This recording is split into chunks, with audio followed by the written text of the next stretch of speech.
13 jurors. Hello, hello. Sorry, I'm a couple minutes late. We had an alien takeover right before I came on, and I've been up all morning working on things, and I've been on my computer and everything's been fine. And then right as I was hitting live, everything went black, and this is our lives now. I've never had this happen with anything other than this trial. And you know what I was thinking? Remember in the video that we watched where he mentioned Area 51, and all of a sudden we've had all these alien takeovers? I mean, put 2 and 2 together, people. It's just one of those days, but it's Monday. It's Monday. And that Thami did it. Thami did it. Let's blame Thami. It's all about Thami. I am excited to see y'all.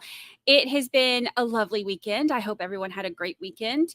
And it's totally the aliens. It is totally the aliens. I feel like I know that we joke about that, but I mean, but is it really a joke? I mean, look, this is the first trial where they've mentioned Area 51 that I can remember anyway. And then all of a sudden, we have all this alien stuff happening. So I'm just throwing it out there. It might not be as weird as we think it is. Lucy, say hello to your friends. Say good, say good morning to your friends. Say hello. Let's say hello to our first in the tailgate.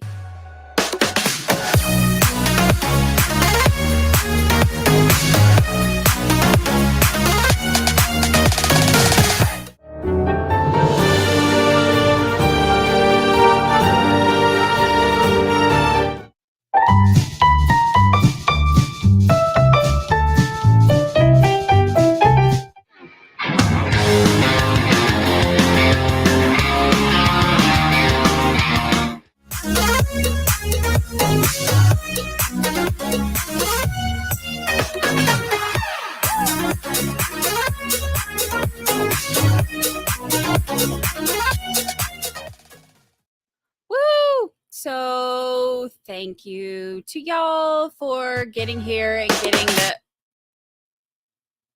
getting the party started, getting everything going. We have a couple more minutes until all of this nonsense starts right back up.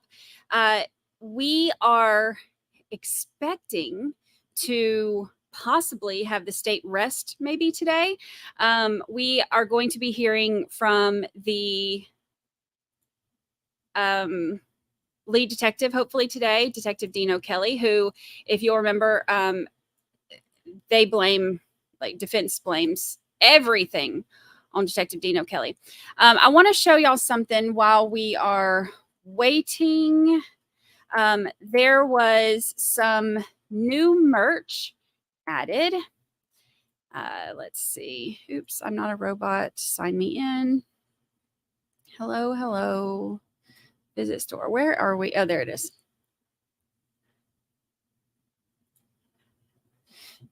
Visit store. Okay, so we have some new merch that was added.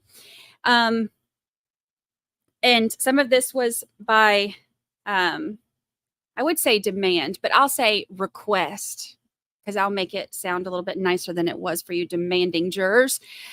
We have, I'm just joking. We have black t-shirt. It comes in other colors too. We have gray, green, blue, all kinds of stuff. But it says objection.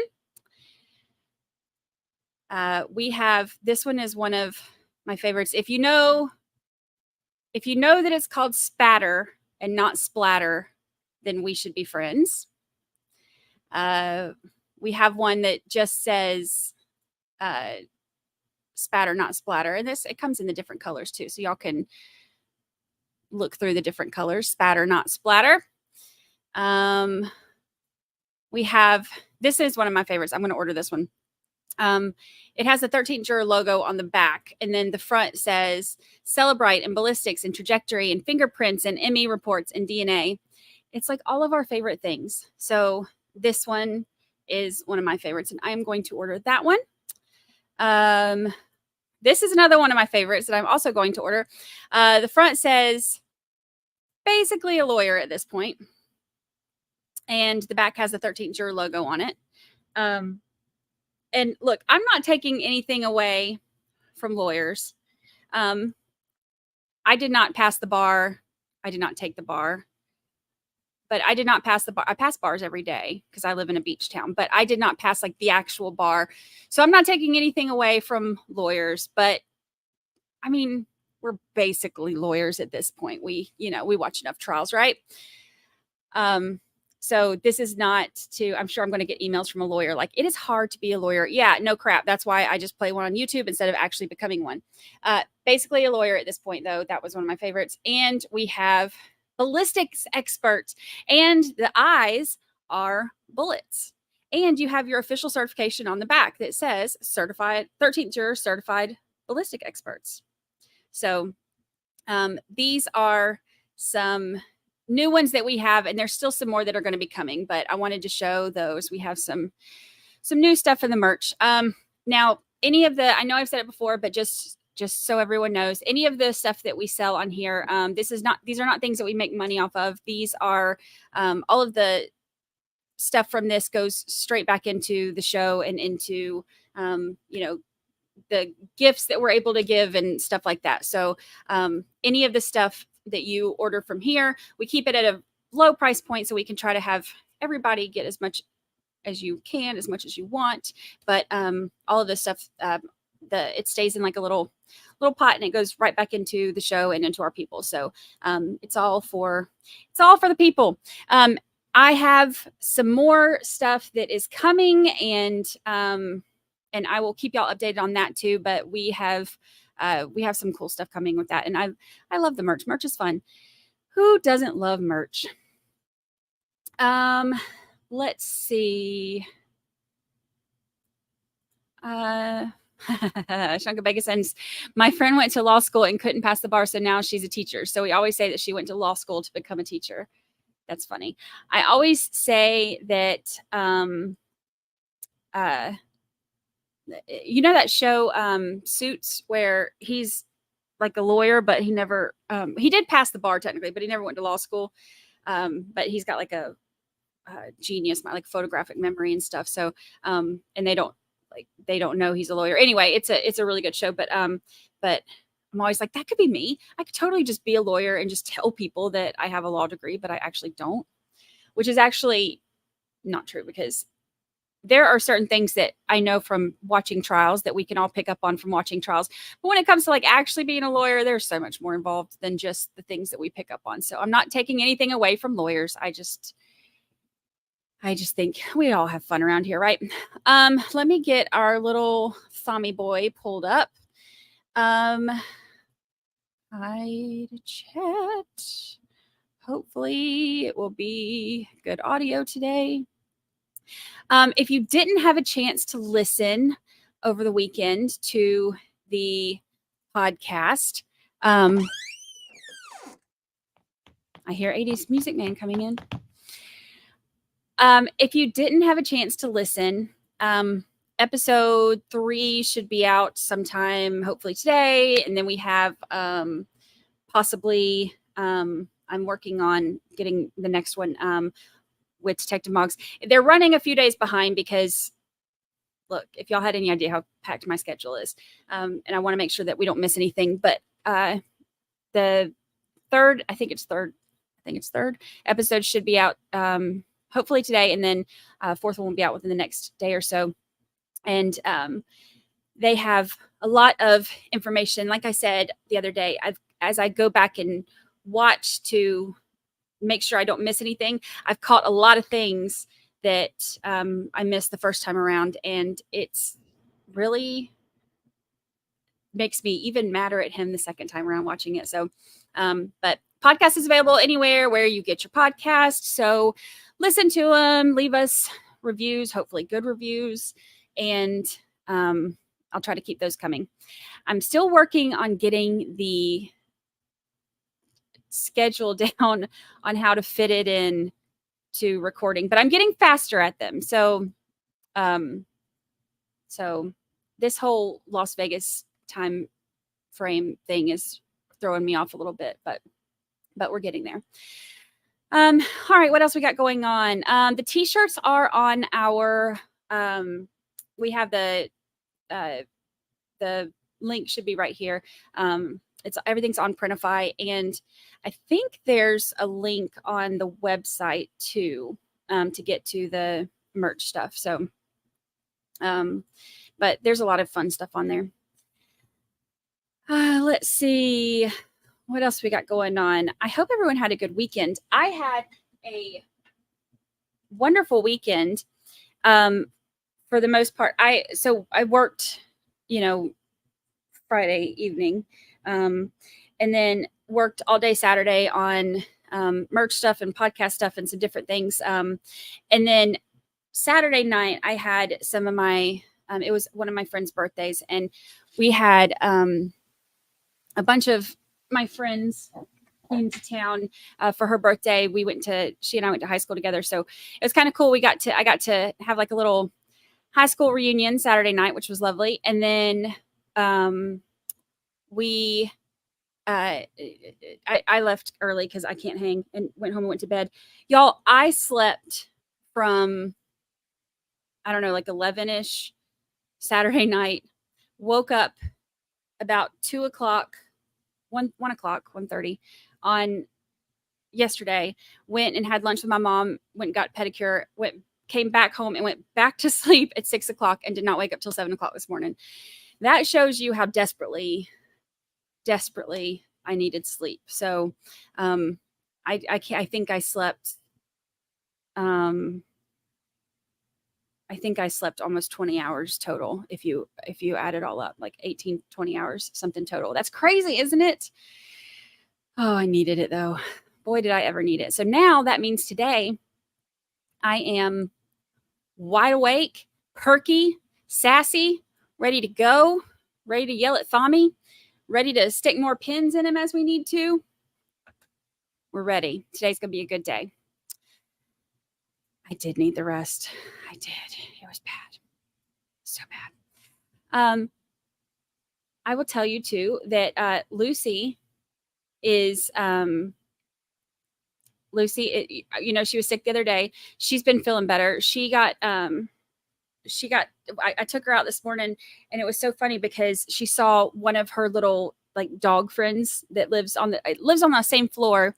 But I say they're friends. They always kind of, they'll sniff each other, see where each other's been, that type thing. But this morning, the other dog, her name is Jenny. Jenny had her sassy pants on this morning. She's like a little bitty wiener dog, and she saw Lucy, and she came and like ran towards Lucy, in which Jenny's mama had her on the leash, so she didn't get to her, but she got like right to where Lucy was, and she was like nipping at her. And so Lucy, not to be outdone in the sass department, decides that, well, if Jenny's going to be sassy this morning, then I need to be sassy this morning. I wish I could have recorded these ninja moves that Lucy Lou Churchwell did, because it was hilarious. She did this like weird, like she jumped up, and like her back side kind of whipped around, but her front side didn't move, and she was kind of, I don't know, I would have given anything to have her on video doing this, but she was doing like all these ninja moves to Jenny the wiener dog, like trying to show her like, don't you run up on me. Let me show you who's boss. It was so stinking cute. So now I need to plan every single morning to where we can go out there and run into Jenny the wiener dog, and I can be ready with my video, because if y'all could have seen. So if Lucy down here looks especially tired today, that's because she spent her morning practicing her ninja moves on Jenny the wiener dog down the hall. So, oh my gosh, it was so funny. It was so funny. I love this dog. She is just a mess. A mess. I was like, oh, her friends are going to love this. Gosh, I wish I'd have gotten it on video. But from now on, every time we go out there, I'm going to have my phone ready to record just in case we run into Jenny the wiener dog. Yeah. Nip and twirl. Oh, it was so funny. The nip and twirl. Okay, if Christine D, that's what you call it, that's what we'll call it too, the nip and twirl. That does sound like a uh, good name for it. Oh my gosh, it was so funny. Dogs are the best. Hello, Lisa Wilmot. Hello. She's exhausted. She's being a ninja, like 80s Music Man, but a little bit better. 80s Music Man, love you to death. Not a great ninja. Not, not. Don't put me down as a reference on ninja if you put that on a application. Um. Oh, oh, my Django's still dreaming of raising a bunch of Yorkie pugoodles with your. Is that what it? Yorkie pugoodles? That would be adorable. That would be so cute. I'm down. I've thought about, you know, I've thought about having like letting Lucy have like little Lucy babies, but I'm so I'm so scared for her. If I did it, like I wouldn't want to be, like breeding her all the time. If I did it, it would be like a one and done thing, just because like I would love to have, like, she's just the best dog ever. So I've always thought it would be so nice to have, like another one in her family to, to have with her. But I'm so scared and I don't want her to be in any pain. Oh, she's so funny. Diana says, I need me a Lucy now. I think my cat will be jelly, but oh well. Let me tell y'all, Lucy got her butt kicked by a cat one day. I took her to my friend's house. My friend at the time, I took her to her house, and she has like this really big, mean cat. Like that cat was like twice the size of Lucy. And Lucy walked in, and she didn't know that this cat was, like the devil's cat. So she walks in, and Lucy just goes up like, hey, you're small and furry too. Let's be friends. And the cat like slapped Lucy in the face. And then Lucy was like kind of backed up and looked.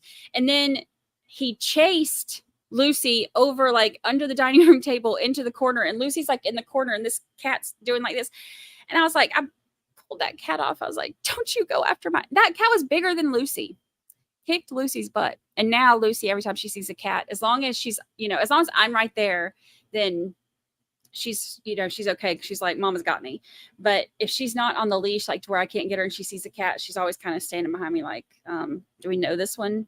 Like, is this, is this one of those types of cats, or is this one cool, or what? So she's got a love-hate relationship with cats. And we have wild cats here too that, on the beach that we'll go out there and hunt critters and stuff. And so they're around here in the parking lots and stuff, and in the sand dunes all the time. And so she'll see those, and she's always like a little bit like, is this one of those, or is this one cool?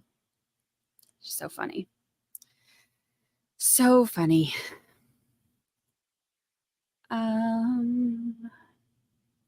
See, Sherry Smith says, yeah, I'd be scared too. My son was told by the vet that his Yorkie Sadie is too little to breed. And see, that's what I'm so scared of. If I let her have little bitty baby Lucy's, it would have to be with, like, the dad would have to be smaller than she is, just in case. But I just don't want my little baby girl to hurt.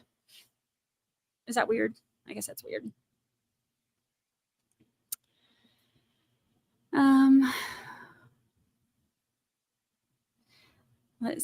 Picture Paul's on the. Oh yeah, and that reminds me, I have a little for our lunch when we take our little lunch break, and when we come back, and I'm still finishing up doing stuff around here or whatever, and I always let Lucy, I'll put her picture back up first. I have this little overlay now for when you're watching Lucy, and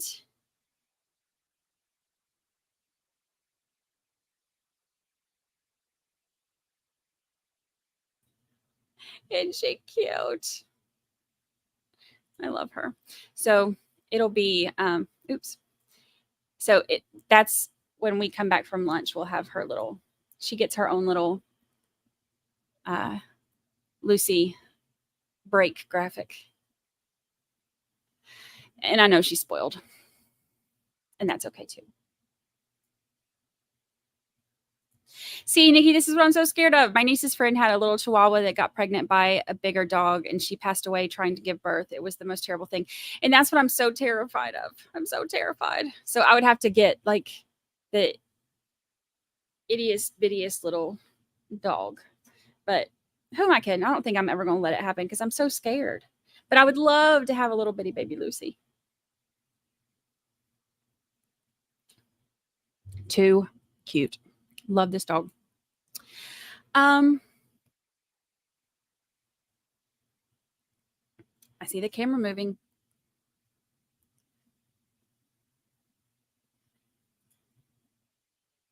But I also know that there are, as much as I love her and her little personality, and I want another one from her family, I know that there are so many more that need to be rescued too. So when I get ready for another one, I'll probably do that. But the one that my mom, the last rescue that my mom got is some kind of Yorkie poo mix, but her name is Sugar, and they're not sure exactly how old she is, but she's pretty old, and she's been through it. She's been through a lot, and she's come a long way since my mom rescued her, but she's missing most of her teeth, and her little tongue hangs out the side of her mouth, and she doesn't have teeth to hold it in. And she used to be so scared of everybody, and now she's the sweetest, like just a little lover, and she'll come up and she'll just, but she's also got some sassy pants on her too, because I was on the phone with my mama the other day, and I guess Sugar was over it. She did not want, like, she wanted my mama's undivided attention. So my mom said, all of a sudden there's a loud noise. I was like, what happened? She said, Sugar doesn't want me on the phone anymore. So she knocked the phone off the edge of the couch. My mom was sitting there holding Sugar, and she's kind of like leaned over in her arm right here. And then the chair, or armrest thing, like the edge of the couch is right here. And she said she had the phone sitting on that. And Sugar went over and was like, just knocked it off, trying to get my mama to hang up on me so she could have undivided attention. She's like she's a trip. She's something else, and she's a little, she gets cranky too, and she's the smallest of all the animals, but man, is she in charge. She will tell y'all if y'all are doing something wrong. She's a trip. Little bitty Sugar. She's her and my mom has another dog. It's another she's not a Yorkie poo. She's a Yorkie and what's that other type of poodle? Like a Bichon Frise or something, whatever it's called. That's what she is. And she is a rowdy one. So when you get the three of those girls together running around, oh, they're so funny. So funny. Size means nothing. It's all about the size of the sass. They're so funny. Look, we spent like, yes, that. Did I say it right? I probably said it wrong.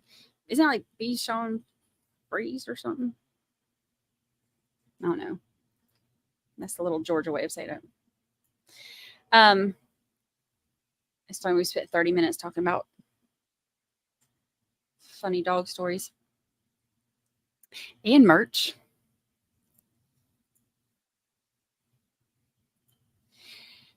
Jody August says, mine are all rescues. Such amazing love they give, like they know. Y'all, when we went to rescue my son's dog, he was a rescue. When we went to the animal shelter, it was so precious. We had gone in and we almost got in a fight over him.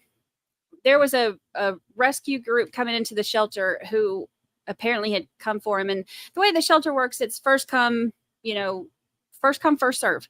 And I'd called before, and because I told Jacob, I was like, he's doing really well at work at this time. And he was, doing good in school. His grades were up. And I told him, if he did this and this and this, then he could rescue his own. So he had been looking and he found one, and he's like, Mama, this one, he looks so cute. And he's like, something about him. And so, I was like, all right. So we called the shelter, and I made sure, they're going to be open the next day.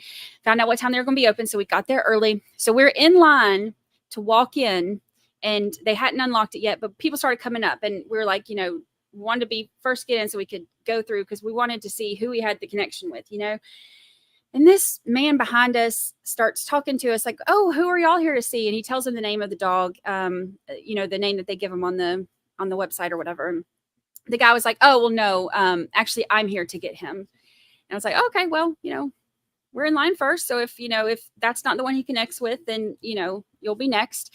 And it turned into this whole thing. And he said that he and his wife own a rescue where they take certain dogs, but they'll only take small dogs. It's a small dog rescue.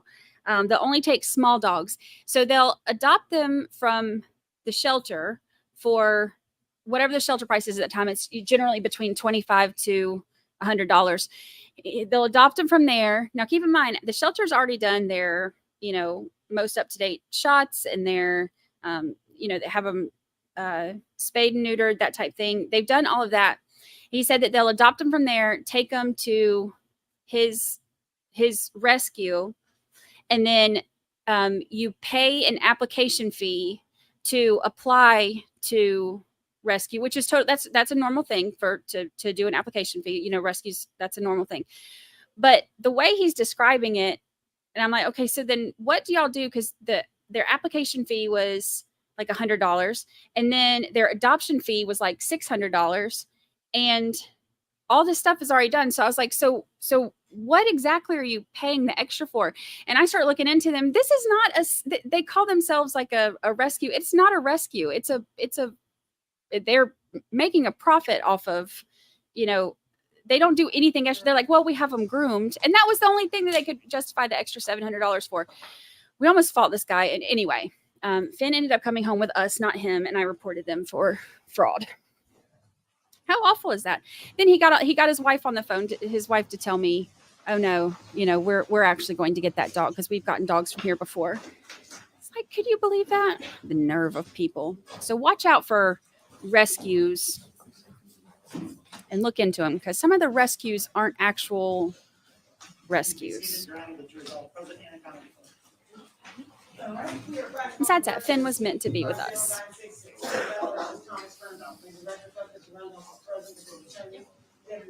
On behalf of the state. Both parties to the presence of our jury.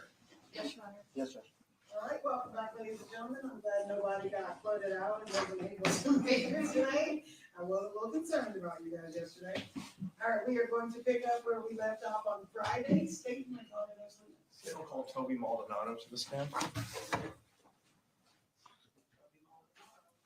Audio is not great. Let me see if...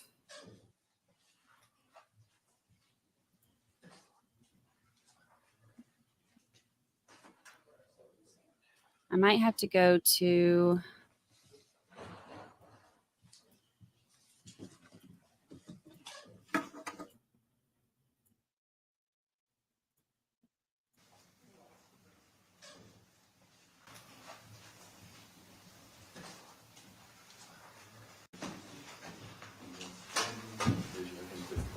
All right, let's see if that... You do solemnly swear to testimony about this action to do the truth, the whole truth, and nothing but the truth, so help you God? Yes. Thank you. You can state your name for the record, please. My name is Toby Maldonado, Toby Maldonado. Thank you very much. Sir, what do you do what did you used to do for a living? I was a police officer with Las Vegas Metro Police Department. Okay. How long did you spend with Metro? 29 years. All right. And when you retired, what position were you within Metro? Police sergeant. Okay. Tell me a little bit about your background. Where did you work throughout your career over the 29 years? Most of my career, probably 90% of it, was in the field service division, which is basically uniform. So Okay. basically patrol, and then I focused a lot on the training aspect of it. So we trained all the academy recruits in field training to get them ready to go out on patrol. I want to turn your attention to May 8th of 2008. Were you working on that day? Yes. Were you working as a patrol sergeant on that day? Yes. And were you called out to 6517 Rancho Santa Fe Drive, a 911 coming out approximately at 8:44 and 54 seconds? Yes. All right. I'd like you to, if you could, explain to the jury when you arrived as a patrol sergeant, and they've heard that it's a shooting call. When you arrive to a shooting call, what are some of the basic responsibilities when you first get to that scene? Immediately, we want to try to find any kind of victims or witnesses, and try to determine where the crime occurred, if there's a crime, and then try to, render aid to anybody that may be injured, and or then secure the scene and wait for, depending on the call investigative services or medical or whoever's whatever's necessary at that point. Okay. And when you arrived at this scene, what were some of the basic details that you had either coming over the radio or when you immediately arrived there? We received information that there had been a shooting at the house on Santa Fe Drive, I think, or wherever. Rancho Santa Fe. Yes. And that the homeowner that his wife had been shot by a suspect, and that the homeowner had shot the suspect. So your understanding is there's 3 people inside Yes. of the house? Yes. Okay. When you arrive, how many people are there initially? Just one. Okay. Like outside the house, the victim or the person reporting was there. And you're talking about civilians, is that correct? Yes. You said just the one. I'm now talking about police officers. So how many officers start to arrive? When I got there, there were probably 2 or 3 other patrol cars already there. Okay. At that point, had anyone entered the residence at that point? No. All right. Who makes these sort of calls at this point? Is there a chain of command about deciding about when you enter, when not to enter, things like that? That would be the ranking officer on the scene. And in this case, it would have been me. All right. So tell us what happened. You arrive on the scene. There's 2 or 3 patrol cars there. What do you do at that point? As I remember, I didn't speak to the person reporting there. Somebody had gotten some basic information about what happened. And then I put together either a 3 or 4-man team to go in and check on the house and check on the person that had been shot inside. All right. I'd like to, let's see if I hit this button before we get going. Look at Thommy messing with his files over there.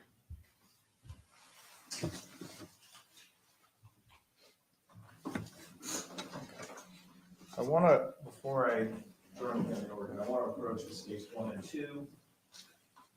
Does this look general? I know it's a long time ago, but does this look familiar to you? It does a little bit, yes. Okay. And what does it remind you of? The house where the call occurred. Okay. So when you arrive, is the garage door open or closed at this point? When you first get there. As I remember, the garage door was closed. Okay. I'm publishing 1. So it's closed. So you don't. So you said there were 2 or 3 or 4 of you, right? How do you enter the home? We basically just form, and it's called like an element. 1, 2, 3, 4. You go into the house, and everybody has a responsibility, like who opens the door, who does this, who does that, and then we basically go through the front door and then just start conducting a quick search for any victims. And this is kind of goes back to what you were saying at first, trying to identify any victims and potentially kind of secure a scene. Yes. Okay. So you enter through the front door. What do you remember observing that catches your attention? As we walk through, I remember one of the officers, Mike Mitchell, he was the first one through, and there was a female on the ground that had been shot. And as soon as we saw her, I asked him, I said, is she alive? Is she breathing or anything like that? And he's like, no, she's gone. So when you say him, who is the him that you're That'd be Officer Mitchell. Okay. So he gives you an indication that, in his opinion, that she's gone by this point. Yes. Okay.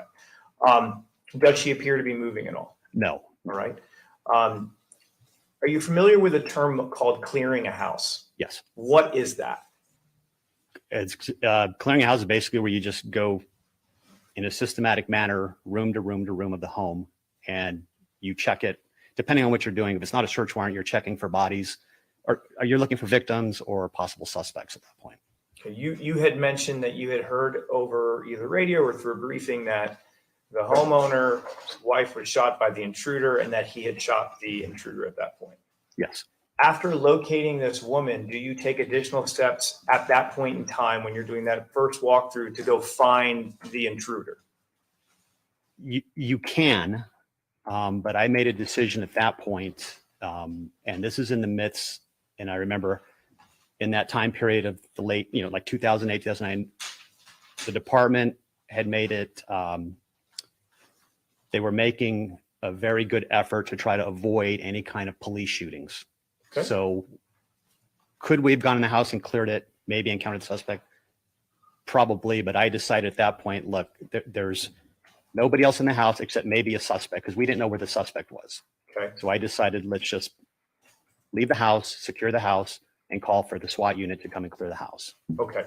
So when you walk in through the front door, you guys find the female wherever she was located, right? Yes. And then you make the determination, we're stopping now, and everybody exits. Correct. Yes. And the entryway was the front door, not the garage. Yes. Okay. So you make a decision to bring in SWAT. Yes. So how does that sort of unfold? Does SWAT go into the house next, or does something different happen? Well, at that point, you basically, you secure the home from the outside. You have officers on the perimeter, and then you just basically wait for, the SWAT team will always come out with an investigative unit, like a detective or whoever, and then they will put together a plan, and then they'll make a tactical entry into the home. Okay.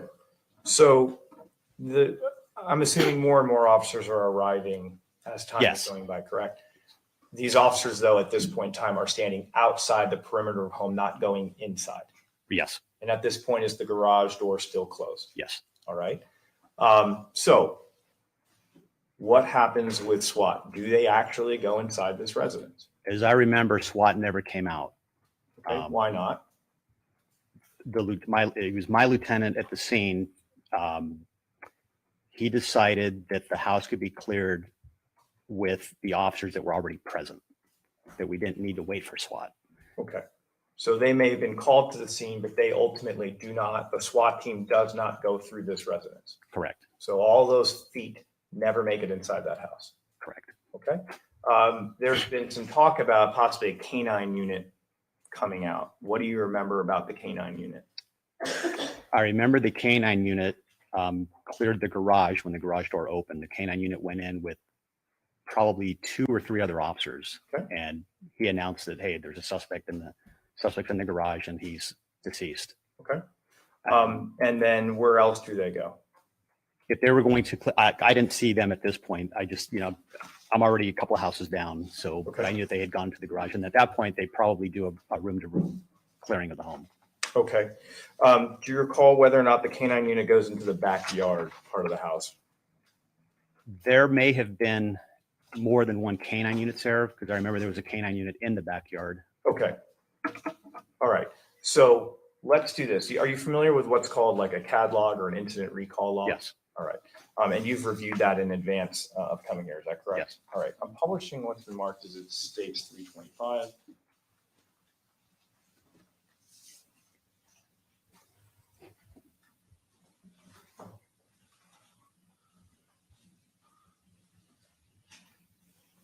So what do we have here in the middle here? What is this? I can't see that. Oh, you can't see it. All right. Maybe Well, you how can about zoom in. this? Can we turn the monitor on? There'll be a monitor right there. Okay, thanks. Maybe that would be better.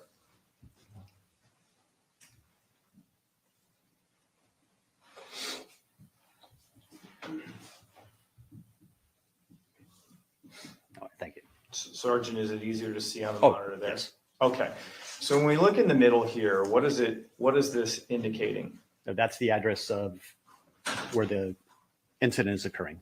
All right, and this long number here on the left, what is this? That's the event number that's generated by the computer to keep track of all the calls. And is that generally the time when the call was received, 2045? Yes, Okay, but if a 911 call said it was 2044 and 54 seconds, you wouldn't dispute that, correct? correct. Right. Okay, 6 seconds difference, right? Yes. All right.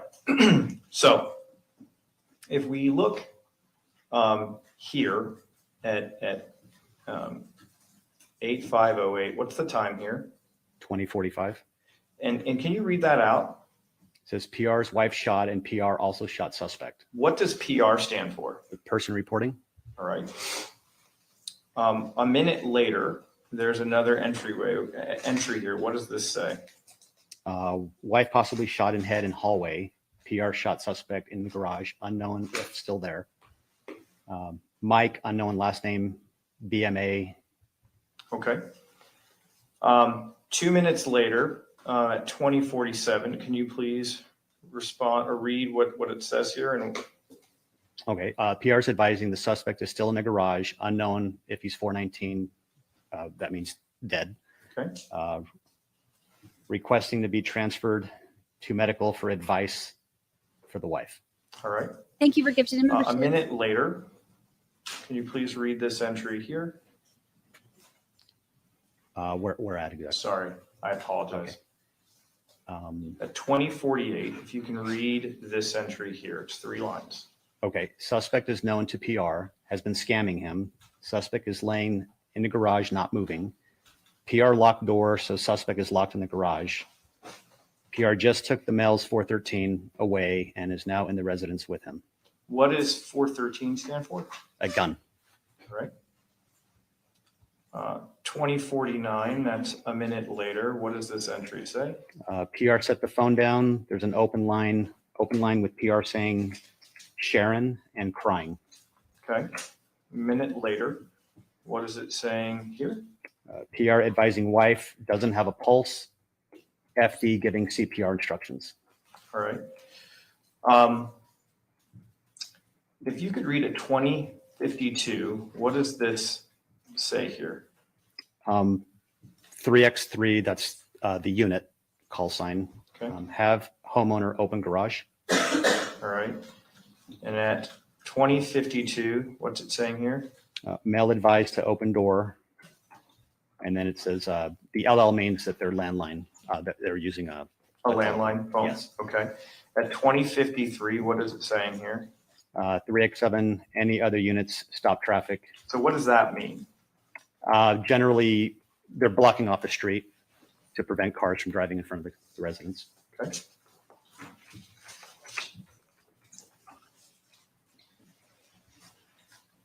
I want to look at this entry at 2057. So this is approximately 12 minutes after this call started. Please read out what it says here. 548, not able to clear residence safety, request SWAT. Who is 548? That's me. Okay, so that was your call sign on that. So what does that mean? Is that essentially what you were saying, that you didn't clear the house at that point and you're requesting SWAT? Right. We didn't have any information where the suspect was in the house. So we didn't know if he was barricaded, if he was waiting to ambush us. And at that point, knowing that the wife, that the female wasn't alive, there wasn't like a pressing need to clear the house immediately. Okay. So at the same entry time, it's just the next entry, but it's still at 2057. Please read out what it says. Hearing units clearing residents while landline. And it says 27//. Is that a reference to the dispatcher or? That's probably the console that she's using, the 27. Okay. 2 minutes from that at 2059, what's it say here? 305 has shield if needed. What does that mean? 305 is the lieutenant. That's Lieutenant Alba, and he did have a ballistic shield in his car. All right. At 2101, what's it saying here? 548 have SWAT standby. Okay, that's you again, correct? Yes. Okay, so you're giving another instruction for SWAT not to go into this residence. Or to not, or actually, like they weren't even there. So I was just telling them, look, they're at that point, Lieutenant Alba had said, look, we can clear the house ourselves. We don't need to have SWAT. So I told the dispatcher, okay, just have SWAT stand by now. Like, don't have them come out yet. All right. At 21:03, so this is now at 9:03. Please read out what it says here. 563 GC need units to control PED traffic. That's the pedestrian traffic. All right. A minute later, if you could read out this entry. 3x3, one subject confirmed 419 in hallway with 413 by them. Okay, what does that mean? 3x-ray 3 is the call sign of the unit. One subject is confirmed dead in the hallway with a gun next to them. All right. Looking at 21:06, please read this entry. 3x need air to check balcony type covering on the west of residence. All right. And then this last entry down here, what does this say? 3x put spotlight on garage. What does that instruction signify? Basically to illuminate, to use the spotlights on the police vehicles to illuminate the garage door. Okay. I want to turn your attention to the next page of this exhibit. And the entry is 2112. If you can read this entry here. K912 can see 4 side and 3 side, but not the 2 side. Okay, what does that mean? What is K912? K912 is, K9 is the K9 unit, the Okay. units with the dogs, and 12 is his call sign in that unit. All right. So what does 4 side, 3 side, and 2 side mean? The SWAT guys are going to kill me. It basically, each side of a home has a number. So like, for example, the front of the home is a 1, Okay. the left side's a 2, the backyard's a 3, and it goes clockwise, I believe. So under this entry, the K9 unit is indicating it can see the 4 side, which would be the back part of the house, right? If the 1 is the front, Right. the 4 is the back, it says it can see the 3 side, correct? Yes. And the 2 side. Yes. It's not indicating the front side, correct? Not from this, no. Okay. What's the next entry say at 2113? C13, Larry Burns advised landline will call 548 on cell. All right. So who's Larry Burns at this time? Larry Burns was the SWAT commander. Okay. And he advised on the landline he'll call for 548. So calling you Yes. on a cell. At 2113, what does this entry say? It says units trying door. All right. 2115, 2 minutes later, we have another K912 entry. What does it say here? A lot of toys in backyard, unknown if juveniles live at the residence. Okay. It says have. Have grandkids. They have grandkids, but none live in the residence. All right. So again, a K9 unit is reporting things being seen in a backyard. Yes. All right. At 2117, two minutes later after that, what did it say here? It says doors opening, Okay. And then the next entry says, body in garage. all right. And then at 2119, what's it saying? K98, subject in garage is 419. 2118, 583 GC, interior cleared, 2118. Okay. So the K98 is another K9 unit, correct? Yes. Okay. Subject is in a garage, is indicated 419. I think you said 419 meant what? Dead. All right. What does the 2118 58 GC int clear 2118? What's that? The 2118 is the time, Okay. and then 583 GC is the unit. 500 is the unit. Yeah, it's a sergeant. GC is if I remember, it's gang crimes. So it was Okay. a gang crime sergeant. Okay. And they're saying interior clear. Yes. Okay. So at 2118, it appears there's an entry into the garage according to this catalog unit. Yes. All right. Are there any other units other than 583 GC and the K98 being reported as being in this garage according to this entry No. in the catalog?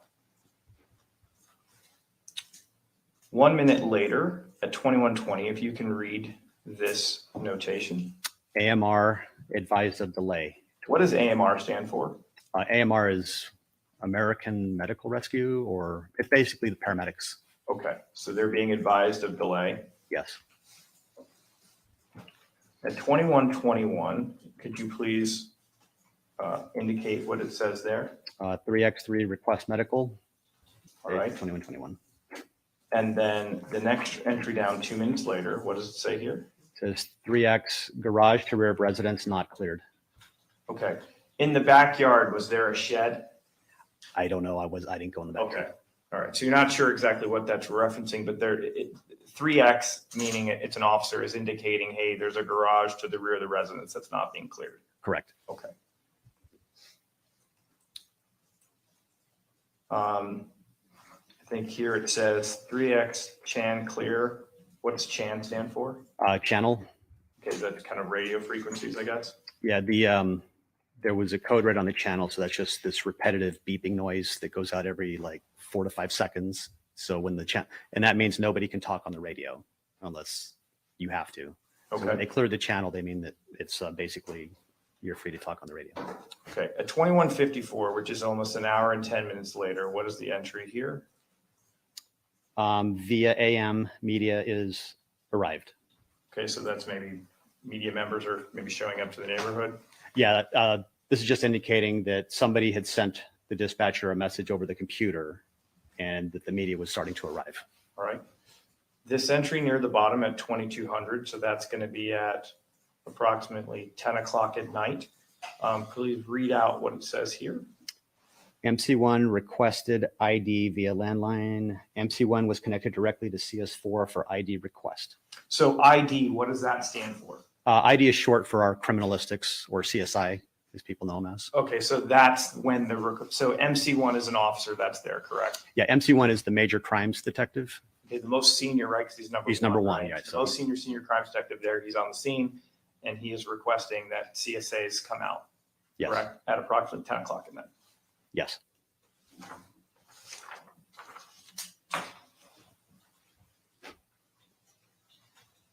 At 10:02, can you read this entry here? 10:02 will be FD Rescue 9 and Engine 9 that responded. Also AMR 5907 and 5931. All right. What does that mean? Coffer. Those are the engine company from the fire department that responded. So they had Rescue 9 and Engine 9. So that basically means like the Engine 9 is the big fire truck. The Rescue 9's their van, their paramedic van. And then AMR 5907 and 5931 are the 2 AMR units that responded. All right. You have 2 more entries here at 2204 and 2205. You can just read those 2 out. Okay. Left message for tips. What is tips? It's the volunteer program, trauma intervention program. It's volunteers that respond to talk to family members or friends, survivors. Okay, so it's kind of volunteers that help out at Yes. scenes. Okay, so they're being left a message, and then what's the next thing say? 710A request medical for PR. All right, at 2209, it's saying tips ENR. What does the ENR stand for? That they're en route. Okay, and also ER can also stand for that, correct? Yes. All right. ETA means what? Estimated time of arrival? Yes. At 2215, there's this entry here, if you can read that out. 305 3PS61 okay to let homeowners come in off of Rainbow and Rancho Santa Fe. Okay, so typically, if you have a crime scene and it's nearby a major roadway, are there steps sometimes where you guys block off people coming in and out? Yes. All right, and this is a residential neighborhood? Yes. What's happening here in this instruction? Basically, it looks like per the lieutenant, it's okay to start letting homeowners come in. It looks like off of one side of the street. Okay, and this is about 2.5, I think it's about, it's at 10:15 at night, correct? Yes. Okay. At 2303, there's an entry here. What is that saying? 548 request grave units to assist. Okay, so that's maybe what, a transition squad of another shift Yes. of patrol officers, things like that? Yes. And then at 2310, what's it saying here? 3X3 call tips. They can leave per homicide. All right.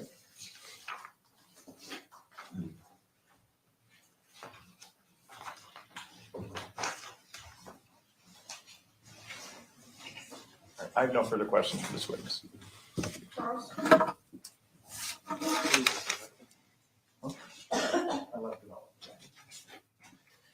Morning, sir. Morning. Oh, here we go. What time did you arrive on this call? I'd have to look at the log. I don't know the exact minute, hour and minute. Do you think looking at it would help refresh your Yes. recollections and approach? Sure. I'm only hand you what's already in. It's 325. Okay. Find your call sign and your time of arrival on in. Let's see. 47.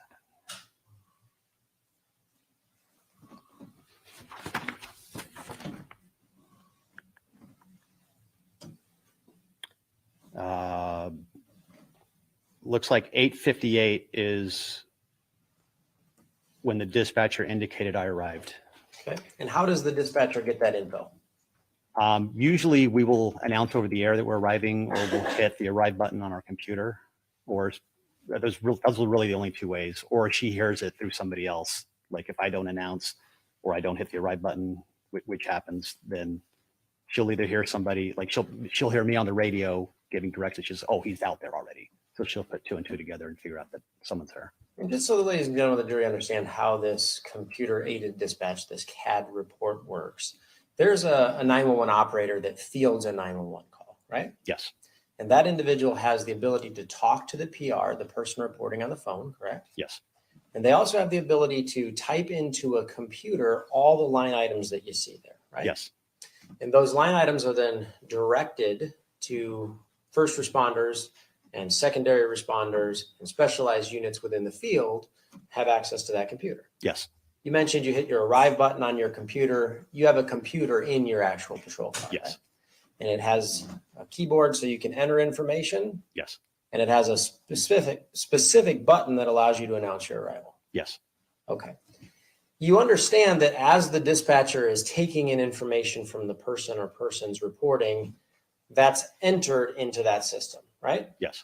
So you would agree with me that there's more information coming in probably than goes out into the CAD, right?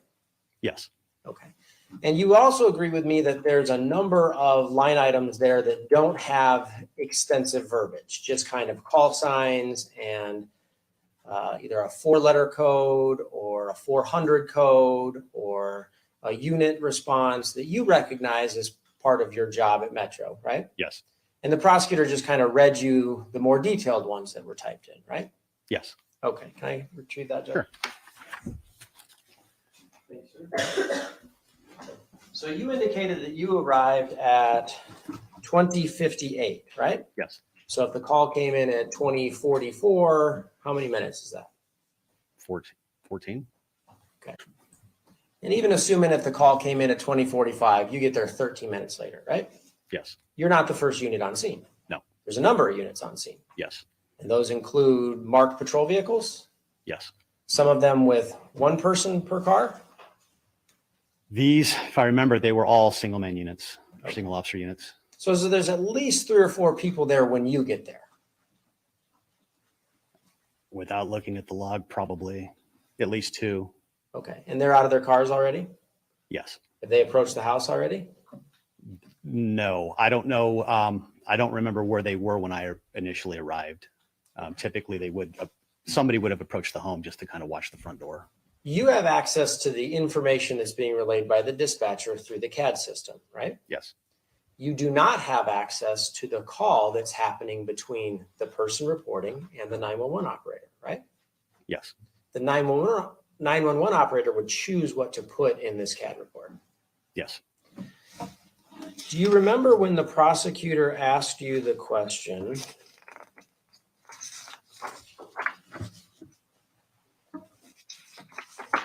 About a garage door? Do you remember that? Yes. Do you remember what that question was? Was the garage door open or closed? Do you remember when the prosecutor asked you about the person reporting requesting medical? Do you remember that? Yes. Towards the end, yes. No, I'm talking about early on in the call. Do you remember that? No, I don't. Which one are you talking about? Like who was requesting medical? The officer? Let me show you this. Okay. Ask first about the garage.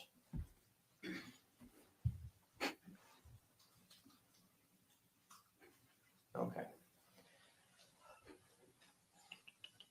Do you see it? 2052 mail advised to open door. You see that? 2052. You might. Is it down at the bottom? I can't read it on here. Okay, there it is. Yes, mail advice, open door. Okay. Do you know which door that's referring to? Probably the garage door. It's the only door that was closed. Okay. Do you see at 2047 medical advice for wife? Yes. What does that mean?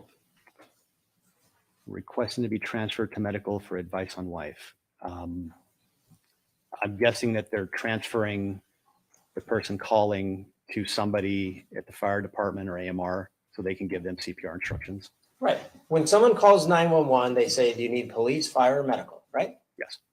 And oftentimes they'll need both. Agreed? Agreed.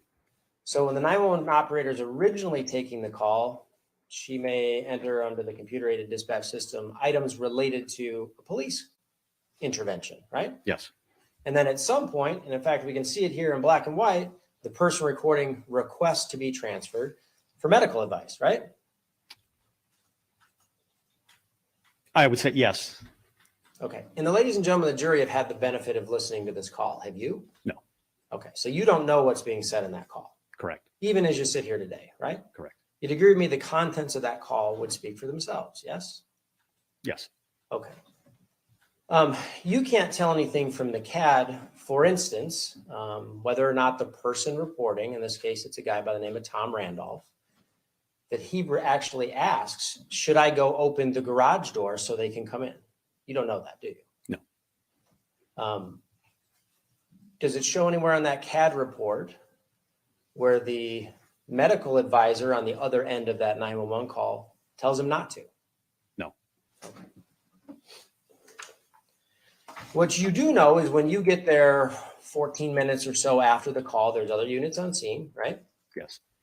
Somebody goes in the residence initially to make a determination that the female subject, the gunshot wound victim, isn't responsive, right? Well, the way you just said it, nobody would have gone in the house immediately. Yeah, I'm By not talking themselves. about immediately. Clearly, Right. you didn't get there for quite a period of Right. time. When you do arrive, Right. somebody goes in the house, right? Correct. And they identify the female suspect isn't moving. Yes. And then you say, hold on, let's back out, right? Yes. And then you request SWAT. Yes. SWAT means, So the special weapons and tactics. It's the tactical team. right, those people have specialized training to enter and clear a scene in a dynamic shooting sequence, right? Yes. So like if there's something dangerous, they can go in, they have specialized training that allows them to make sure everything's safe before other people come in and investigate, right? Yes. How long is it that you're outside before the lieutenant says, no, we can go ahead and go in? Not very long. Without looking at the actual numbers, I'd be guessing, but maybe less than 10 minutes. It wasn't that I requested SWAT, and it was just a matter of minutes before he says, we can do this ourselves. We don't need SWAT. Yep. The first entrance to the house involves 4 patrol officers, right? I'm guessing. I don't remember exactly how many of us went in. Okay. Well, you said on direct examination it was 4. You wouldn't dispute that, would you? I'm guessing it was 4. I don't remember the exact number. Okay. Then they come out, right? Yes. Then you request SWAT, correct? Yes. Then the lieutenant says, no, we can clear the house, right? Yes. And then the house is cleared. Yes. By how many officers? I don't know. I know it was K9, and like I said, I wasn't there to see who actually went in or how many went in. Okay. So probably 4 the first time, right? Correct. And then you went in the house, right? Well, I'd be one of the 4. Okay. And then And I other went in peop- with them. Other people went in later to clear the house, right? Yes. Including K9 officers, right? I believe so. And according to the CAD report, there's at least 2 K9 units that go in the house, right? No, Okay. How many K9 units were at the scene? there were at least 2, Okay. How many went in the house? at least 1. Okay. And when the K9 unit goes in, that's a guy with a dog, right? Correct. Okay. Guy has 2 feet, yes? The guy has 2 feet? Yes. Yes. Dog has 4? Yes. Okay. Dog doesn't have any specialized training in preserving a crime scene, right? No. Okay. They actually go in the garage, right? Well, they did. Yes, they did clear the garage when the door opened. Right. Clearing the garage meaning kind of strategically, like going in, going around, looking, making sure there's no other people there, right? Yes. Okay. The reports in the case indicate that there's one lieutenant from patrol on scene, right? Yes. And then 2 sergeants, you and another, Yes. and then 10 patrol officers. I'm guessing I don't know the exact number. I didn't count. Would it surprise you if there were 10 patrol officers listed as being on scene? No. Do you have any idea how many people entered the house that night before you left? No. Do you have any idea if it was more than 10? No. More than 20? I'd be surprised it was more than 20. Well, are we talking about the initial entry, the clearing of the house, the investigative team? I'm talking CSI. about just while you're there. While I was there, it was just maybe 4 of us initially. Then there would have been the K-9 team that cleared it, which might have been, I'm guessing, maybe 3 to 4 officers. And after that, I don't know who went in. Okay. You know from reviewing the CAD that violent crimes detectives go in, right? I don't know that they actually went in to the home at that point. You know that violent crimes detectives are there, right? I saw major crimes. I don't know if I saw violent crimes. Same thing, right? No, they're 2 different units. Okay. What's the difference? Major crimes deals with, it can involve like large larcenies, burglaries, and violent crimes are usually more of crimes against persons. So in this case, yeah, violent crimes, it would have made sense for violent crimes. But major crimes is always, they're not always logged on at the same time. So whatever unit happens to be on, they're kind of like, they're interchangeable in a sense. They can do investigations across whatever their unit's supposed to do. Okay. As you sit here today, when you reviewed the CAD, you don't know who the detectives were, right? Like the names of the detectives? Right. Not that I remember now. Okay. If it was memorialized in a report that there were 3 separate violent crimes detectives there, you wouldn't dispute that? No. Okay. And in fact, you know that those detectives request ID to come out, right? Yes. And ID's the crime scene analysts. Yes. Okay. Were you still there when the crime scene analysts got there?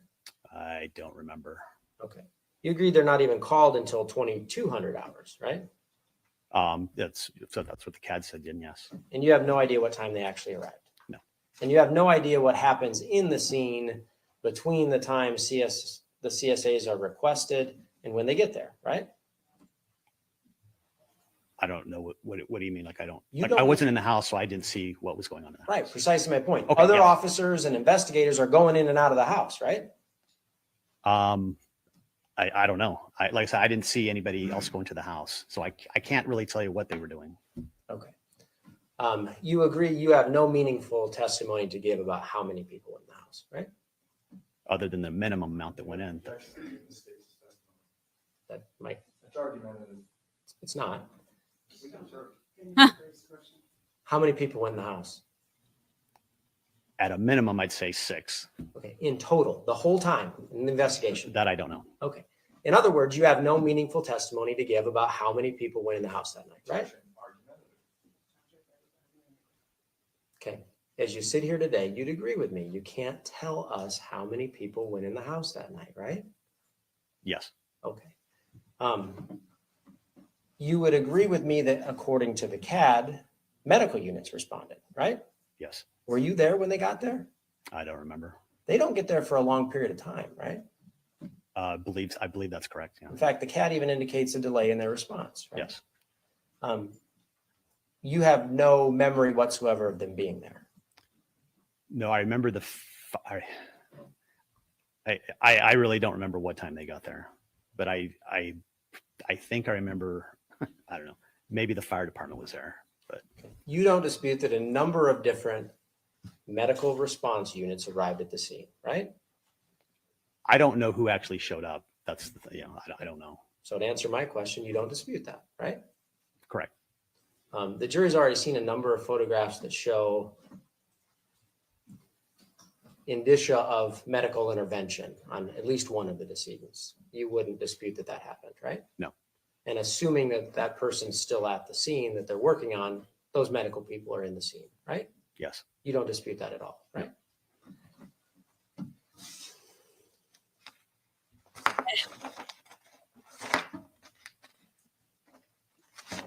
You would agree with me that very early on in the call, the CAD log indicates that the person responding is asking for advice for his wife, right? Yes. Okay. When you read that in a CAD report, obviously the call speaks for itself, but that reads to you that the person reporting is asking for advice on how to treat his wife, right? Yes.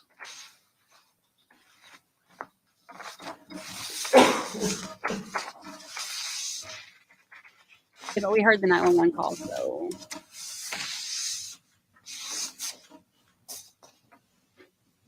There's a request for medical indicated in the CAD report at 21 hours. Does that sound unusual to you? No. Wouldn't you expect medical to respond sooner if the person reporting is asking for medical help with his wife, like immediately in the call? It kind of depends on the nature of the call. If it's a dynamic call, then medical's not going to be allowed anywhere near the scene, even if somebody's injured. Okay. Even if the person reporting is saying, will you please get here and help this person? I think she's dying. Right. Yeah. I mean, if you're asking for medical, then sure. And it appears that law enforcement didn't request medical until 36 minutes later.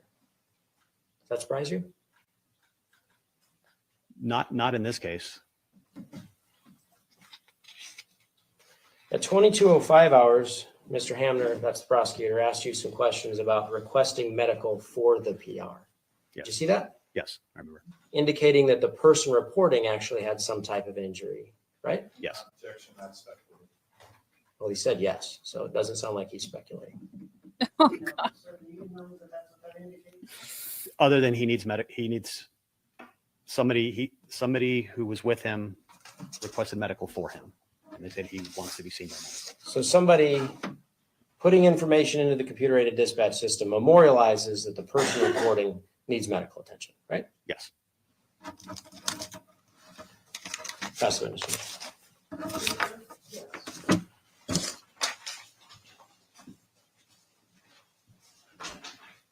Not a fan of him. He's going to be publishing 325. We can just leave it here for a second.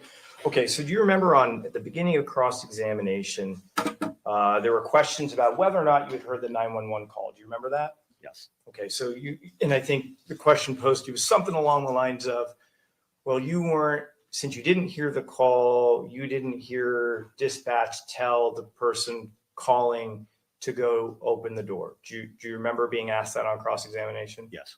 And since you haven't listened to that call, you wouldn't be aware of whether or not the dispatcher said specifically, go open the front door.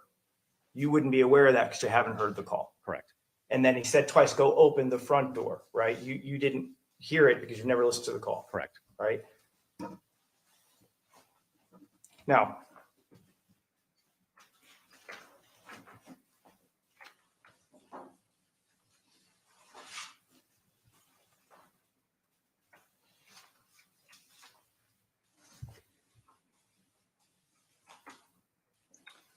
I want to look at, speaking of doors, front door versus garage door. Thank you, Marilyn Williams, for the super sticker. You see this entry here, the 2048? Okay. Can you please read that entry aloud, those lines? It says 27 suspect is known to PR, has been scamming him. Suspect is laying in garage, not moving. PR locked door, so suspect is locked in the garage. Okay, so that dispatch reports that the person reporting locked the door to the garage because the suspect would be locked in the garage, correct? Yes. So when you went in with your 5 officers, you went in through the front door. Yes. Right? You didn't go through the garage. Correct. Yes. And you didn't walk down a hallway to a garage, correct? Because you just Correct. walked the way out. So publishing 82. You never walked down this hallway out that door, did you? No. So you and the other 4 or 5 officers didn't trample through that area? No. And I mean, I know you haven't been to that side, but you'd have no reason to dispute that that's not the garage door to the garage, correct? No. Okay. And if a door is locked, it means that you can't pass through it, correct? Correct. Yes. So if you wanted to kick something through, you'd run into that door, right? Yes. Because the door's locked, Yes. right? And that's what this is reporting here. The person reporting, calling 911, told 911, I locked the garage door, Correct. right? So it would be impossible for you and your 5 officers to move anything into the garage because number one, you didn't go there, right? Correct. And that door was locked, Correct. right? Now,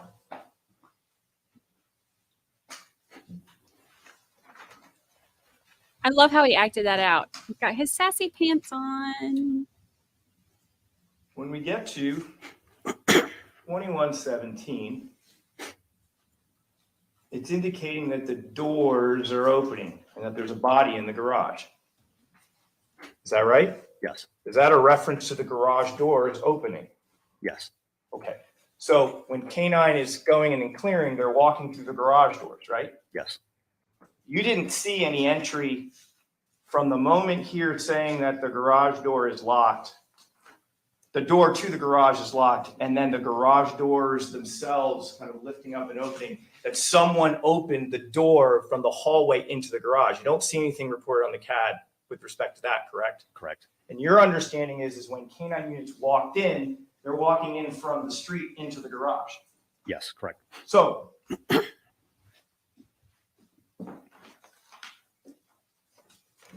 where is that pesky photo? Oh, here it is.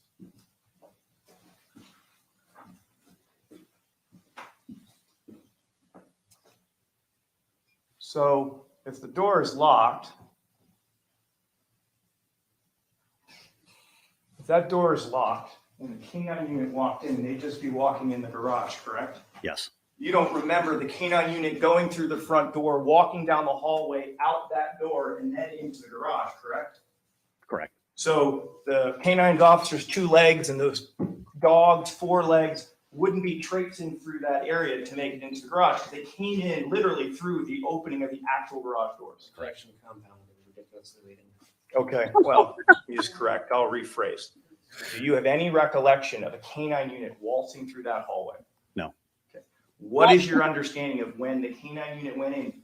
Did they go through the garage door or did they go through the front door and make their way to the garage? They entered through the garage door. Okay.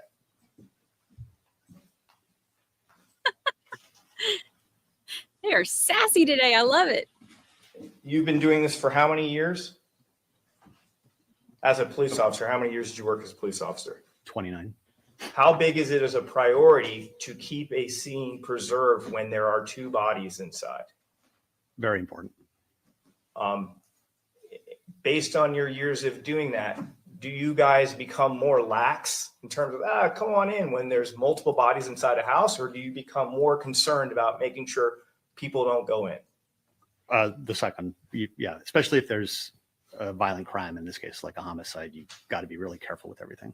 And just to be clear, I mean, you're not the only person trained to do that. Are other patrol officers and violent crime detectives and gang detectives taught in the same manner to preserve the integrity of the scene? Yes.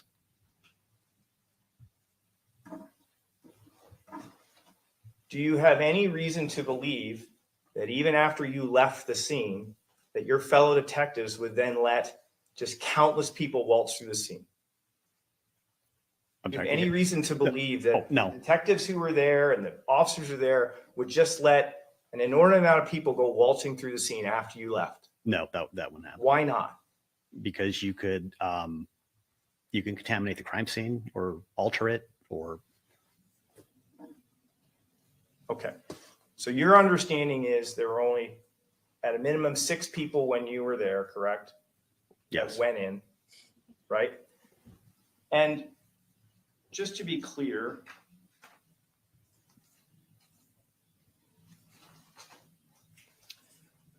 when you have an entry here, do you see where it says here? I'll try to zoom in. It says K98 subject in garage, and then it says 583 GC interior clear. Is that reporting multiple officers or a singular officer? What do those call signs signify? K98 is the K9 unit who sees the suspect in the garage deceased, and 583 GC is the sergeant who's telling the dispatcher the interior's been cleared. Okay. I have no further questions on this witness. Oh gosh. Just curious. You ever seen anybody waltz in a crime scene? Yes. Waltz? Well, depending on the crime scene, yes. I mean, I don't know what you mean by waltz. He asked the question a bunch of times about whether or not anyone was waltzing through the crime scene. Like a waltz is a dance, right? It could be, yes. Yeah. You've seen somebody dance in a crime scene? No. Okay. You have no idea how many people passed through that door from the hallway to the garage prior to crime scene analysts getting there, right? Correct. You couldn't possibly tell us how many people were in and out of the garage that evening prior to crime scene analysts impounding evidence, right? Yes.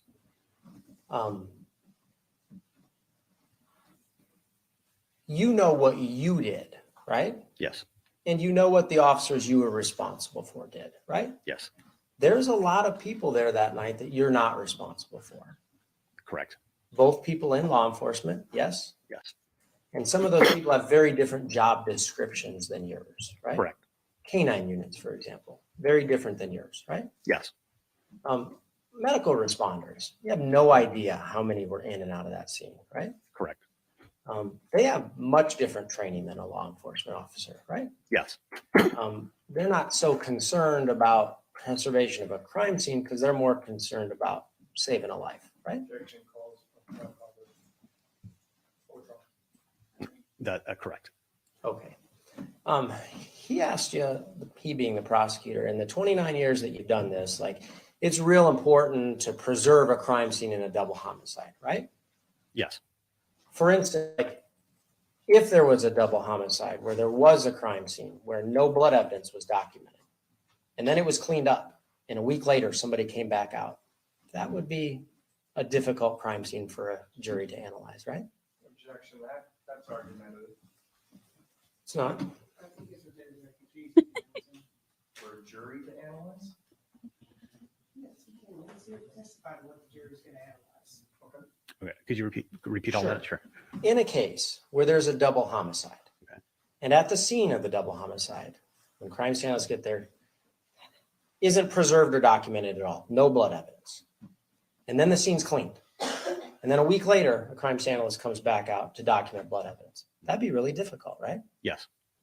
Because the scene's been contaminated, hasn't it? Yes. Nothing else. Ladies and gentlemen, the jury have any questions for this witness? Please. Seeing no response, so you are excused. Thank you very much for your testimony here today. I found waltzing canines. State we hire the next witness. It's called Dino Kelly. Dino Kelly. Set up, Your Honor, before we get started, so I may just need a couple minutes. Just want to make sure my computer's clear, because I got to use this for stuff.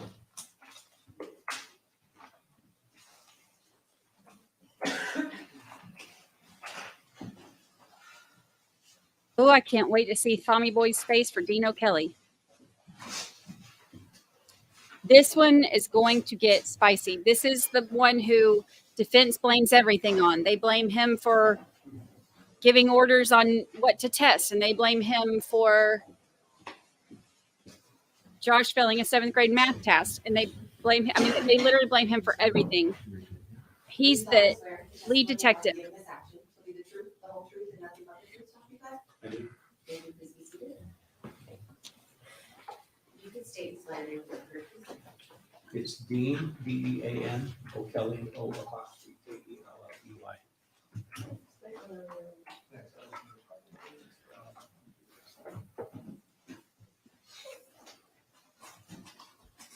I'm excited for this one. Tommy's probably not.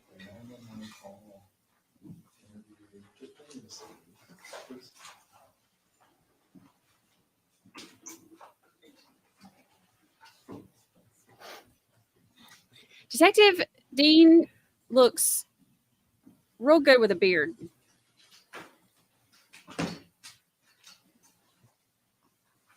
Look, Thami's already writing notes.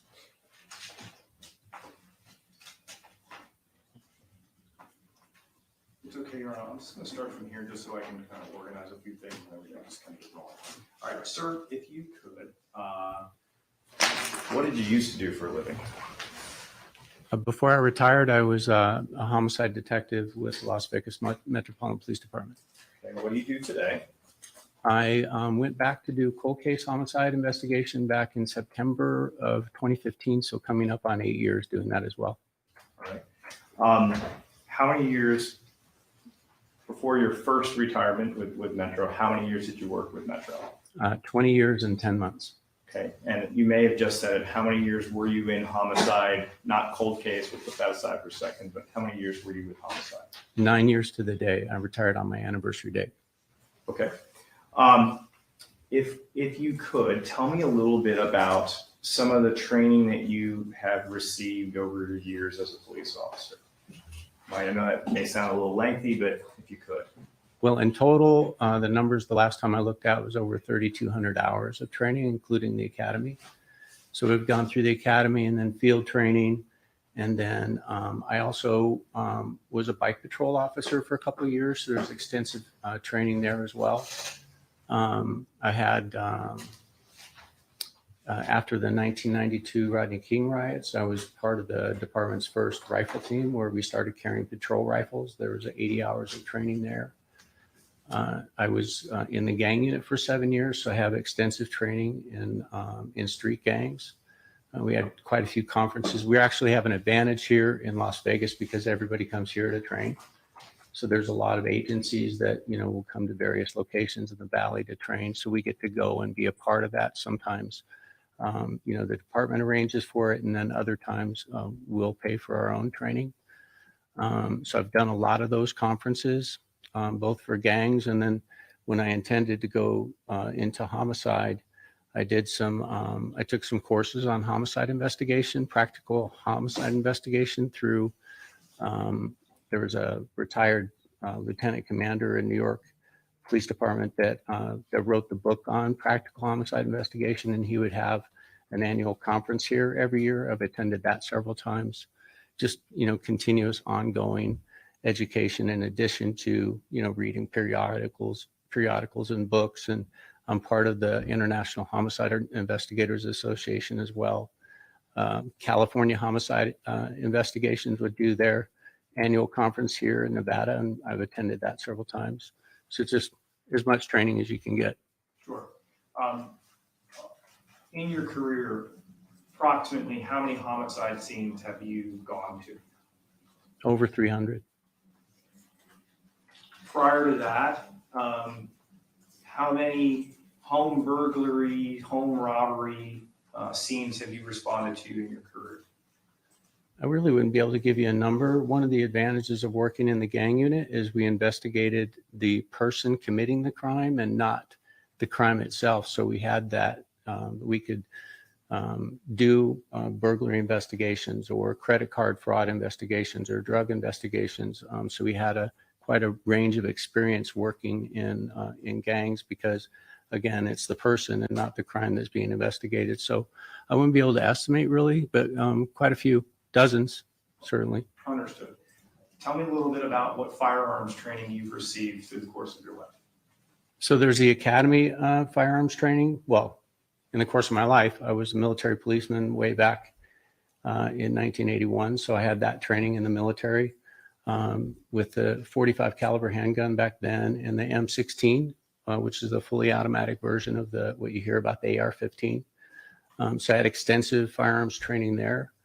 I was part of the U.S. Army Special Reaction Team, so kind of like for me, it was Fort McClellan, Alabama. So I was part of their response team, or what you would call a SWAT team. So we did quite a bit of training there. After I left the Army, I was at a nuclear power facility in Arizona, where I was a response team member for a couple of years. Then I was promoted, and I was a response team leader for 5 years before I came here to Metro. All right. Detective, did you respond to 6517 Rancho Santa Fe here in Las Vegas, Clark County on May 8th, 2008? I did. around what time do you get to that scene? About 10:15 p.m. is when I responded, when I arrived. I think it's 10:19 to be specific. All right. If you could, tell me a little bit about the homicide unit. Are you familiar with the term like a squad, a homicide squad? Correct. What is that in reference to? Well, back when this occurred, there were 4 sergeants over homicide. There were 6 people on each squad. So I was part of Rocky Alby's squad. You had a designated partner that you worked with. My partner was Rob Wilson at the time. He was on vacation when this occurred, so he didn't respond. And then we have 2 other 2-man teams on our squad, and we'd have a rotation that went through all of the squads. All right. When you arrive, if you arrive to a homicide scene and your group is tasked out there, how do you guys divide up? How's the division of labor work typically? Kelly Gale. We take turns Kelly Gale. as partners. So if you're up in rotation, that means you and your partner are going to catch the next case. And it just flip-flops back and forth between whether you were the person that took the lead last time, and then it would be your partner's turn this time. It's completely random. In this situation, again, my partner was on vacation, so no matter whether it was my turn or not, I was going to be the lead detective on the case. And who was your partner at that time? Robert Wilson. We were partners for 7 years total in homicide. All right. When you get to this scene and you're up and Detective Wilson is gone, what was the responsibility that night for you? So I was responsible for investigating the crime scene itself. And then there were other detectives that responded to the scene for the briefing initially. So we had Detective Long, we had Detective Mogg, Detective Hardy all from our squad. And then Sergeant Albee was there. Our lieutenant was there as well. Let me ask you this. When these multiple members of your homicide squad show up, do they all just start waltzing through the crime scene? No. Okay. Do they walk through the crime scene? No, initially we were waiting for every last person who's been assigned to the case to respond. And so I'm not too far from where this occurred. I'm at the west end of Cheyenne, so I was one of the first to arrive. And then we have Detective Long, who's way southeast in the valley. He was the last to arrive. I want to say at around 10:40. So even though I'd gotten there 20 minutes earlier, we wait until everybody's there. The senior crime scene analyst that's going to be on the scene, the CSA and the crime scene analyst supervisor. So we all brief it at once instead of trying to parse it out, one as each person arrives. So we didn't brief until probably, I'd say, 11:15. And I know you can't speak to what happened from personal knowledge prior to that, but when you're there, from what you could observe, were there a lot of people walking in and out of the crime scene? No. Okay. Is there a protocol that Metro puts in place to ensure that doesn't happen? Yes. Okay. And as far as you could observe, there were not people going in and out of the crime scene. There was nobody going in and out of the crime scene. As the lead detective on this case, if you did see people doing that, would you stepped in and said something? Absolutely. Okay. Now, around what time do you start doing the processing of the scene? Well, again, we're going to have that briefing with the initial responding officers. That takes quite a bit of time. And then, although I didn't meet Mr. Randolph on the night that this occurred at the scene, I know that consent to search the house was obtained and given by Mr. Randolph to Detectives Mogg and Hardy before they transported him to out where the Detective Bureau was located at the time, which was Okie and Decatur, for their interview with him. Okay, so Detective Mogg and Detective Hardy interview Thomas Randolph on that night. They did. And do you see Thomas Randolph in the courtroom today? I do. Could you please point out where he is and maybe describe an article of clothing that he's wearing? He's at the defense table. He's wearing a blue shirt, has short white hair, and he's wearing headphones. All right, let the record reflect the witnesses identified the defendant. So Is that a factor, for example, going into a home to start processing? Do you need consent or something else before you start going in and processing a scene? Yes, either consent or oftentimes that's not even available given the scene. And then a search warrant would be prepared by our sergeant, telephonic search warrant. We would have a search warrant in hand before we went in to search. So you said you were provided a briefing from patrol, is that right? That's correct. What were the basic details as you understood them before you started the scene walkthrough? It was Sergeant Darren Densley that gave us the briefing primarily.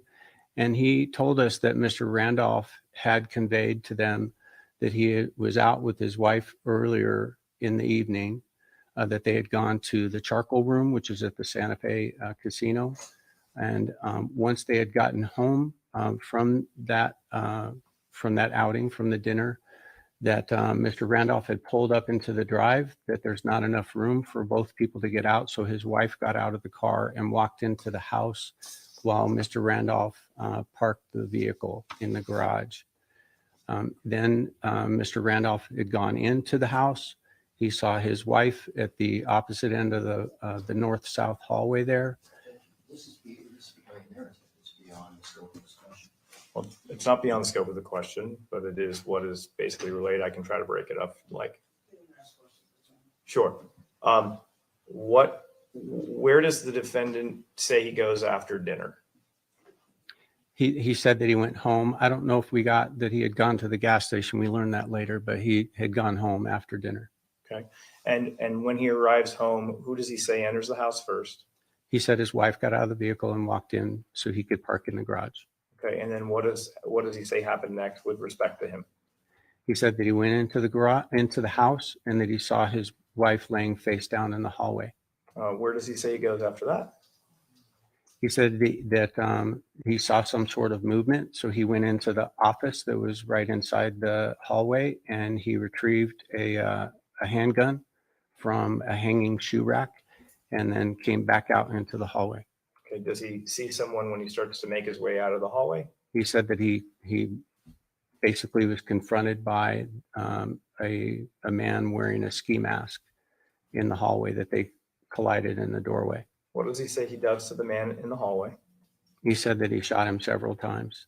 In the hallway. In the hallway. And then when he went to the... At this point, he's describing a briefing, and I believe we're going to hear another statement today. And so him just giving a rendition of what he thinks was said. I mean, we've already heard the statements, and so I would object to hearsay. Your Honor, it's not being, sure.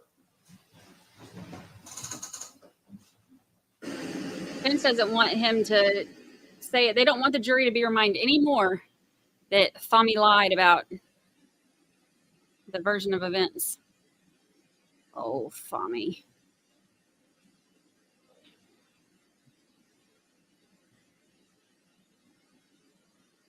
There he goes. Oh.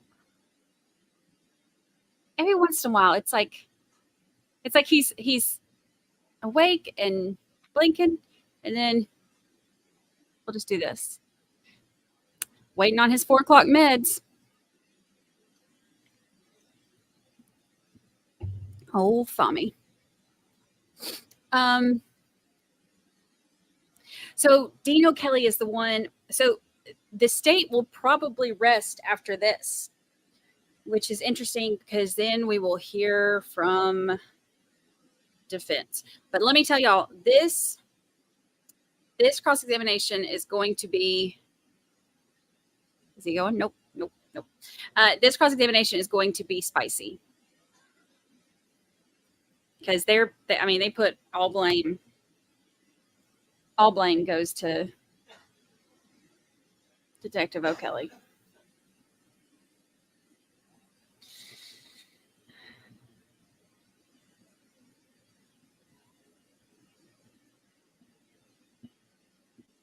Look at that face.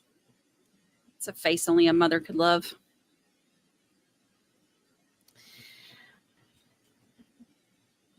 For those asking, will Thami take the stand?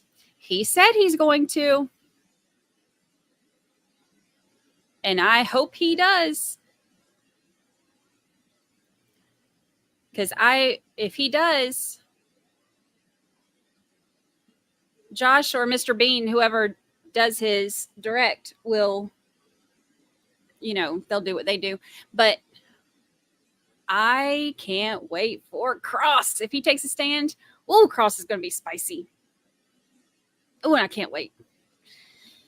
The sassy pants that will come out during cross-examination. Woo! And having to make him explain all his lies and his behavior. There he goes. There he goes. Fall asleep. Fall asleep. Fall asleep and hit your head. Go to sleep. Go to sleep. Go. Oh. So close. So close. So close. Oh, gosh.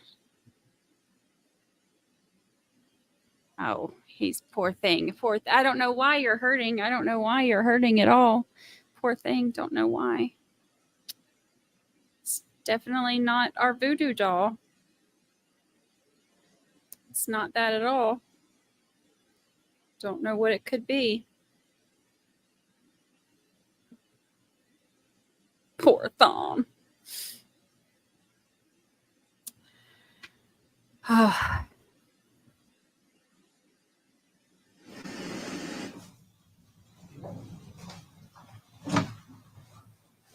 So as I was saying, as you spoke to him, he relays that he's doing shooting in the hallway. Is that right? And Sergeant Densley's given the briefing that he shot him as he was going into the garage. And ultimately, does he also indicate that he shoots? Randolph indicates to the patrol officer that he shot like a couple more times in the garage when he's on the ground in the garage. To be specific, this is what he was told. He was not present when Randolph said Understood. any of these things to the officer. Yes, Your Honor. Right. So you're getting a briefing from Densley, right? Correct. Okay. Densley spoke to Randolph, right? Yes. Okay. And Densley is relaying to you some background information, correct? Right. The briefing. So there's shooting in the hallway, but then there's a couple more shots, I guess, when he's just falls into the garage. I don't remember him saying a couple, but yes, there's a shot in the garage, he said. Okay. So you mentioned that Detective Mogg and Detective Hardy conducted an interview with the defendant that night. Is that right? Yes, they did. And into the morning.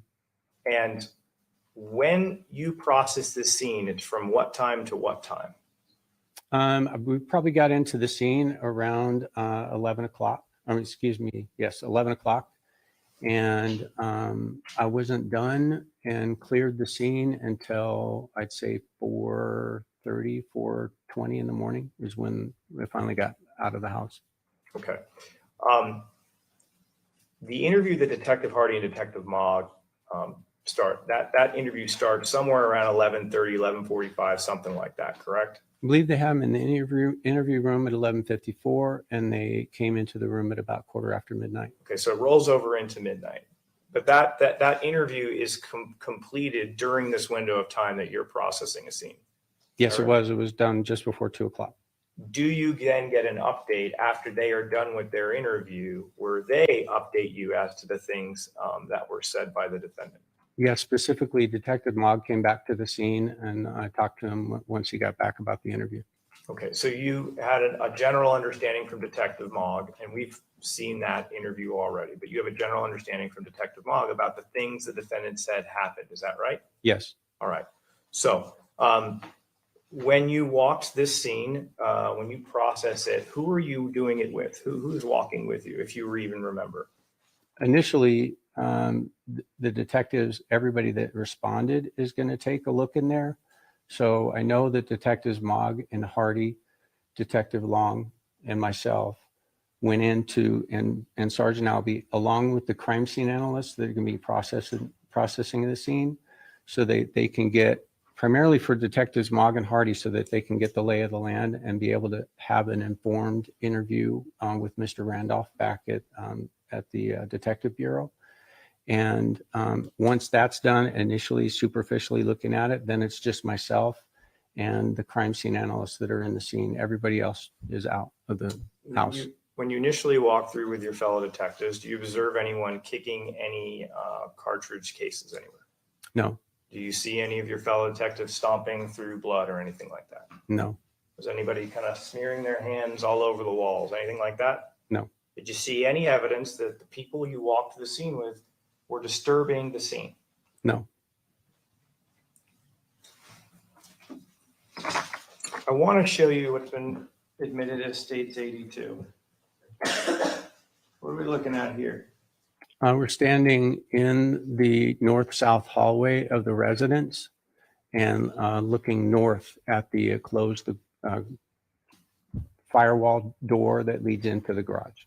After speaking with Detective Mogg, after his interview is completed, after listening to the patrol briefing about what Mr. Randolph had to say to them, is this your understanding where Mr. Randolph begins to open fire on Mr. Miller?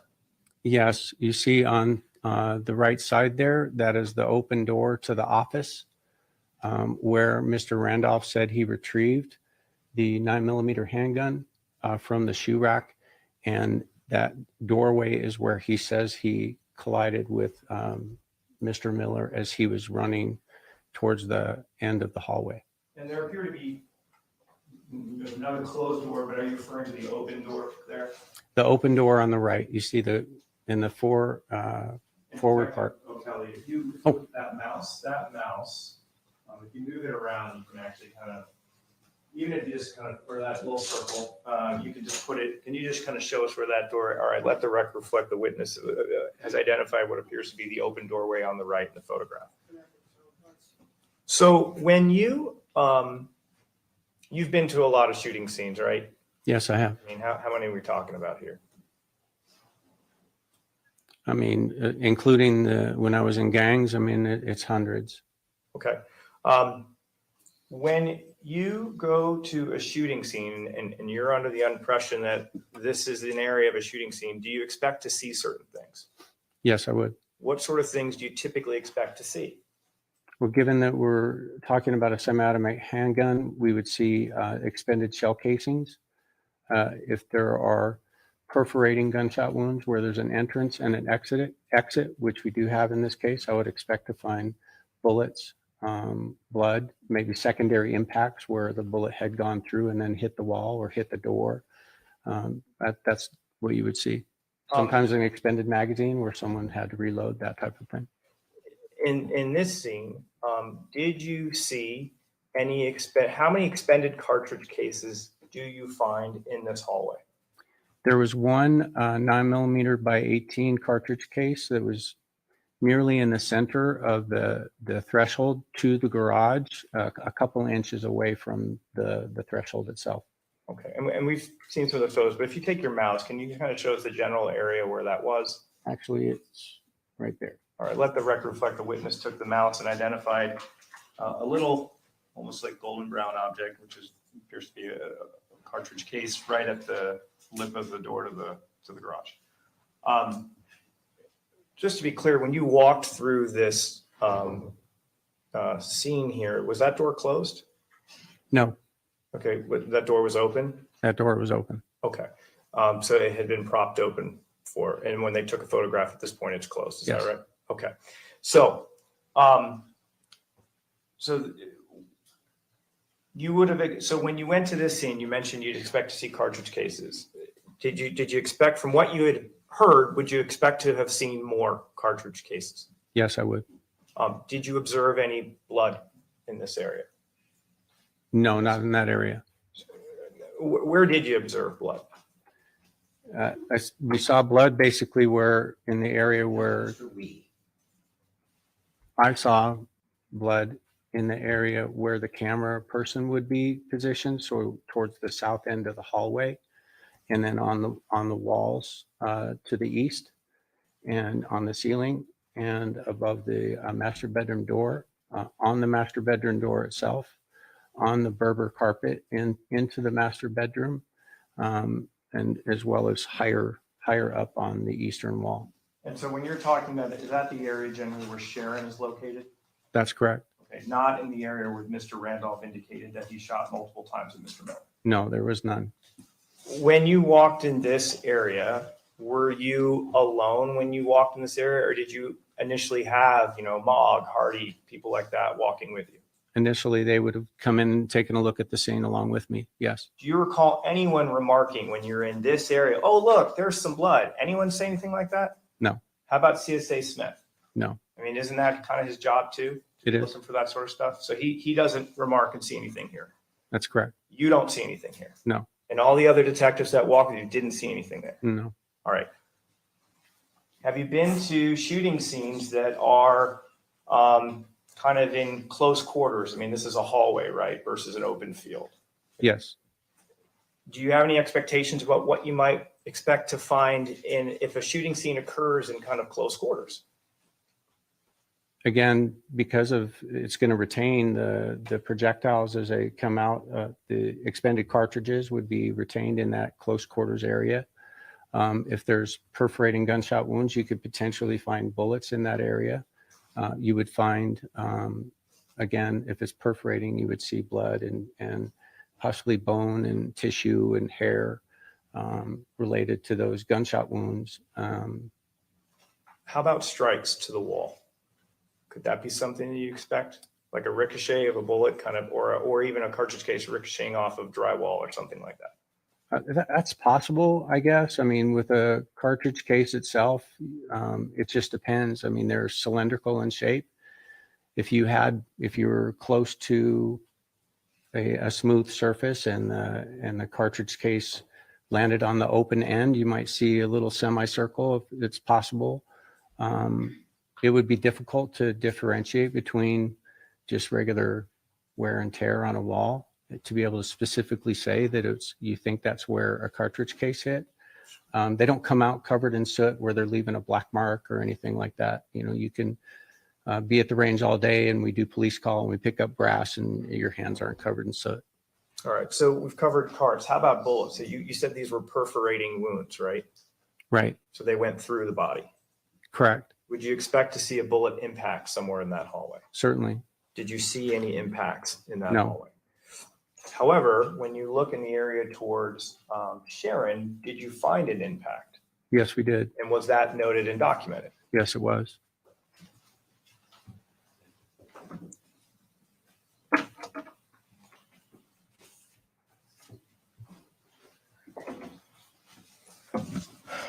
I'd like to turn your attention to the garage. When you get out to the garage, do you start to see evidence of firearms being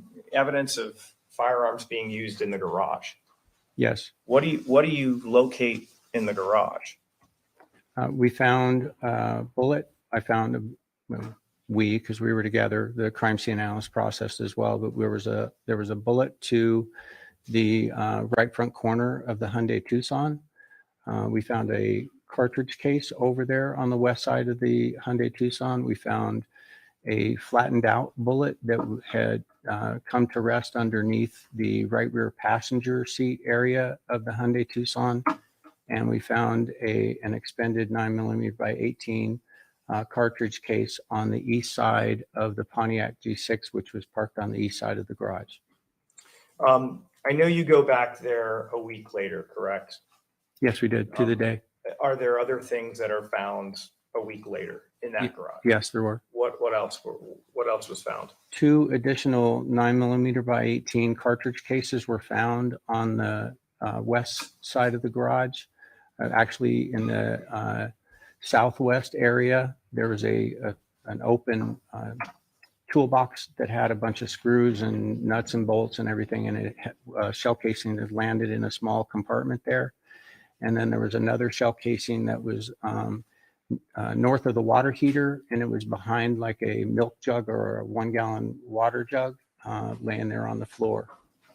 So now we had two additional. So we had a total with the one at the threshold and the 2 we originally recovered that night, and then the 2 the following week, we had the 5 shell casings. Based on your observations in the hallway, based on your observations in the garage, based on what you've learned that Mr. Randolph said occurred, was what you're seeing in these 2 different areas significant for your investigation? Yes, it was. Why? Because we didn't find in the hallway what we would have expected to find given. As to what we would have expected to find, and this has been asked and answered. I don't think this question has been asked and answered. I don't think it's been asked and answered either, but how does he know? Well, my question to him is, was the significant, I mean, we can approach Your Honor if you want. Yeah. Mr. Bean's already getting mad.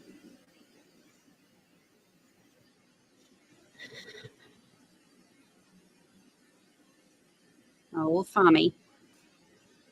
You know, they don't want, this is like the lead detective is the one that usually comes in and brings everything together. So all of the things that they're saying, like all these inconsistencies, all the things that don't make sense, all the things that led them to the next part of their investigation and everything that led to Tom, Fami, was, you know, those are things that they don't want the jury to hear. So objecting about, you know, not wanting him to repeat what they expected to see there. It's actually kind of funny because having this objection over it and making a big deal about it is bringing more attention to the fact that there were things that they would expect to see there based on the story that weren't. Then what if he just shut up and let him go? But what do I know? Fami's making notes for cross-examination. He wants to make sure he gets the questions in. That's what he told his lawyers at the end of the last trial. When he got convicted, he said that he thinks it's because they didn't get the questions in. They just didn't get the questions. You didn't ask the questions.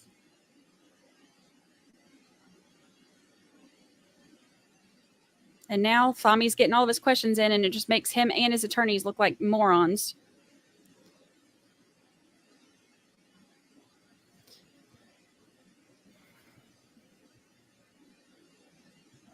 What could he possibly be writing, though?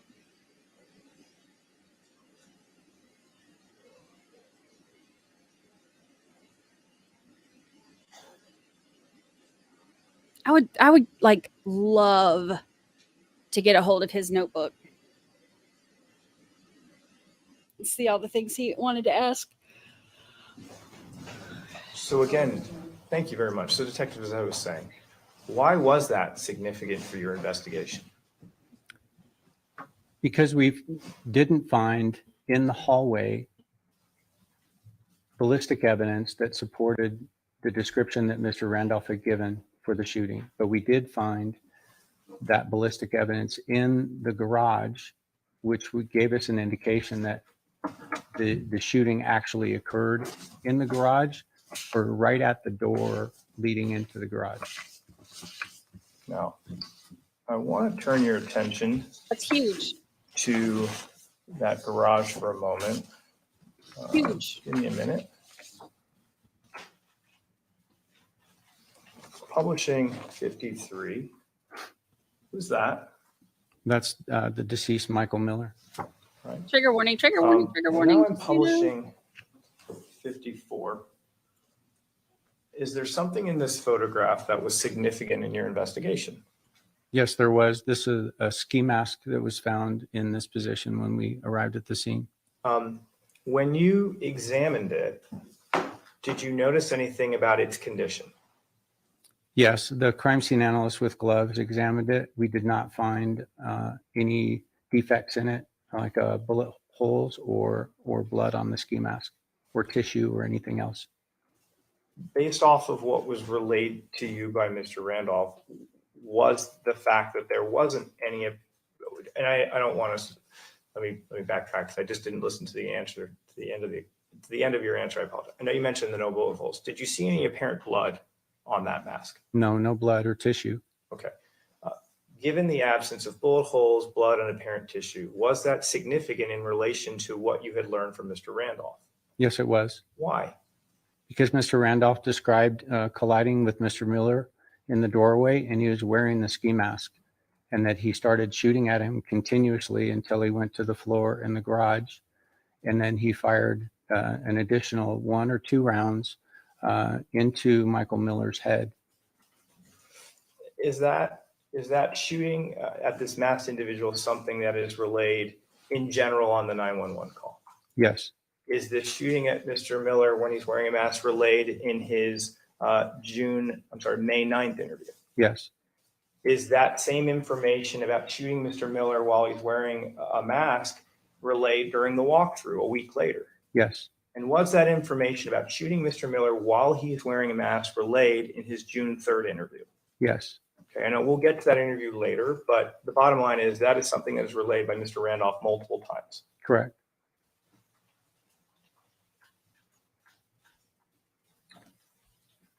When you walked towards the kitchen area, did you notice that there was any doors that gave an access point out of the interior of the house? Yes, there were doors on the south side of the house off of the kitchen. Okay, were those doors open when you arrived? They were. Okay. Was that of significance in your investigation?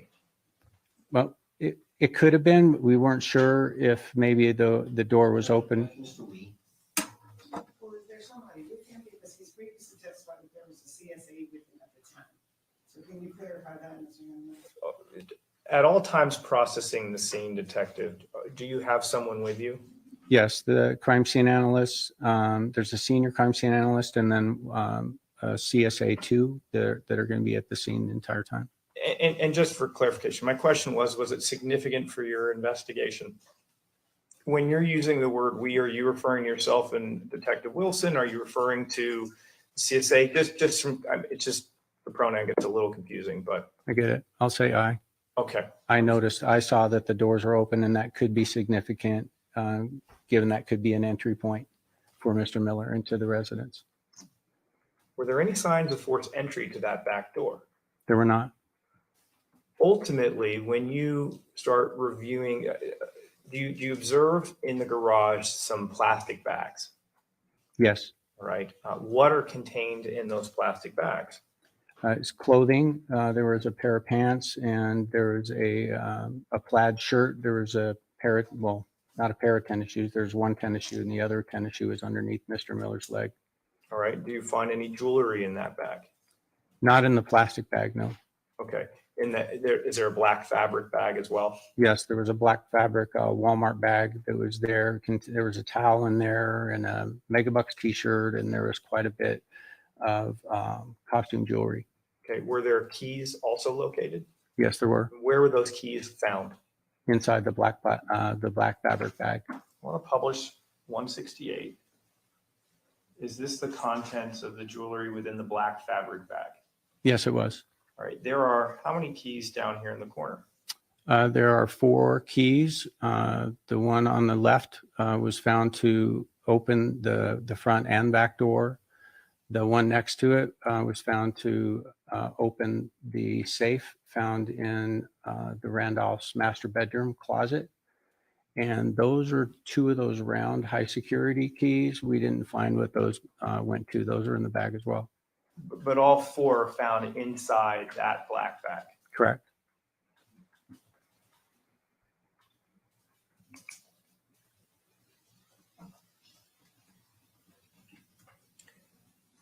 When you walked through the kitchen, did it appear to be rummaged through at all? No, not at all. It was very, very neat and tidy, except for one. There was a knife on the cutting board that seemed out of place. Okay. How about the kind of the family TV room? Did that appear rummaged through at all? No. Was there a kind of a more formal sitting room as well? Yes. Did that appear rummaged through at all? No. How about, is there a little den? Some kid stuff is in there. Yes, with French doors. What was the condition of that room? It seemed well kept. How about the other rooms kind of in that hallway? There are 2 rooms on the left. If you were facing where Sharon was, there's kind of 2 rooms to the left. Is that correct? Right. You're facing south, and there are going to be two rooms on the east side of the house. Let me publish what's been admitted as 214. Let's talk about this northeast bedroom. Is that the office? That's the office where Mr. Randolph retrieved the 9mm. Right. What is the condition of that room? I mean, it seemed relatively straight. We had, there was a 22 caliber handgun that was found in there. There was a piece of luggage that was near a trash can by the desk. There was some fabric on top of it, and we found the one handgun in there. But other than that, it appeared fine. There was a computer whole setup right in that room. Yes, Anything about the computer and the electronics disturbed at all? it didn't appear to be. All right. And then when we look at this east bedroom, and that's the drum room, is that right? Yes, we refer to it. The room had, a lot of the area in the room was taken up with a full drum set, so we called it the drum room. Do you remember anything disturbed, knocked over in that room at all? There was like a dresser in there with several of the drawers that were opened partially. There was a side door that swung out. There were a couple of bags on the floor to the east of that dresser. Then we found a 38 caliber Smith & Wesson handgun that was up against the north wall of that room, or excuse me, south wall of that room. So publishing Happy anniversary, Kelly P. 94. Is this kind of a view looking into that hallway? Yes, we're looking in a southwesterly direction, and you can see into the master bedroom. So this is the reference to maybe a cabinet that's open and a drawer is kind of partially opened. Correct. Publishing 96. Is that kind of another angle of that dresser? Yes. But it doesn't appear any of the contents of these dressers have been dumped out. No. Publishing 99, and that's the condition of kind of the rest of that room. Yes, we're looking northeasterly from the doorway.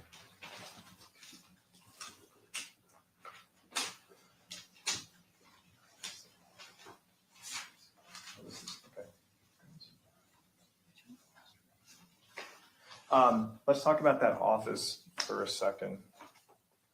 Publishing 126, is that the state of what the office with the computers look like? Yes. Publishing 123, is this another view from the office? Yes, it is. We're looking southwest out into the hallway. You can also see part of that hanging shoe rack in the closet. Publishing 125, is that another angle of that office as well? Yes, it is. We're looking back the opposite direction, northeast.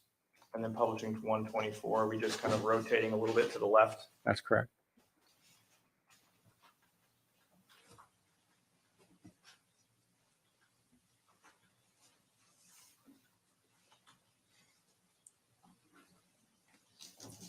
You mentioned you also walked through the master bedroom, is that correct? Yes. Publishing 106, is this a look at kind of slightly inside the entryway of the master? Yes, it is. And what are these couple of boxes here? What do these appear to be? They are drawers from, if you were to go up from there, you can see a cabinet, like a curio kind of cabinet that's hanging on the wall directly above that little angel. There you can see it. And the drawers would go into the bottom 3 slots there. Okay. Publishing Can 110. I go back to that last exhibit? Which one is that?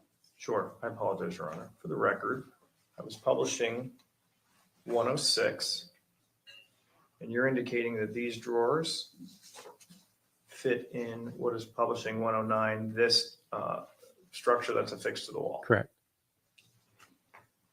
Publishing 110, is this kind of the state of that dresser? Yes, we're looking southeast in the master bedroom.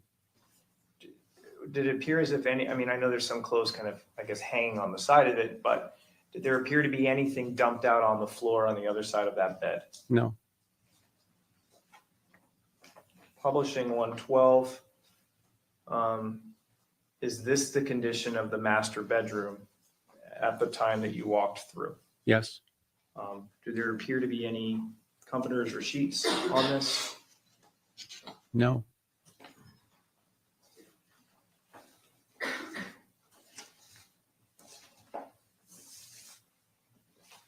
Why were there no comforters or sheets?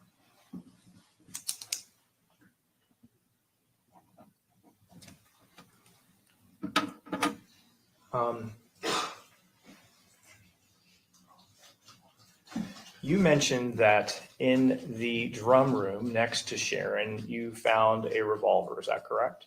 Yes, a 38 Smith & Wesson. And you mentioned publishing 214. So that in this room, and that is that the 15 signifying that revolver? Yes. Okay. You mentioned, let's talk about this office here. Is there another firearm found in there? Yes, there was a Smith & Wesson 22 caliber revolver. Does your investigation determine which of these two revolvers was used to shoot Sharon? Yes, the Smith & Wesson revolver indicated by 15, the 38 caliber, was found to have the hammer down on an expended 38 plus, which means plus powder or power, depending on who you're talking to. So there's a little bit extra energy that it communicates, and it's a semi-jacketed hollow point. Okay, so, and publishing 90, that's that firearm, correct? Yes, it is. Publishing 101, is that a close above it? Yes, it is. So this is the gun, and ultimately your analysts, forensic analysts determined that this is the gun that actually shoots Sharon in the head. That's correct. But Mr. Randolph indicates that another gun was found on Mr. Miller, is that correct? Yes. Is that, through the course of these interviews, is that the gun that he says Mr. Miller is potentially about to shoot him with? Yes. Okay. And where is that gun ultimately recovered from? Where does Mr. Randolph say he got that gun from? He said that he got it from underneath Mr. Miller, and that he brought it into the house, and that he said he was aiming for the trash can, but he threw it into the office, and it ended up landing on top of some fabric covering a piece of green carry-on luggage. Okay. Publishing 127. Do you see that green carry-on in the photograph? Yes, I do. Where is it? If you take your mouse, just going to put it over in that area. This is the carry-on luggage. Right. Let the record reflect the witness identified a piece of luggage in the bottom left-hand corner. 127. Publishing 128. Is that a close-up of that same piece of luggage? Yes, it is. Publishing 129. Is that the close-up of the gun? Yes, it is. All right.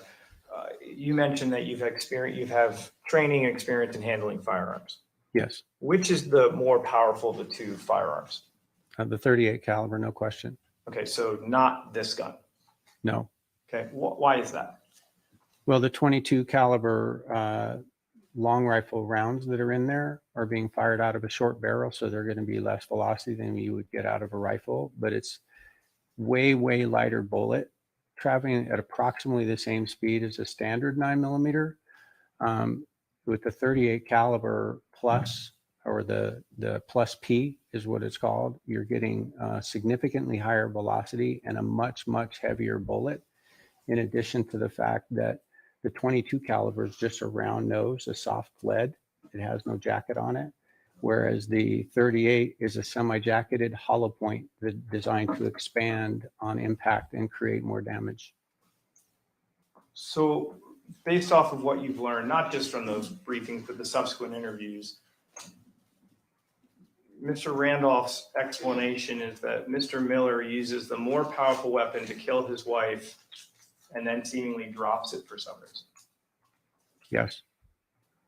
When you conducted interviews with him, I mean, I know you do one later with him, but you've also listened to the June 9th interview. May 9th, yes. I'm sorry, May 9th, I apologize. Does the defendant indicate that he communicated to Mr. Miller that that night he was leaving Mr. Miller to go hang out with his wife? Yes. Did he indicate that he had to drop Mr. Miller off because he had to be the one to pick up and drive his wife to dinner? That's correct. Okay. So according to the defendant's explanation, Sharon comes in and is shot with one gun, and then he decides to, I guess, drop the gun. Yes. Does Mr. Randolph ever explain at any interview or any juncture why he would do that? Judge, objection as to Mr. Randolph having to explain why Mr. Miller, who just murdered somebody, dropped a murder weapon and then was leaving. I don't think he can do that or could be expected to do it. Well, I think if he relayed that information in an interview, it can be shared. If he can't, he can't. If he related, the detective can share it, but I don't think the detective can testify to an expectation. Sure. I'll rephrase the question. Did Thomas Randolph ever relay to you why or how Mr. Miller abandons that gun? No. But that was the gun he successfully used to kill his wife, Yes. according to Mr. Randolph. Yes. Judge, I object to that. I object to that that Mr. Randolph never said it was the 38 that was used. I think it's the opposite. If he could say a page number or rephrase it. Well, Mr. President, if you could rephrase the question and specify who is he and specify what it is that was said. Sure, understood. And I get what's being mentioned. Mr. Randolph never specifies what gun is used to kill his wife, correct? No, he just specifies which gun he got from off of Mr. Miller. Right. Where does he say he finds the gun used to kill his wife? Where does he say he generally finds it? Judge, he just said he didn't know. You just said Mr. Randolph never said that which gun was used to kill his wife. I apologize, and it's my fault. 38 special. Where does he say he found the 38 special? That's not the 38 special, that's the 22. We'll get there. I'm going to get there, guys. I apologize, everyone. It's all right. I apologize. Trying to confuse everyone. Publishing 101. The 38 special. Where does Mr. Randolph say he found the 38 special? In the first interview with Detective Hardy and Mogg, he said that when he knelt down next to Sharon, that his knee was on it. So it was directly next to her body. And It's underneath her body. he said that he knelt down on it when he knelt next to her body. So the gun that your team successfully determines kills Ms. Randolph is found, according to Mr. Randolph, underneath her body.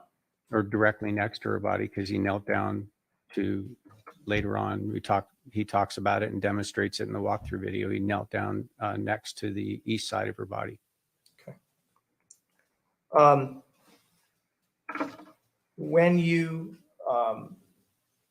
process and walk through this scene, is there a purse found of Sharon's? Yes, there was. Where was that located? That was in the bathroom, directly off the hallway. Nearby Sharon's body? It was, I mean, it's a few feet because she's in the hallway, and the carry out from the dinner and her purse were in the, Publishing 103. Is that the purse and the charcoal grill bag? that's correct.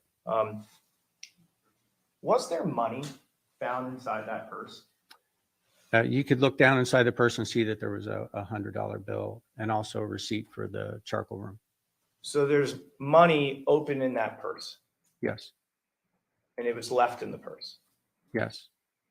When Mr. Miller is taken to autopsy, how much money is found on this person? There's $4 and something in change. He just had change. During the course of your interviews with the defendant, does the defendant offer you a possible motivation for doing this burglary is to steal money? Yes, But the money in her purse remained. correct.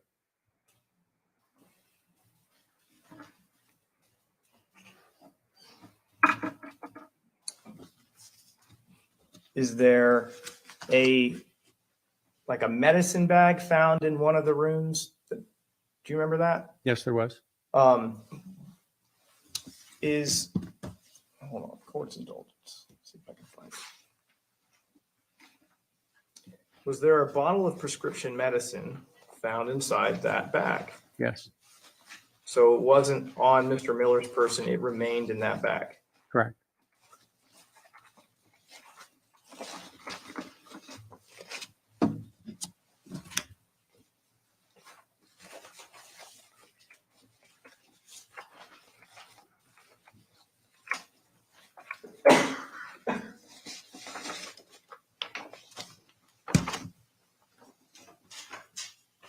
Publishing 111, is that bag that we're talking about? Yes, Publishing 113, do you see a bottle of pills in there? Yes, I do. Could you please take your mouse and kind of indicate where it is? All right, let the record reflect the witnesses identified what appears to be an orange pill bottle just below what appears to be a bottle of shaving cream. And there's also a pill dispenser up at the top, and you can see a white pill up in one of the compartments.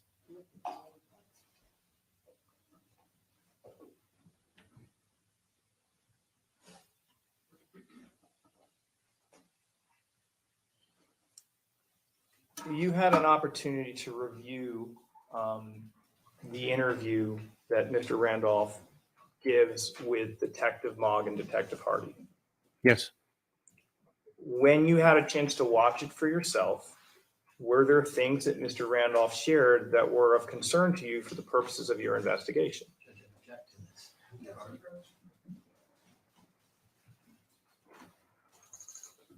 Okay, so here's my problem. I have a few problems.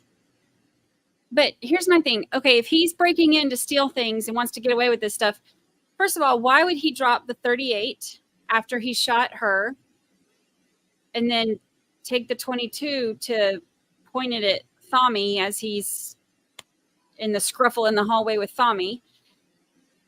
I also think it's weird about the no sheets and blankets because they had been in Utah for a week. They were leaving the next day to go back to Utah, and they're on a date night. Why was there no sheets on the bed? That's just a weird thing to me, but that doesn't necessarily mean it's related. It's just weird to me. And then he's robbing the place, and he's got bags full of all this crap, like a towel and T-shirts and stuff, but he didn't get the prescription pain meds or the other guns or cash or anything like that. He had cosmetic jewelry, according to the defense, cosmetic jewelry, and $4 and change. Dropped the 38, but has the 22. And he said he had the 22. Like, didn't he say he had it in his pants or something? Or in his pocket or something like that? How would he have gotten that in his pocket if he's pointing it at Thami Boy?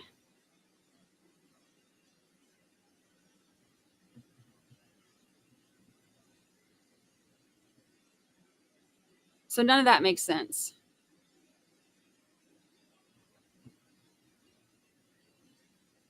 The sheets are just one of those weird things that, like, yeah, it could have been laundry day, but they had been out of town for a week, and they'd only been back in town for a couple days, not long, and then they were going to be back out of town the next day. So to not have sheets on there at that time is just weird to me, but not that it's necessarily related. It's just weird.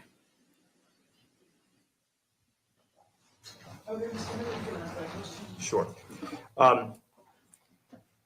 When you listened to the interview, where did the May 9th interview, where does he indicate Mr. Miller is running towards when he first encounters him? Toward the garage, the closed garage door. Okay. You mentioned that a house key was found that had access to the back door. Is that correct? Yes. You had indicated when that you arrived, that door was open. Yes. When you had observed that at the scene and observed the key in the bag, and you heard Mr. Randolph relay that Miller was, in this instance, running towards the garage, was that of significance for your investigation? Yes, it was. It didn't make sense. Why? Because it would have been easy for him to turn left and go out where he came in. Instead, he's going towards a door where he knows somebody's going to be coming in. The Bam. door's closed. This is speculation that he knows somebody's coming. He's now telling us what Miller knows. I can have it rephrase. Detective Kelly, you can testify about what this did that was significant in your investigation. I'm just going to ask you to refer to testify to what somebody else was thinking. Yes, Your Honor. But the bottom line is, presumably there's a garage with people coming in it, correct? Yes, And when you walk that scene, the back door is open. yes. And so that struck you as strange, that was the direction of Mr. Miller's travel, given that there was an open back door. Yes, it didn't make sense to me.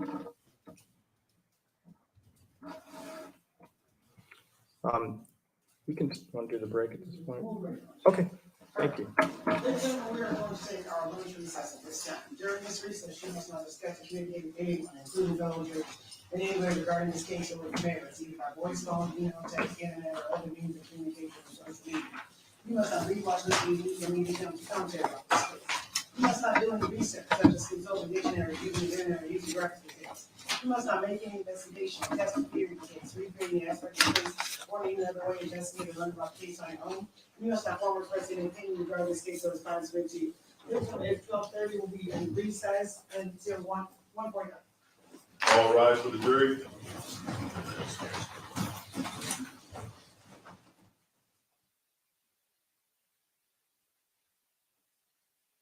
They cut off the camera. I was trying to see if they're going to show Thummy Boy again. But maybe not.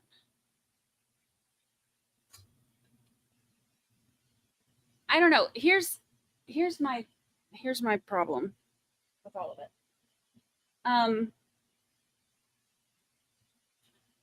It seems strange to me that, well, there's a few things that seem strange, but what he just said was one of the biggest things. He said, okay, in that diagram of the house where Mike was waiting, where, let's see if we can rewind to get that diagram. Let's see if we can find it. Let's take a look-see.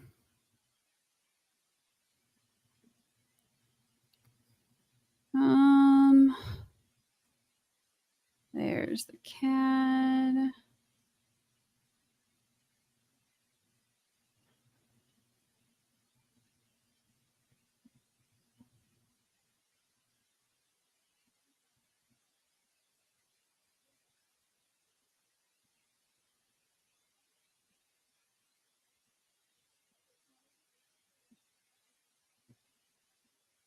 Didn't they show the diagram today too, or was it just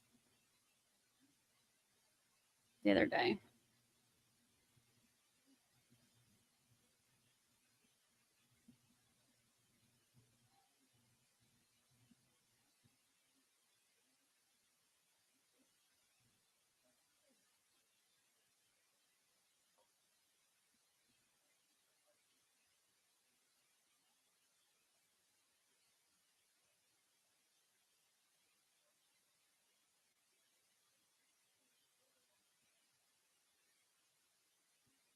Ugh, Tommy. I don't see.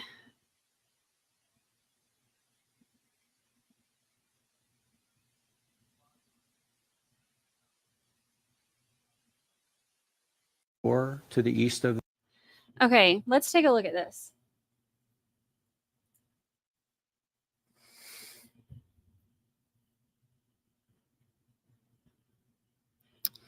So here's where Sharon was.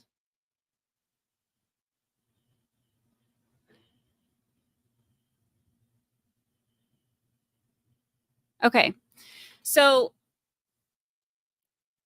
let's play this out. Let's say Mike really isn't there just waiting to kill Sharon. He's there because they are playing this, like he really is there, like what Tom said, he's there to rob the place because it makes sense to rob it now when he's got a short time instead of the following day when he knows they're going to be gone for a week. Let's just pretend like that makes sense. So he's there to rob the place, right? And then he gets interrupted. So here's Sharon's body. Here's where he ended up. So he more than likely would have heard the garage door opening, but if not, then you would hear this door opening. Sharon comes in. He shoots her. He's in the bathroom right here. He shoots her as soon as he sees her, drops the 38, and then knowing that she came in through this door and having been to their house enough, he knows that they pull into the garage. He knows that's where they park. And even if he doesn't know that they park in the garage, he would know that that's the door they enter in because he's been there with them before. Thami has gone and picked him up before, and he's come there with them. So wouldn't it make sense if you were Mike Miller and you really were just there to rob the place, instead of being like, hey, let me go through this hallway toward this closed door where this garage is that may also be closed, and try to escape that way? Or turn right here and go right back out this door where he supposedly came in, ducking through this hallway and then back out this door. He could get into the back, hide behind the shed, hide in the yard somewhere, get through the gate, go around the fence. Thami would be busy checking on his wife, like, oh my God, Sharon, what happened? Let me call 911. Let me get help. That would make the most sense, right? So to me, it makes zero sense for Mike Miller to have not only dropped the 38, but also to have gone toward a closed door with another potentially closed door on the other side of that he would have had to hit. And y'all, garage doors, I mean, this is like, what's he going to do? Escape and open that door, go through there, knowing that they had come home together. He supposedly knew they were out on a date together. So he's going to go toward where Tom is coming back. And then what's he going to do? Hit the garage door and then sit there and wait on it to go up enough for him to duck under it? Makes no sense. It would have been way easier, especially since this door was supposedly open. Not supposedly, this door was open. When they got there, this door was open. So it was supposedly the point of entry or whatever. And that's another thing. In that whole rambling video where Thami said, when they asked Thami if Mike Miller had a key, he went on this whole long rambling thing about, well, he had one at one point, but I don't think he does anymore. And then he tells this whole long story about how, oh, well, there were these keys that were hanging. And then I had all kinds of keys, and there were old house keys, and there were keys from this and keys from that. And then the mailbox key, and then the mailbox key broke.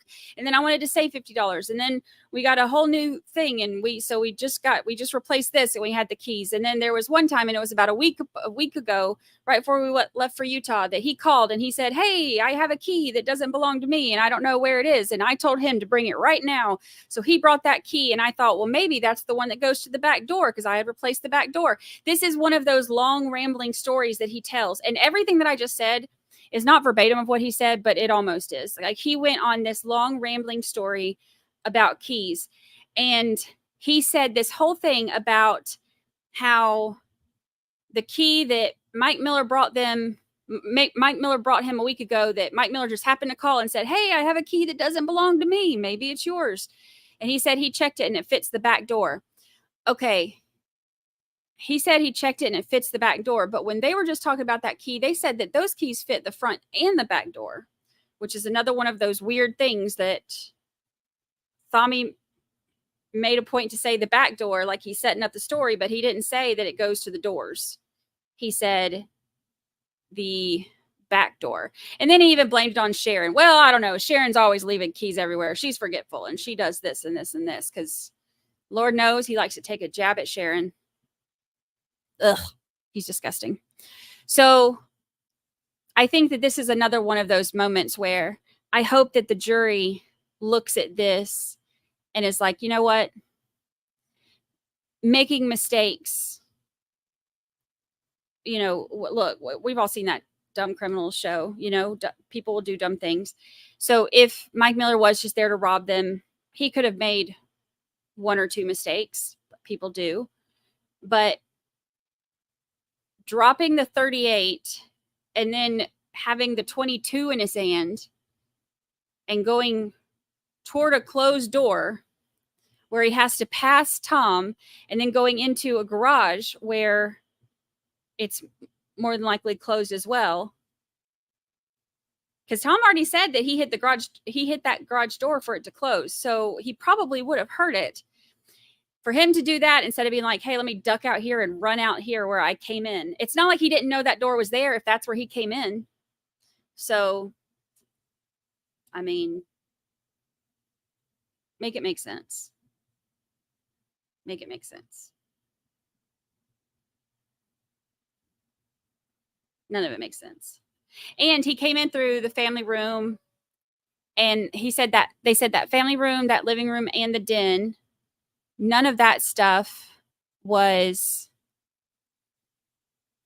messed up or had been touched in any way. It was the back stuff, which is just another one of those things.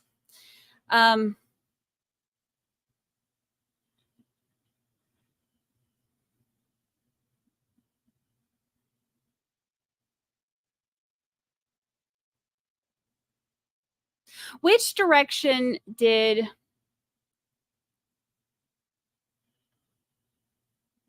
I'd have to go back and look. Which direction did they say?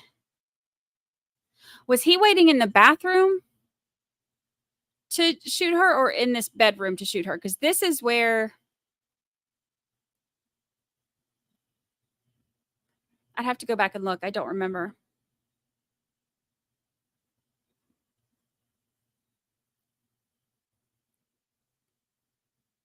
They said that she was standing about where her knees fell. Because that's something that people bring up a lot too, is that she still had the to-go stuff in her hands. She had the to-go stuff and her purse in her hands. So she may have been, if she was walking in here and was going to throw her purse, you know, in here and then like just to get it out of her hands or whatever, and then walk to the kitchen to put that up. Or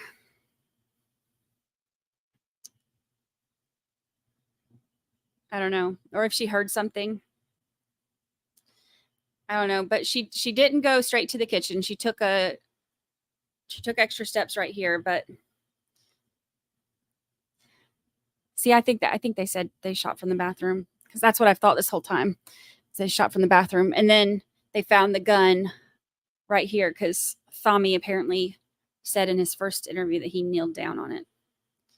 So,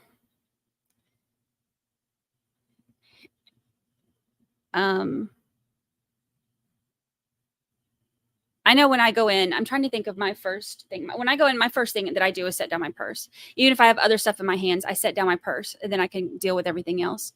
So if she has to come right by there anyway, I could see her, you know, going to step right in her room, throw her purse in there, and then go to the kitchen. So, and then he was waiting right here.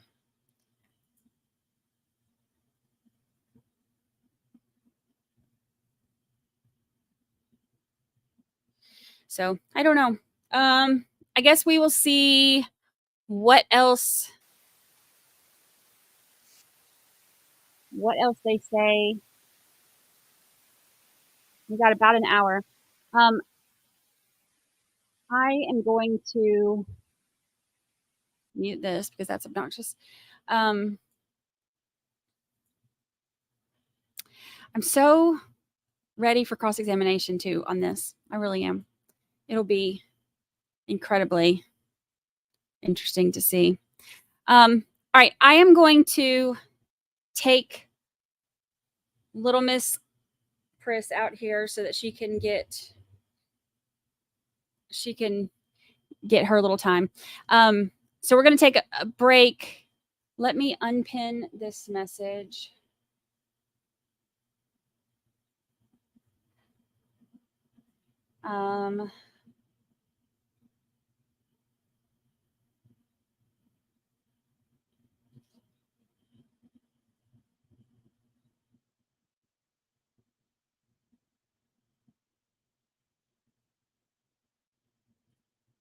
Court is in recess until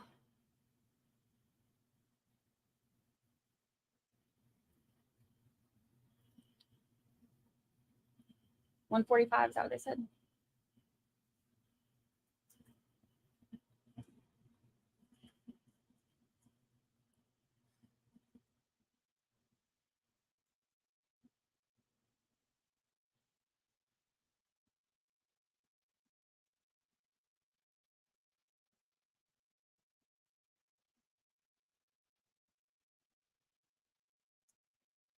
$1:49 Pacific time.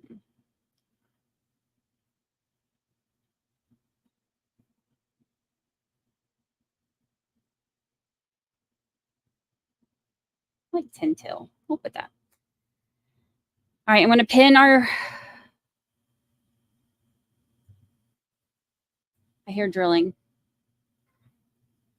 It's not the drilling that it was. It sounds like actual construction in one of the.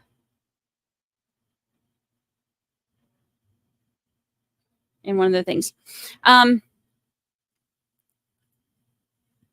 Okay, I am going to take her out and let her go potty. It's Lucy Lou. She's got to go. She heard me say her name. And then we'll come back. We'll come up back a little bit early and we'll talk about everything and go over some of the stuff that they said and walk through some of this. And we'll pull that. I'll get a close-up of that diagram so we can take a look at it too. So give me about 15 minutes to take her out, and then I will come right. Look at her looking. She knows. She knows. She's looking at me. I know. We're about to go. I know. And then we'll come right back. Okay. We'll be back.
Hello. We're back. We're back. We're back. Lucy got her little break. I got a little break. Got to chow down some food. And now we're back. Let's see something. I hope everyone had a good break. Remember the other day when aliens invaded and I was trying to tell y'all about the cricket sound that I found This is it.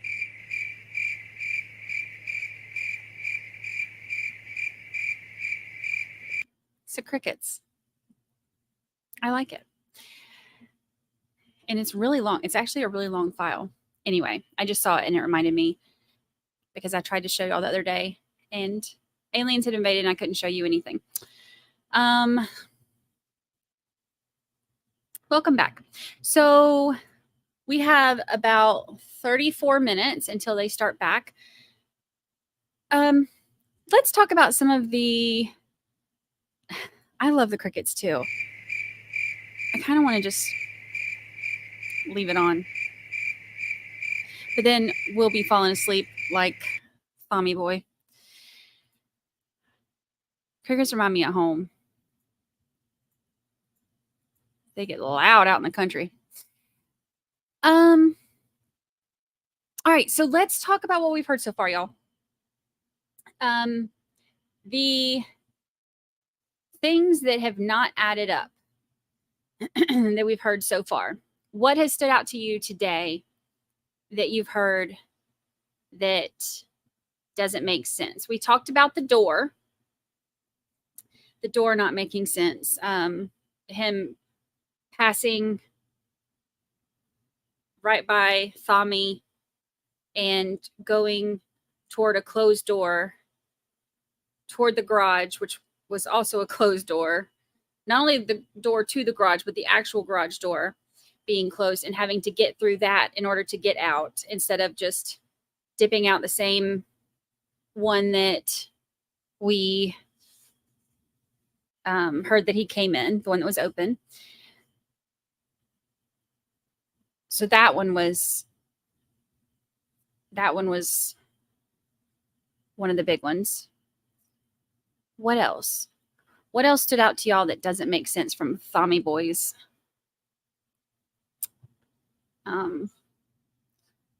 story that we've heard today? The waltz comments were hilarious. Waltzing and the trampling. What defense said trampling. They go trampling through, and prosecution said waltzing. So are you saying that a dog in his 4 feet and the canine guy in his 2 feet didn't go waltzing through there? That was funny. The sass. Ski mask, definitely ski mask. That's another thing that doesn't add up.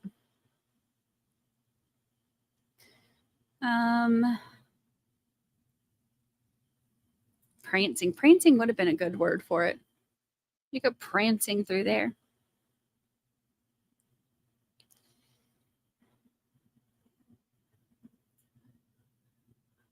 Or did they scruffle through? Scruffled on through there. Hopping right along. Hopping on through there. That's so fun. There's so many words. We can get so creative with how they made it through there. Frolicking. They went frolicking through there. Shuffling. Skipping. We could spend the rest of the day just doing this. All the different ways that they could have walked through there. They waltzed, they tangoed, they foxtrotted, they twirled. It's hilarious. All right, let's see what else. The clothes in the bags, still need to understand that process. Yeah, that was another thing. So we talked about him going out the garage door instead of the back door, which makes 0 sense. The ski mask, not having any defects or any blood on it. And the clothes in the bags. Okay, so he had t-shirt and towels in the bags, but he didn't have the guns or the prescription meds or any cash. But he had a towel. Must have been a nice towel.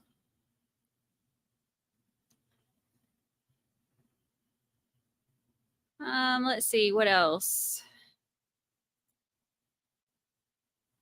I love that y'all are still going with this. Trampling, sidestepping, voguing, moseying, trudging. They lumbered through there.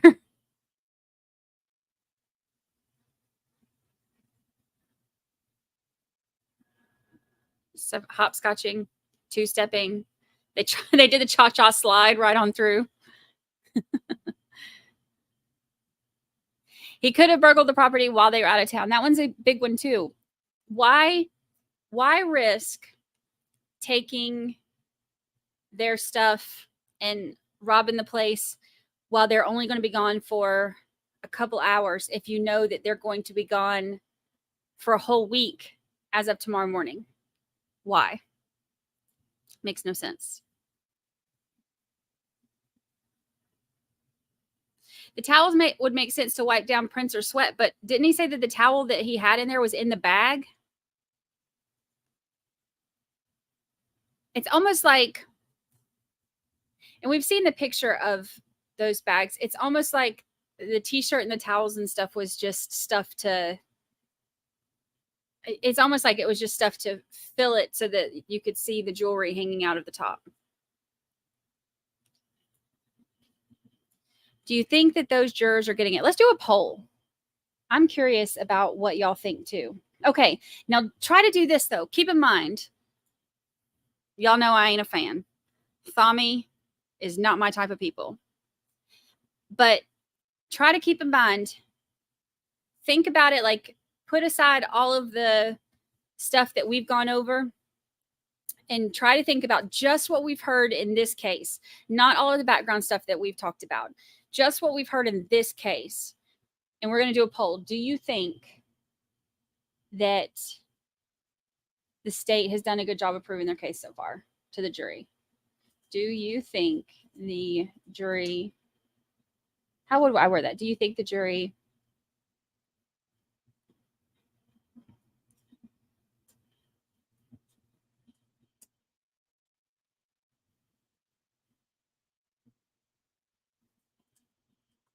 proving their case to the jury in this trial?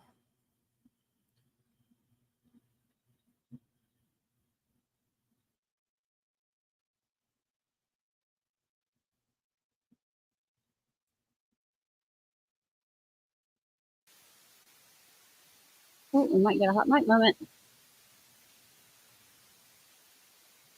Maybe.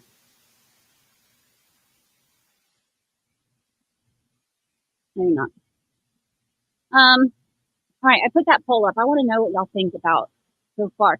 Now, keep in mind, the jury from the last trial said that even if the information from the previous trial and the previous murders and the other wives and all that, they said that even if that stuff hadn't come in, they would have still voted guilty, that there was more than enough evidence for them to feel like this would have been a guilty verdict. So that's what they said. But I want to know, of what you've seen so far, do you agree? Do you think that there's, if the jury doesn't know anything about the others and they're only going by this, do you think that it's enough? I'll say this witness right now is going to be, Detective O'Kelly is going to be the one, clogging on through. This is going to be the one who brings everything together. You know, he's which they bring the lead detective in last for that reason in most cases.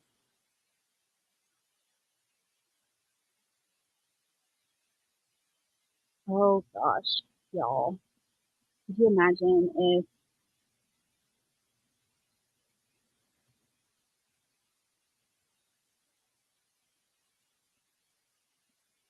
if Tommy Boy gets up there, man, it's gonna be better than Murdoch's testimony.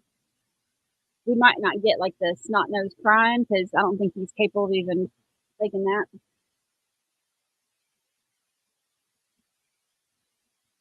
Again, it did this after lunch last time too.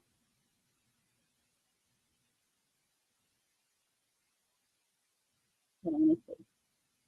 Remember, it made me sound like I was underwater last time. Yeah. Testing. Does that help any?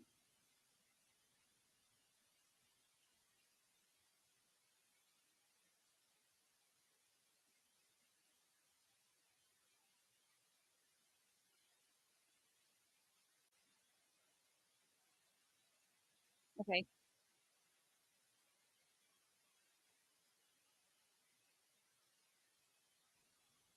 I'm going to restart. Last time it did this right when we came back from lunch too, and it made me sound like I was underwater. So we have 24 minutes. Let me go ahead and restart now and see what I can do.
Okay. Did this help?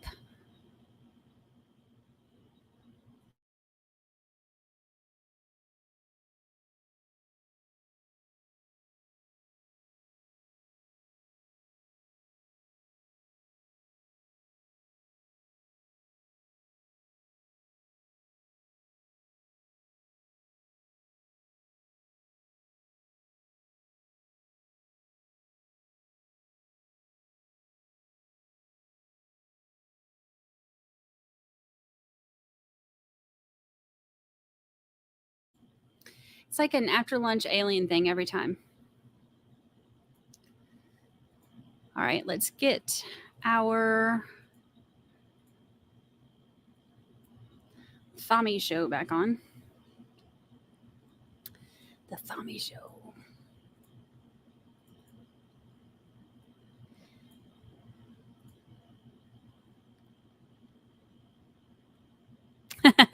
Look at Brandy fixing tech issues. JT would be so proud. You know, it's funny. I've been fixing a lot of them lately. All I do is turn it off and turn it back on, but still, it feels like I'm like really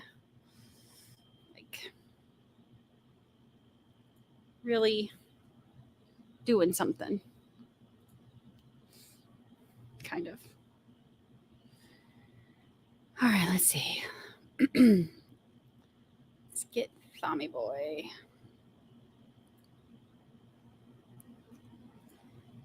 Hi, chat.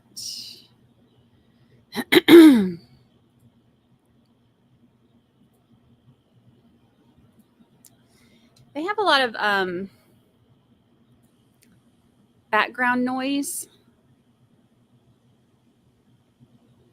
for whatever reason in their audio, but I mean, I guess it's better than nothing. At least we can hear it. At least there's that. Oh, we have. Thank you, Vicky Cobb, for the super sticker. Thank you so much. I appreciate it. That will go towards Lucy's treat funds. As if she needs more. Oh. Stuff is moving around. All right, let's see. So I want to see boot scooted. Y'all, you know what's funny? Speaking of boot scooting, this is how country my high school was. I was a cheerleader, and one year for the halftime show, you know, you always go out there, cheerleaders do like halftime dance or whatever, you know, getting the crowd hype. And it was football season, and one year for the halftime show, we literally did Boot Scootin' Boogie was our song that we did our dance to.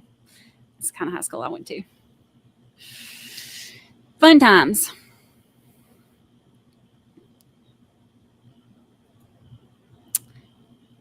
Fun times. Oh, speaking of which, y'all, there is a mystery in my hometown. Hold on, let me pull it up. This is actually really funny how this happened. I will tell you because on Twitter the other day, I got a notice. Let me get it pulled up. This is really funny, y'all. Oops. Not what I meant to hit.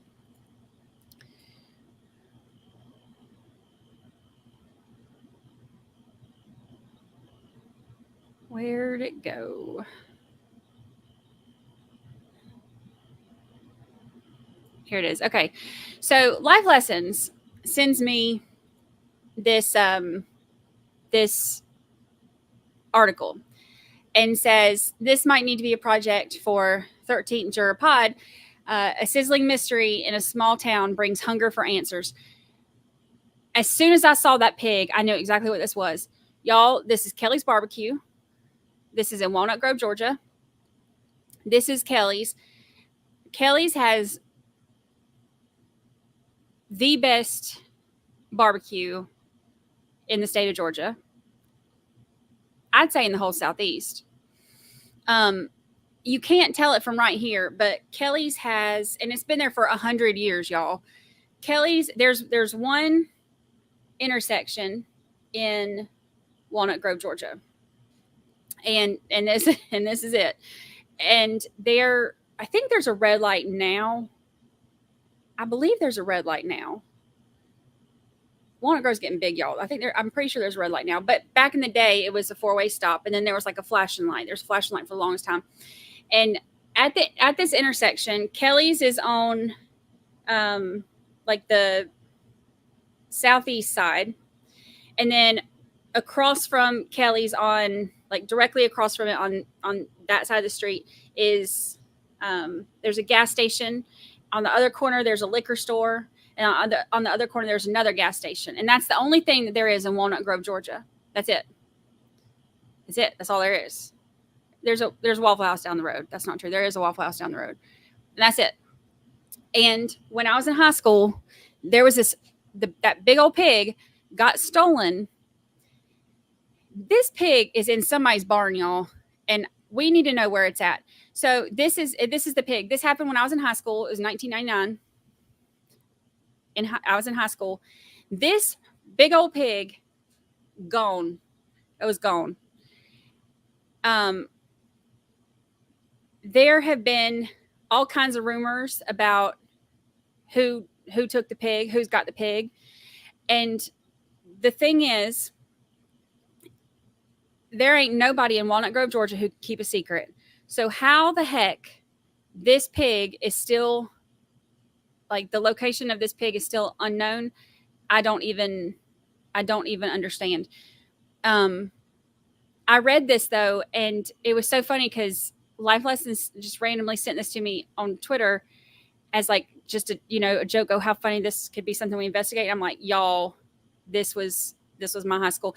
It sounds like a senior prank, but I was in school, and my boyfriend at the time was a senior, and he would have known if it was a senior prank. He would have known. I graduated in 2001, and this has been one of those things that we have talked about for ever and ever and ever. This is another theory. What high school are they rivals with? So our rival at the time was Monroe High School, and Monroe was the other high school in the county. And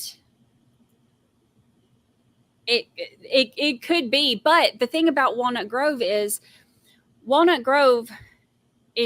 so I always say, like, I say that my hometown is Loganville because nobody knows what Walnut Grove is. Walnut Grove was not a city. It was like an incorporation. It was like an area. Now it's a city. There's a post office and everything. That post office is about as big as my bathroom, but there is one. One exists. So, it was the only school there was Loganville High School. And then on the other side of Walnut Grove, there was Monroe High School. So Walnut Grove was neither Loganville nor Monroe. So it wasn't even like one of those things that could have been like, another town took our pig, because Walnut Grove was like its own little kind of in between area. And most of most of Walnut Grove was, like from where that stop is, from this side over was Loganville High School, and from this side back was Monroe High School. And the only way this thing is big, y'all. It had to be, this had to be in somebody's barn. And I need to know who has the pig. It says whoever the barbecue pig bandits are, it's inspired folks in Walnut Grove to band together and dig through the mud. For another customer, the entire logistics of taking the pig are already harebrained. Who would be dumb enough to put something that big in their truck? Chip Newman, a restaurant patron, asked. Where would you hide it? And this is 99. This is before, there was like cameras everywhere and stuff. But y'all, I just want to know where the pig's at. I think like the statute of limitations is over, and I don't think you can. This is 1999, y'all. I don't think you can any longer be prosecuted for kidnapping the pig. But I want to know who had the pig. Who had the pig? We'll put a reward out. If you or anyone you know has information about the whereabouts of this pig that's been missing since 1999, I want to know. And the thing is, there's been a lot of growth in the area since I left. Like Loganville got a Walmart and stuff, y'all. Like Walnut Grove didn't. Walnut Grove is still, but Walnut Grove has grown. Like there's a new liquor store. The old little bitty one has been replaced, and now there's like a new one with a parking lot and stuff. And there's a Walnut Grove High School now. Like Walnut Grove has grown too, but this whole area has grown.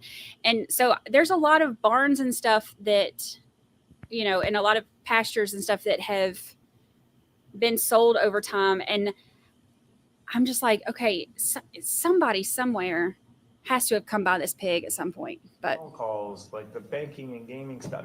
There's other things that are still things that are in this investigation that are independent of interviews. They're not Hot mic. super long, but they took it from us. They give it. Oops. I just removed Lucy. They give us our hot mic and then our hot mic away. I thought we were going to get to hear stuff. Dang. So close.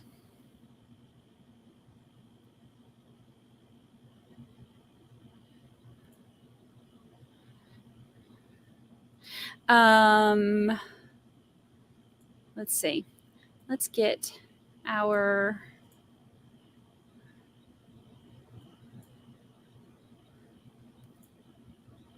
stuff about. We got 10 minutes till they come back.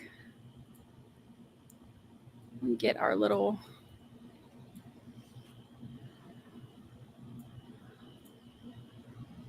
cheat sheet out.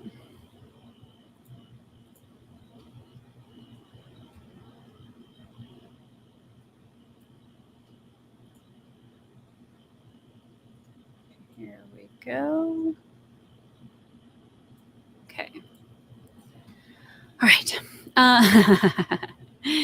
Kermit the Frog knows. If there's anybody that can find a pig, it's going to be Kermit.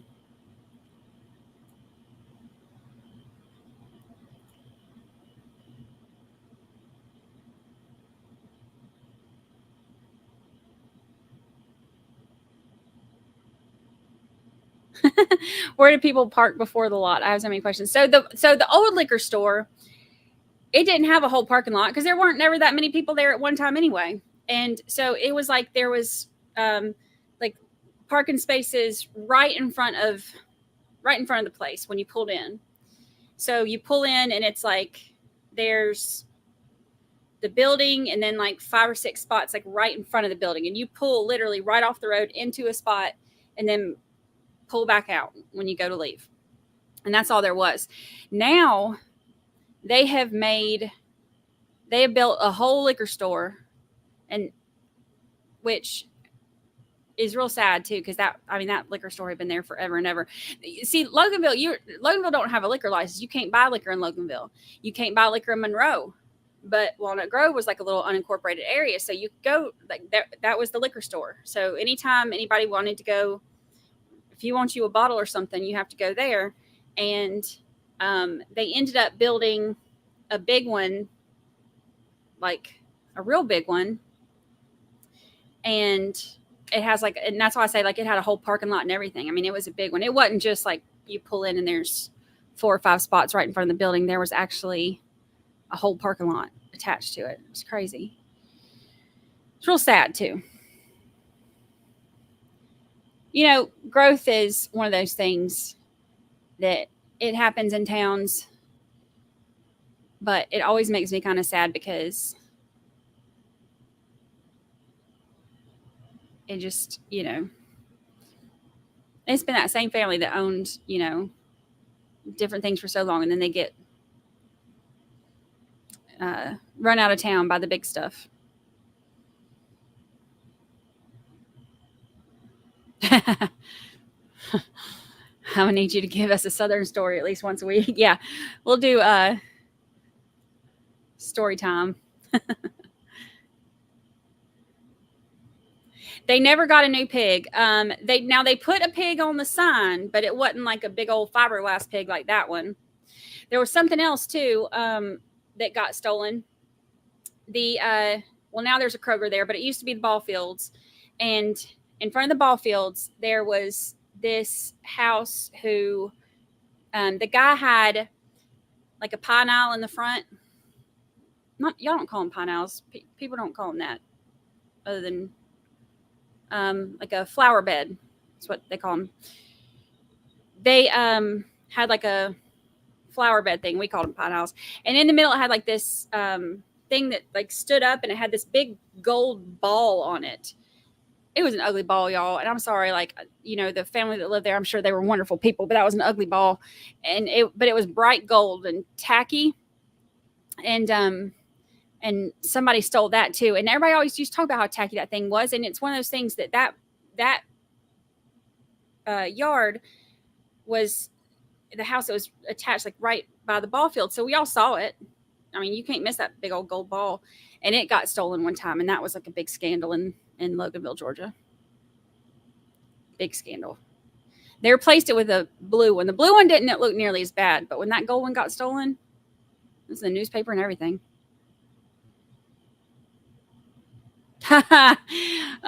It does this, y'all. When I talk about home, I forget, and my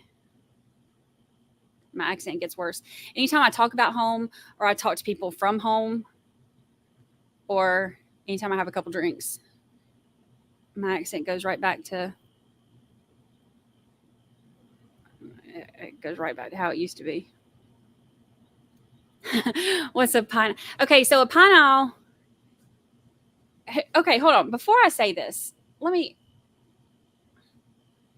going to do a poll, and I'm not going to type it out. I'm going to ask, do you know what I mean when I'm saying pine aisle?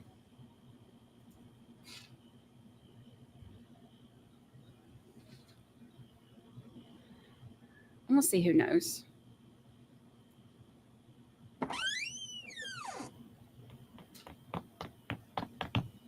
80s is here. No idea. Nobody knows. Okay, 87% of you don't know. All right, yes is coming up. Yes is coming. We got 15% of y'all know what I'm talking about. 14% now. Pineapple. Yep, she grew up in Atlanta. She knows what pineapple is.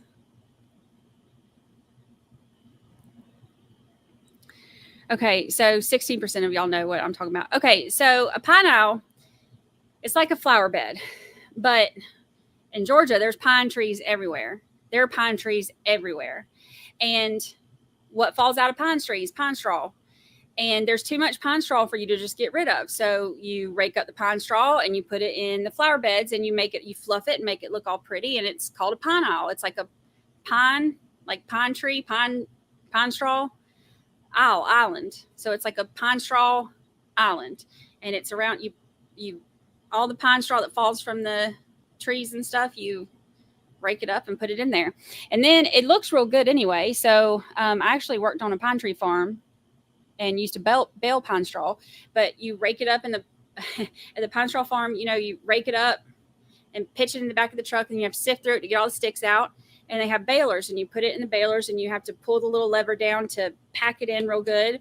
And then it has like the orange strings, and I used to work on one of those, and I would bale pine straw, and then you have to pull them real tight. So I have calluses right here, like you would not even believe. The calluses right here from pulling those strings real tight. I still have, it's bad right here. But I would bale the pine straw and tie those orange things. You have to tie it real tight because otherwise when you're tossing it in the truck and stuff, it would, they would come apart. And then you can sell them for like $3 a bale. I don't know what they are now. They used to be like $3-4 a bale. But it's, but yeah. Pine straw is it's the same as pine needles, but it ain't called pine needles. It's called pine straw.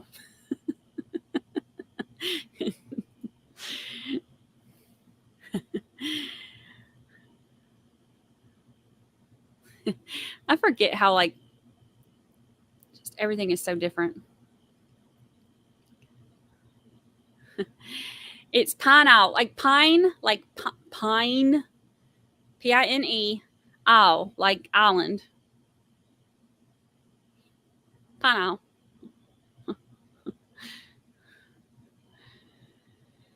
That's so funny. Lindsay Hendricks, yeah, I thought you were misspeaking, saying pine saw. No, pine owl.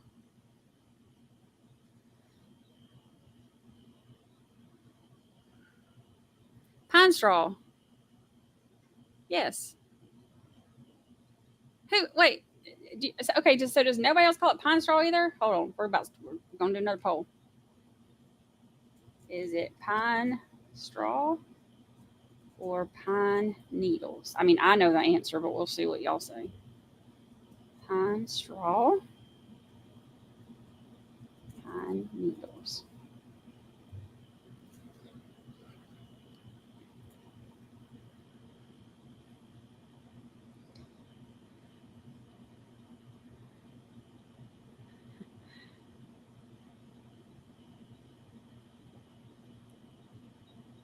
Yeah, there are pine farms. So they have the trees grow in long rows. And the way that we did it, they had old farm truck, drove through, and there'd be different roles depending on what you're doing. So you get two people raking on, following through the truck or whatever. Like there's two rakers that go ahead, and you rake it all into one. You just go down the line, each rake on your side, and you make it into one long line of pine straw right in the middle. And then you take the rake and you have to kind of do it like this and kind of fluff it over to make it into little balls basically. And then you have a pitcher. The pitcher comes behind the truck. You do that in front of the truck. Then the truck follows you. Then you have the pitcher behind the truck, and the pitcher comes with a pitchfork and slides the pitchfork along, and it rolls that where it's like where it's been raked into the lines, you rakes that into like the pine straw picks it up or whatever, or the pitchfork picks up the pine straw where it's done that, and you pitch it into the back of the truck. When the truck gets full, you pull it around to the front of the farm, and you take the pitchforks and you push it off, like you drop the bed of the lift of the truck, and you push it all out there, and then you have sifters sift through it, get all the sticks and stuff out, all the debris, pine cones, leaves, stuff like that. Sift all that, so it's just the pine straw. And then you have the balers. The balers will take all of that that's been sifted through, and you pack it into the baling machines, and you pull that little lever down to pack it in as tight as possible. And you have to put the strings in there first. You have to like get there, and there's like a way to hold the strings in there, and then you pack the pine straw in, and then you tie it. And then once you do that, you throw it, and then you have the ones that pick it up and toss it into the trailer to go sell it. It's a whole process. 76% of y'all are wrong. That's sad. 76% of y'all say that it's pine needles. Well, learn something new every day on 13th Juror. Now you know that you've been saying it wrong all along. And it's pine straw.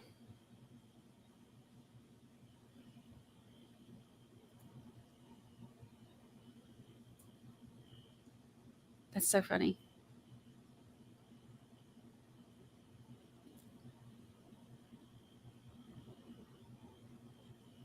Wait, everybody knows what a pitchfork is, right?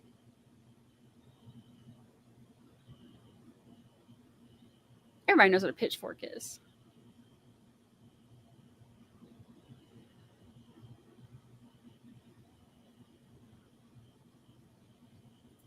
Bowl of peanuts on the side of the road. Look, let me tell y'all, when my daddy was alive, you could not pass a bowl of peanut stand without stopping. There was not a bowl of peanut stand anywhere in the state of Georgia where he didn't see it open and stop.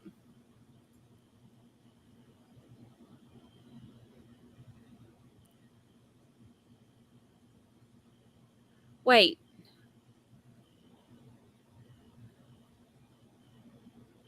Kathy, you thought that pitchforks weren't real?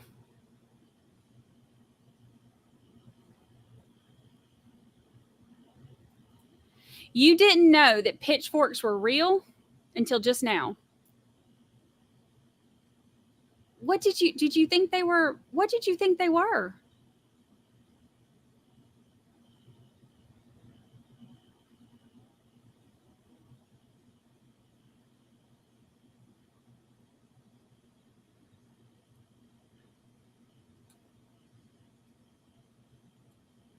And I said the famous portrait with the pitchfork, American Gothic.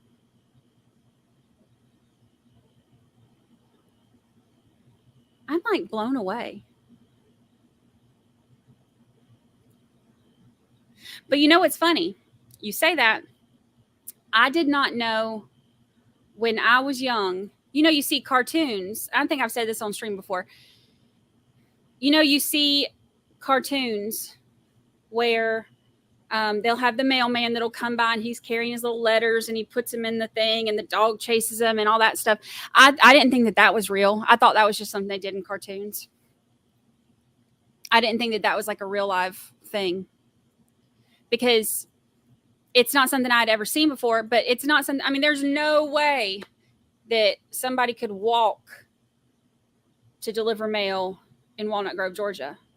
Like the closest, I mean, we had, you know, like 2 pastures down was Mr. Cowan's house. That was the closest one. I mean, do you know how long it would take to walk to deliver mail in Walnut Grove, Georgia? So I thought that was just something that they did on cartoons and stuff because there's no possible way somebody could walk to deliver mail. And I thought that was just TV stuff. When I lived in Ohio, I lived in a really cute little downtown area, and I would see our mailman walk, and I was like, this is just like what I dreamed of when I was little. And that was my first time ever seeing a mailman walk. I thought it was the coolest thing in the world.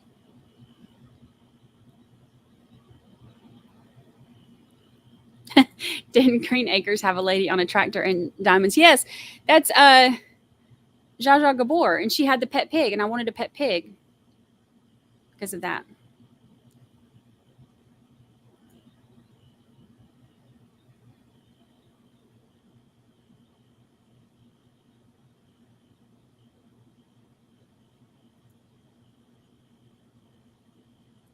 Here's another one: fly swatter or fly trap? I say fly swatter. And I got hit with one when I acted up. My mama whooped me with that fly swatter.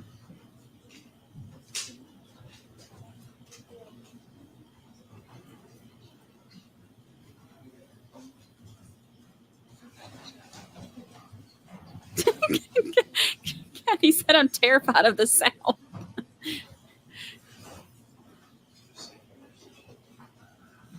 Please be seated. The jury's all present. I say pocketbook. We are back on the record in C 250966. Mary Bell versus Thomas Randolph. In the record, Ms. Randolph is present with his attorney, deputy district attorney on behalf of the state of Nevada. You both are here with your presence of our jury. Yes, Your Honor. Yes, sir. Okay. Please act okay. I just remind you that you are still under oath. Thank you. Mr. Hamlin, under oath. Okay, thank you so much. All right, sir. So, They're cutting his head off. I want to go back just to one thing. It kind of deals with the interview, but also the scene observations. Do you remember seeing a fire extinguisher? Yes. Okay. Oh, When- the fire extinguisher. How do you first learn about the fire extinguisher? Its presence at the scene, I could see it lodged or right up against the right front tire of the Pontiac G6. Okay. Publishing 47. What are we looking at there?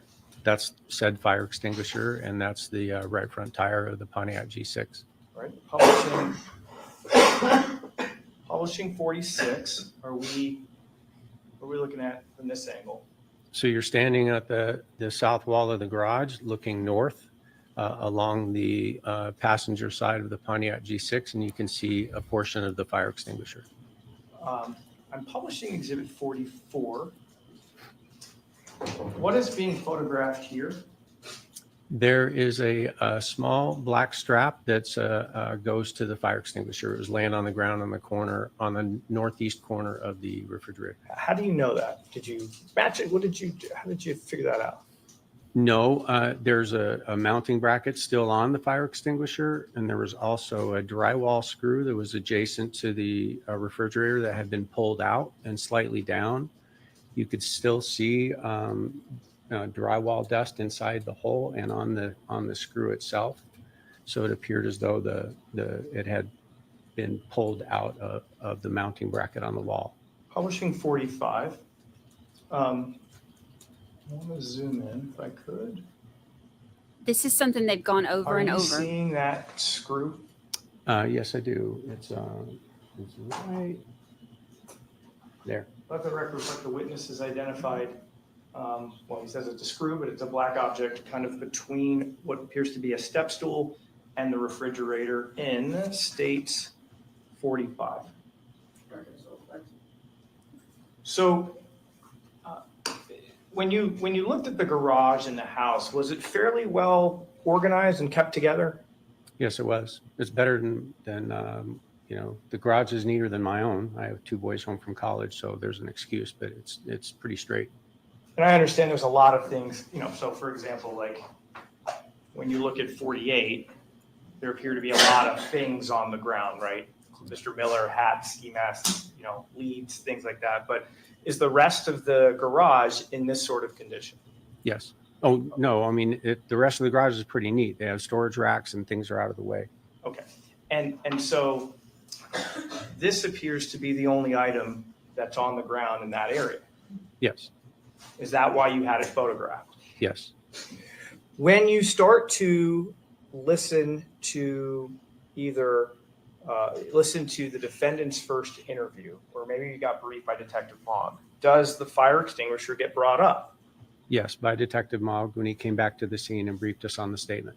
Okay. Does the defendant discuss in interview number 1 the fire extinguisher? Yes, he does. And what does he say about the fire extinguisher? He said that after he he shot Mr. Miller several times and he went to the floor of the garage, that he started to go back into the house and look, and then he heard a loud noise, which prompted him then to shoot Mr. Miller once or twice more, and that he later realized that it was the fire extinguisher that had fallen from the refrigerator. Did you take any steps to look to see on the top of the fridge? Did you look in that area? Yes, I did. There was a crock pot, as I remember, and there was a oscillating fan that was on the crock pot. There was a container of sidewalk chalk that was there, and then there was kind of a clear area on the northeast corner of the refrigerator. Publishing states 60. Are you seeing those things that you just described? Yes, I am. Did you see any dust ring, kind of consistent with a cylinder?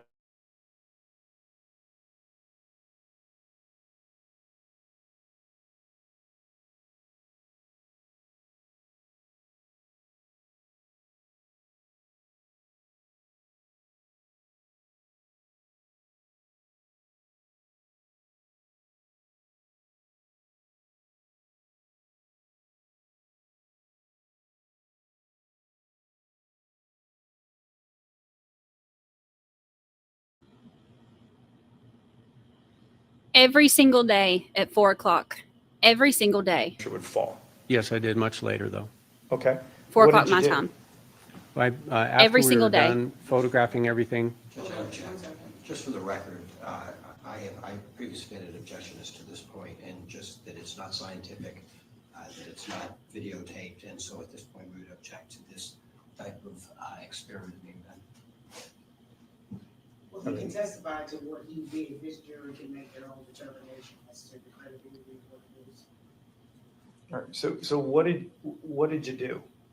After everything had been photographed in place so that we had it documented, and I documented it in my report, I placed the fire extinguisher up on the open area on the northeast corner of the refrigerators. You're looking at it right about in this area. And let the record reflect the witness has kind of identified an area in front of what appears to be kind of a plastic tub of chalk that you would use for outside. Correct. That was really kind of the only really open area. I placed it there, and then I shouldered the refrigerator. I kept banging into it to see if I could get movement out of this, full fire extinguisher on top of the refrigerator. And it took up until the point of actually moving the refrigerator with such force to finally get the fire extinguisher to move as if it was going to topple, although it didn't. During interview number 1, does the defendant ever offer any explanation as to why that strap was in the garage? No. During interview number 2, does the defendant offer any explanation as to why the strap is on the ground? No.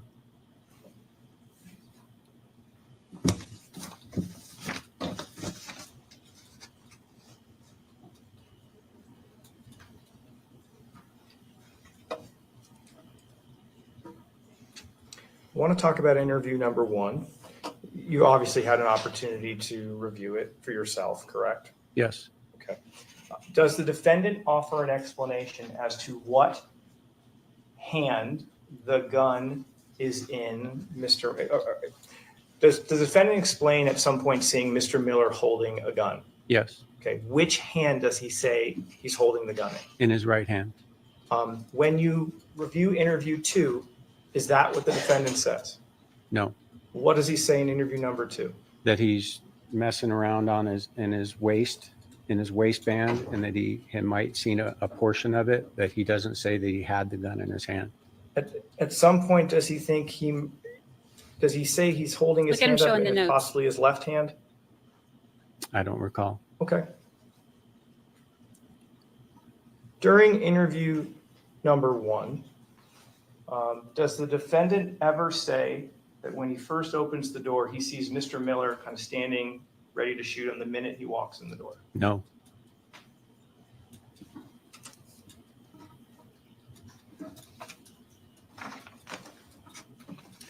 I want to talk about that, the door that leads to the garage. What does the defendant say at any point in that interview propping the door open? In the first interview, In the yes. When does the defendant tell your fellow detectives that he propped the door open?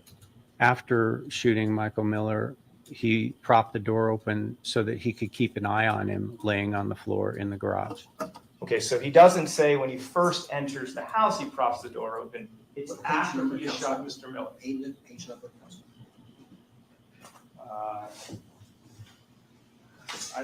Counsel. I don't remember offhand. I'd have to look, so, sorry, I don't have it off the page number off the top of my head. Y'all see Thami writing his notes and showing them to his attorney. I wonder if they like roll their eyes as much as we think they do when he shows them notes. Okay, so, during the walkthrough, does that change? Yes. Okay, what does the defendant say 1 week later? He started to prop the door open, and Detective Mogg told him the door was closed. And I'm sure based on the first interview. And Mr. Randolph objected and said, no, it was open. And then he continues in the walkthrough video to fold the carpet over and prop the door open. I want to ask you about that door. Does that door kind of close on its own? Yes, it does. From your observations, it kind of shuts on its own. Yes, it does. Detective, from looking at that hallway and understanding what the defendant said occurred in that hallway, would the door be significant in terms of the location of things like cartridge cases or bullets? Yes. Why? Because if Mr. Miller was running towards a closed door and Mr. Randolph is shooting him repeatedly, and we know that some of those rounds were perforating gunshot wounds where there was an exit and bullets were coming out, you would see impacts on the door potentially. You would see blood potentially on the door, potentially bone fragments, tissue. You would see evidence of that door being closed as he ran towards the closed door. I want to ask you about the garage light. At some point in interview number 1, does the defendant talk about the garage light going off? Yes. What does he say in relation to that? He said that he loosely quoting that he nearly pissed himself when the light went out. He was out in the garage at that point in time looking for the gun that Mr. Miller had when the light went out. Okay, so this is, just for context, he's on the phone with 911, suggests the gun, and he's kind of given instructions, well, maybe go find the gun. And he's saying in that process, that's when the light goes off. Correct. All right. Now, did you have a chance? So here's the thing. So he said it was, how dark did he say? Does he explain how dark it is, or he just says he's scared because it kind of, the lights all go off? He said it was dark in there, and that to the point where he had to take an exaggerated or a giant step because he was stepping over Mike Miller's body and to avoid stepping on Mr. Miller or stepping in anything that he couldn't see. Okay, so I want to ask you this. Did you have an opportunity to stand inside that garage with the door closed and the light off? No, I didn't do that. Didn't do that. Did you have an opportunity to stand in that garage with the door open with the garage light going off? Yes. What was the condition of the lightings with the door open? Well, with the door propped open, you had all of the light washing in from the light being on in the hallway, so you could still see fairly clearly. I mean, there's darker portions deeper into the garage, but in the area of the door, you could see quite clearly. So in the area around Mr. Miller, was it pitch dark? No, So with the door open, it wouldn't have been pitch dark even though the garage light went off. it would not. And you observed this because you experienced it. I did, as I was in the process of timing how long it took the light to go off each time. I timed it 3 times.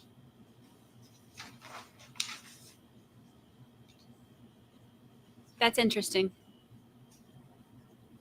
Yeah. So Counsel, for the record, your question, it's on page 35. Middle of page 35. Not the light. You had a question about him propping the door open so he could see Mr. Miller. That is the first statement. It's on page 35 in the middle of the page. Receipts. Receipts. You mentioned timing on the garage light. Do you time the garage light? I did. How long does it take the light to go off? 5 minutes and 8 seconds. Okay. How many times did you test this? I tested it 3 times Why did you test this, detective? because I wanted to see the consistency of the timing on the light to determine that it was consistent by going 3 times. The third time I was literally 3, 2, 1, boom, the light went out. So that told me some things about the timing of when Mr. Randolph could have been in the garage on the 911 call. And we are going to get to Wow. that. Just give me a second. Let me just take a look at something, sir. Give me a minute. That kind of segues into segueing into that. The timing of the shots. As you interviewed people, collected video surveillance, looked at the scene, did you start to become concerned about the defendant's explanation as to when these shots happened? Yes. Okay. So when does the defendant call 911? The call to 911 came in at 20:44:54, so 8:44 and 54 seconds, 6 seconds before 8:45 p.m. Okay. Do you get it when you listen to interview number 1? Do you get an understanding of does the defendant kind of explain kind of what he's doing on that night, like going to dinner and where he goes after that and where he goes after that? Yes, he did. Okay, so where is the hotel that he has dinner at? It's at the Santa Fe Hotel Casino, which is just right around the corner from Mr. Randolph's house. All right.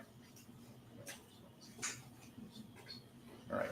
Did you recover video surveillance from the Santa Fe? Yes, we did. Okay.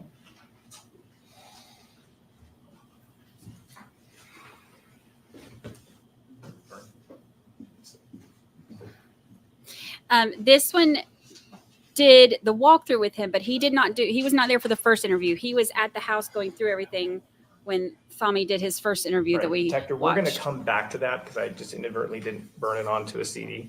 But approximately the timing of that is around, I don't know, he's exiting around what time? Around 8:20, Okay. So coming out 8:20 valet on the east side of the casino. Okay, around 8:20 p.m. Where is the next place in interview number 1 does the defendant say he travels to? He went to the Funnies gas station right across the street from where the Santa Fe is, 4747 North Rancho. All right. And I'm going to publish, I can find it. Of course, I moved it. Court's indulgence. Here it is. Publishing exhibit. Oh, can we switch back over? Publishing 310.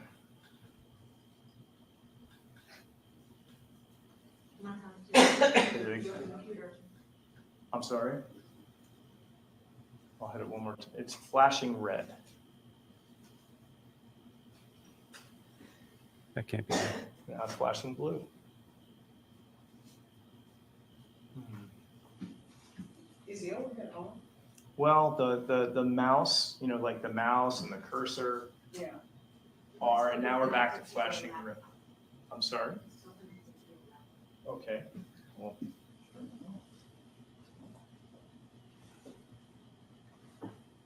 Let's close out of this.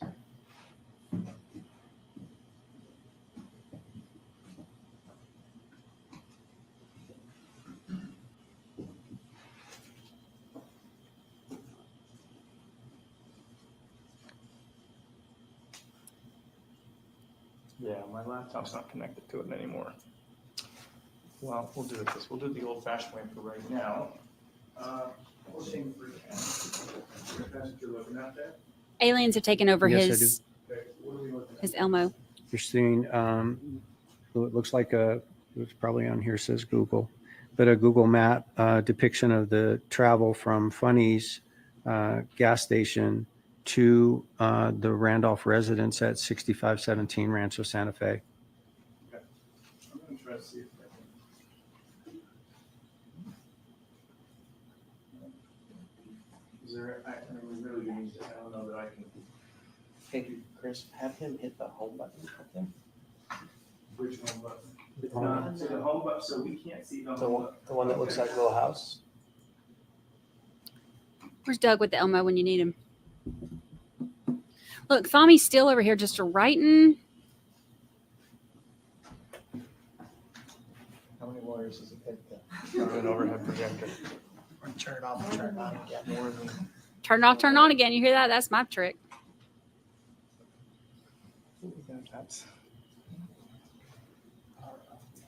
Okay.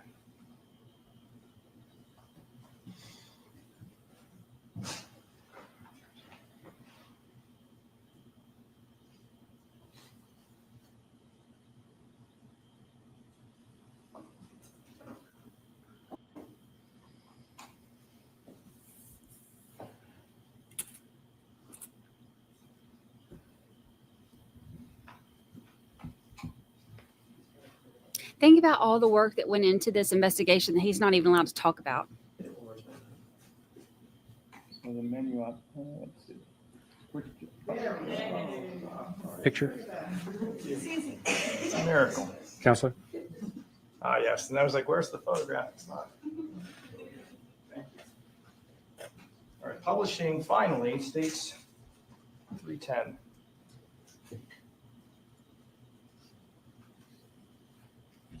So can you just take your, where's Funny's? Funny's right here, 4747 Rancho. All right, so let the record reflect the witnesses identified at the bottom center of the screen, kind of, there's some words that say Funny's. And then diagonally to the left in that photograph, what's that big structure? That's the Santa Fe Hotel and Casino, where the charcoal room is located as well. And do you see 6517 Rancho Santa Fe? I do, All right, can you just put your cursor over by it? right there. All right, let the record reflect in the upper center right portion, there's a kind of a red dot indicating 6517 Rancho Santa Fe. Detective, did you ever drive this route? Detective Mogg did, well, I'm sure that I did, but Detective Mogg did for the purpose of timing it. Okay. And at least from what was reported back to you, it took about approximately how long? 3 minutes. All right. And then on this Google Maps, it's indicating 4 minutes. I've looked it up. It said 4 minutes, yes. All right. When you reviewed the Funny's gas station, what time did you see the defendant leave in his vehicle, the Funny's gas station?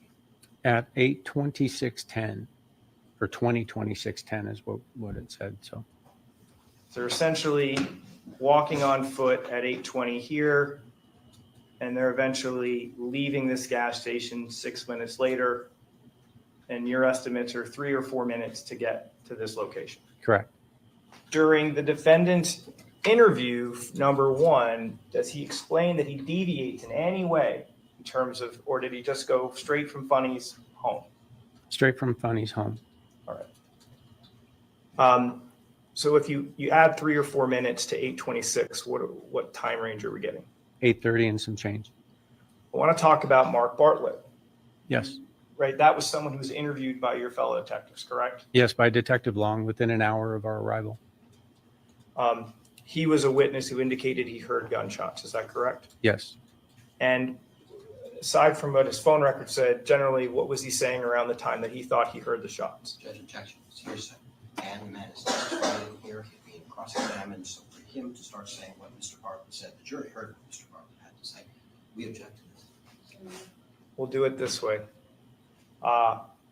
Did Mr. Bartlett relay a time frame in which he heard the phone calls? Yes, he did. Or the gunshots, I'm sorry. Yes. Did that prompt you to go and get phone records? Yes, it did. Okay. Did you review those phone records? Yes. What was the time that he had the phone call with his friend? At 20:33:36. So 8:33 and 36 seconds. After hearing what Mr. Bartlett said was the general time frame in which he heard the calls, and you reviewed the phone records, did you have any concerns at that point? Yes, I did. Okay. What time was that 911 call? At 8:44:54. Okay. Now, does the defendant, during his interview, explain after he pulls the car into the garage, whether he opens or closes the garage? Yes. What does he say he does once pulling the car in? He said he closed the garage. Okay. And just to be clear, during this interview, he's not hearing any shots yet, right? Correct. So the defendant's not hearing any shots at this point, correct? Not in that first interview. Not in the first interview. He says he closes the garage, right? Yes. What is the timing for it to take that garage to automatically shut off based off of your testing it? 5 minutes and 8 seconds. So if you arrived home at 8:30, what time would the garage, and you shut the garage, what time would the light go off? 8:35 and 8 seconds, if it was precise. If you arrived at 8:33 and then you shut the garage at 8:33, what time would the garage go out? 8:38 What time is the 911 call? at 8:44:54. Okay, so not at 8:38 Correct. and not at 8:35. No. Okay. And when you listen to the 911 call, is there a portion of the call where the defendant tells the fire department, oh, I'm going to go look for the gun now? Yes, he suggests go to look for the gun, and then the paramedic says go and look for it, to be And careful. how much later into the phone call at 8:44:54 does he do that? Approximately 5 minutes into the phone call, as Okay. I recall. Okay. Could it possibly be 3 minutes? It's possible. I'd have But to it's a review. couple minutes after this call starts. Correct. So just to be clear, it takes 5 minutes for the garage light to go off. Correct. And the phone records from Mr. Bartlett are indicating 8:33. Correct.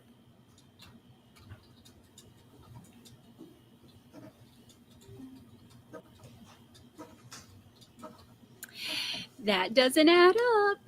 When you reviewed all of this information, did this collectively give you concerns about the timing?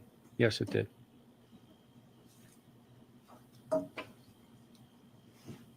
I would like to talk about that 911 call, if you could.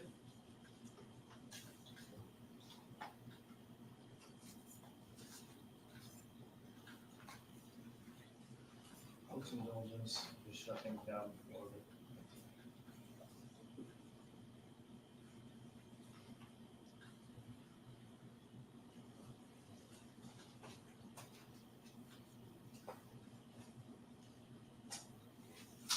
publishing 324.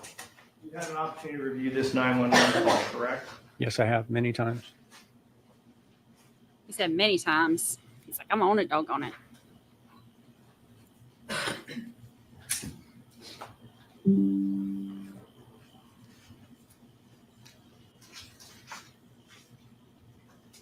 May 8th.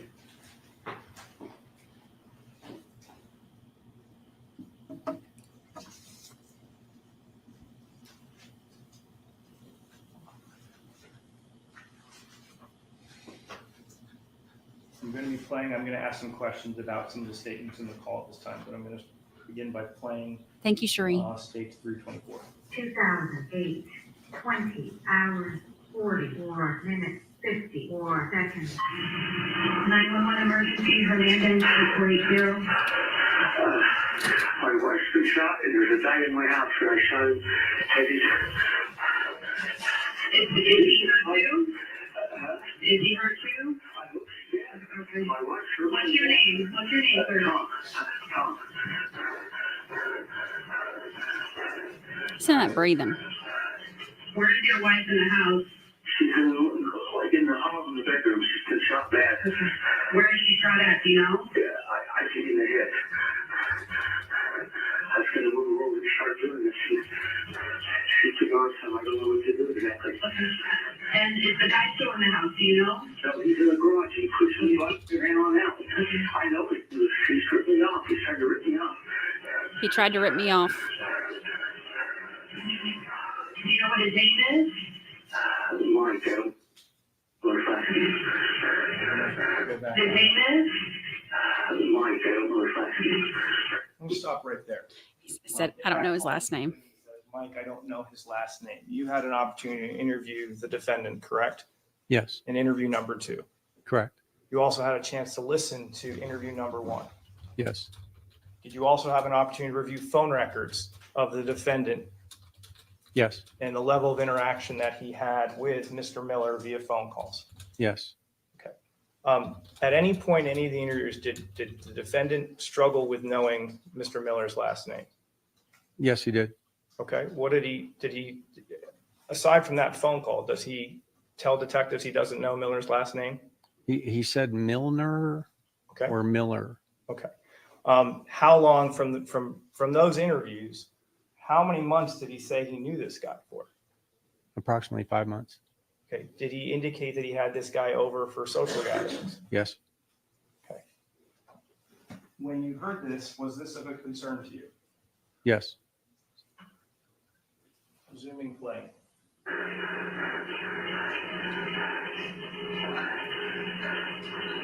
Did he flashback and Xanax? How old is he now?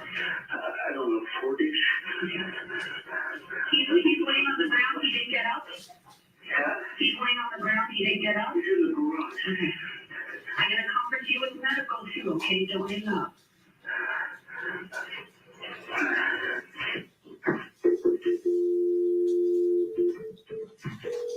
May 8, 2008, 20 hours, 46 minutes, 24 seconds. Fire department. Hi, it's Metro. I have a conference. His wife was shot in the head. He needs medical attention. Sure? Yeah. Is she awake? No, she shot me in the head. I don't know for sure if they tried now to run CPR. Okay, clear. Flat on her back. Shot him. I want to pause it there. At this point in time, is the fire department instructing him to lay her down, potentially perform CPR? yes, he was right away. Does the defendant perform CPR at that moment? I would object to this as cumulative. We've gone through, we had a 911 operator on there. We've heard this from 911. The jury can make the own determination. I don't know if the ground is. Well, then I'll rephrase the question. When you listen to this call, and I'm going to play it in a minute, but are there points in time where the fire department makes a recommendation to the defendant to perform CPR on his wife? Yes, When the first recommendation is made, does the defendant perform CPR at that point? no, What was that of concern to you? yes, Okay. Is there a second recommendation to perform CPR? yes, there's multiple. Okay. With these recommendations, does the defendant elect to do that the first or the second time? No, Okay. Was that concerning to you when you're listening to this call? yes, it was. Why? Because the purpose for calling 911 and conferencing to medical is to get assistance for his wife. Bam.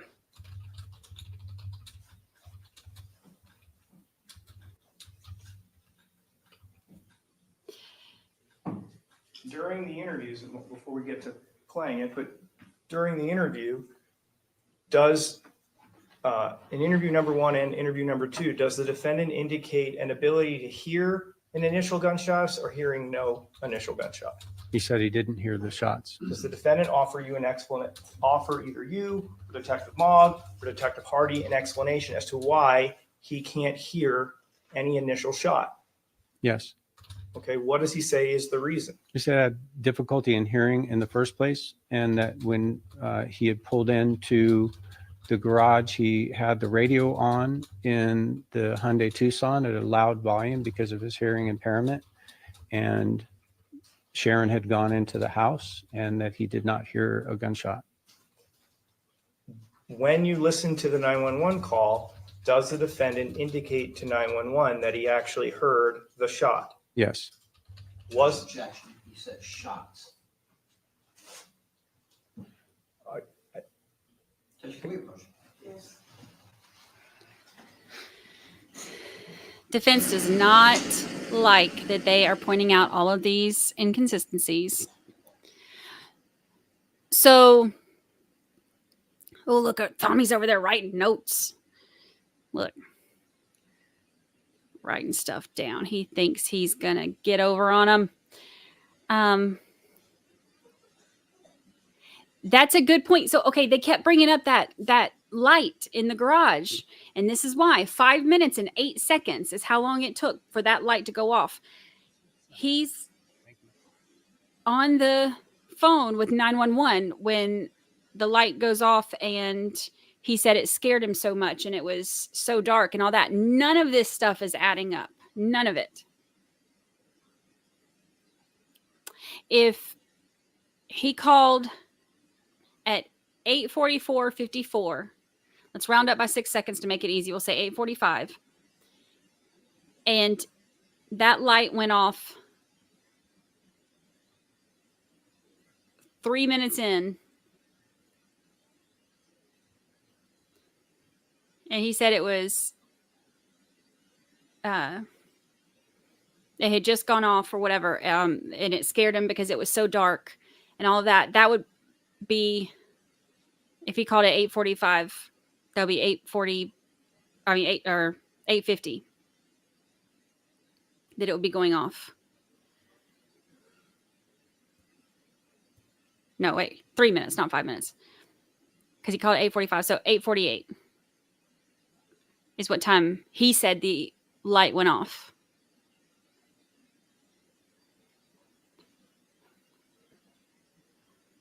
He's still over there just a writing. He thinks that he's got this.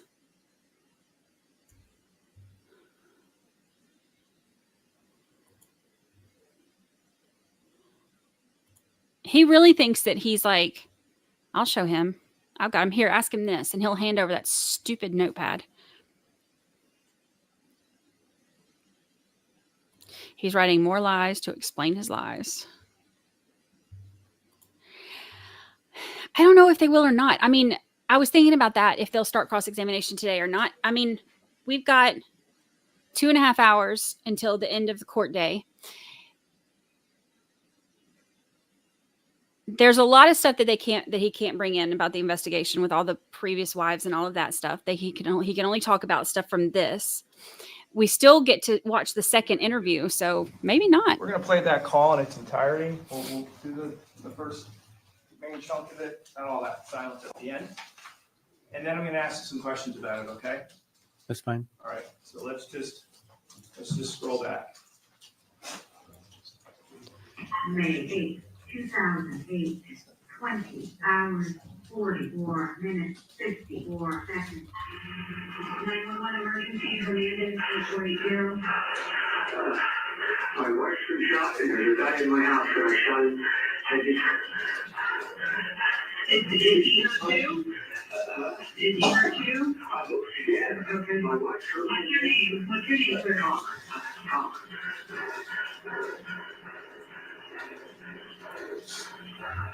Where is your wife in the house? She's in the hall in the bedroom. She's been shot bad. Where is she shot at, you know? Yeah, I think in the head. I said, move her over and start doing this. She's cigar, so I don't know what to do exactly. Okay. And is the guy still in the house, do you know? So he's in the garage. He pushed me by and ran on out. I noticed he stripped me off. He started ripping off. Do you know what his name is? My dad looks like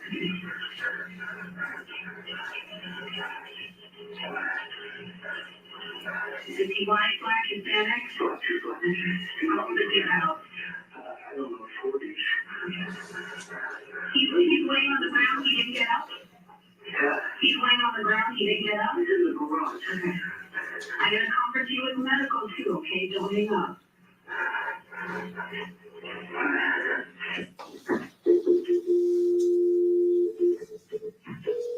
May 8th, 2008, 20 hours, 46 minutes, 24 seconds. Fire department. Hi, it's Metro. I have at a conference, his wife was shot in the head, he needs medical attention. Sure. Yeah. Is she awake? She shot in the head. I don't know for sure. It's going to try not to run CPR. It's clear. Flat on your back. Shot in the knees. Wait a minute. This is like the time. There's two. There's two. The guy that ran it out and her. Okay, He's in the garage. He was running out the garage as I was getting out. And I was coming in. Okay. Is he dead or what is he? I don't know. Okay. I just shot him a bunch of times and he had a gun. Okay, let's focus on your wife. Who shot your wife? He did? He did. Okay, put her flat on her back. Put her flat on her back. Should I try to find his gun or something so they don't shoot him if he's not dead? Metro? And so did you make sure that you left or you're not sure if he's still in the garage? He's in the garage, I can see, but I mean, is he moving? No. Go get his gun. Go get his gun quickly. Are you alone? Yeah. Okay, be careful, but get the gun. Be careful, but get his gun away from him. Is he alone? Yes, a little farther north. I just heard shots. Okay, be careful. Said, I heard shots. I'm gonna put this thing down in my gun.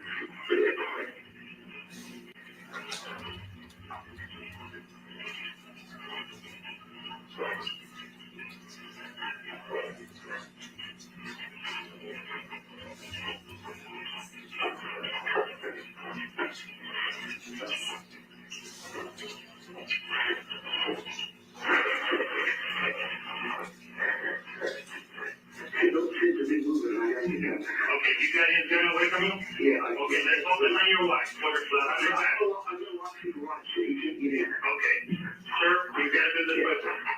Okay. Okay. Put her flat on her back.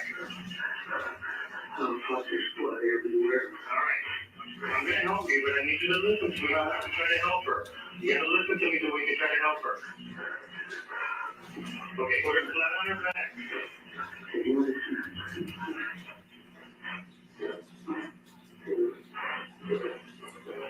Sir? Oh, God. Sharon, oh, fuck. What's your status, my son? Where's the message of the other side that in the table three? Sir, you hear me?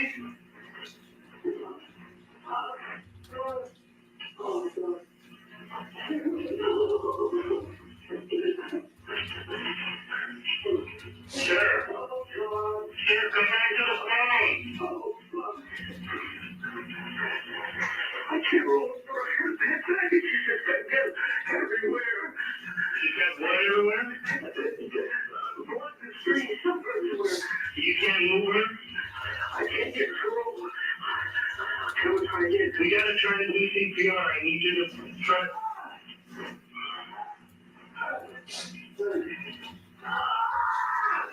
So dramatic. Oh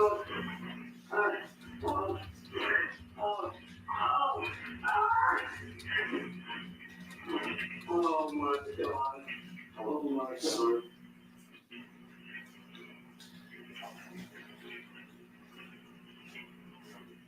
Oh, fuck. She doesn't have a pulse. Okay, we need to start doing CPR. Did you get her on her back? Yeah, sort of. Okay, get her flat on her back. I want you to tilt her head back, okay? Okay, hang on.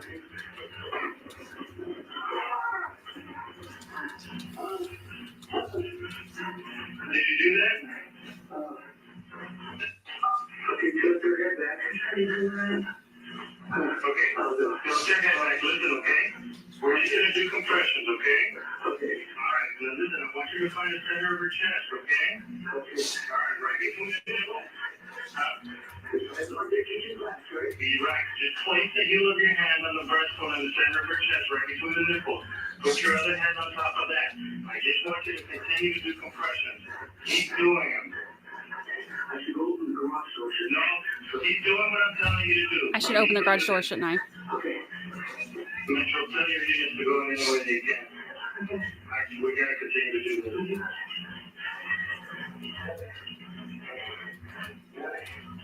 Let him know the goodness security says.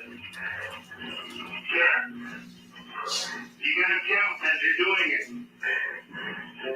Count.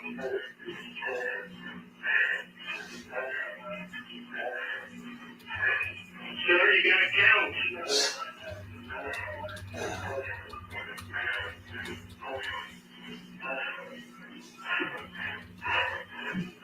Sir, keep bringing open the door. Sir? Sir? Sir?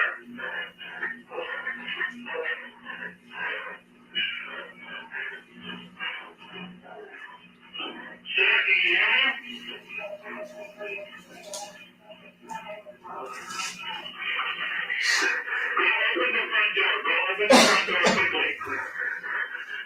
Can you open the door, sir? Yeah, he's open. All right. So, that very end part. Which door did the dispatcher tell Mr. Randolph to open? The front door? And not the garage door. No.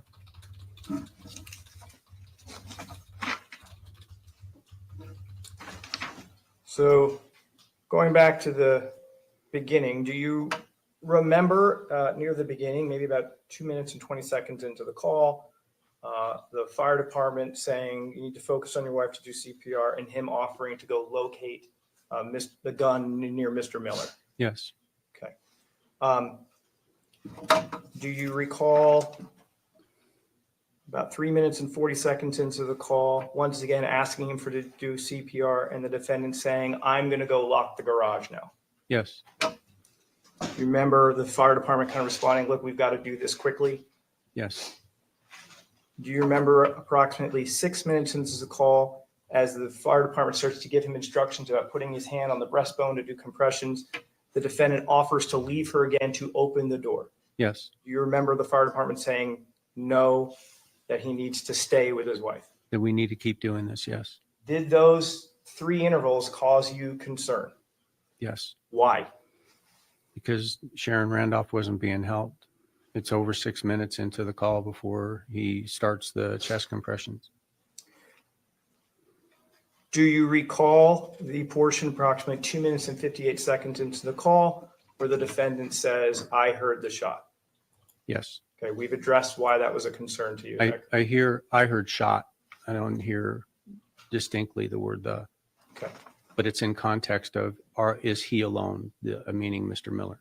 Based off of your being present for the interviews and listening to interview number 1, is that different than what he's saying on the 911 call? Yes. And now having listened to, I need to interject, having listened to the call again, you had asked a question earlier about his referencing a mask. Yes, Your Honor. It's okay. You had just mentioned just real briefly that there was something that you wanted to add. Is that correct? Yes. What did you want to add? You'd asked a question if he had referenced in the 911 call the ski mask, and there's no mention of the ski mask throughout the 911 call. Okay.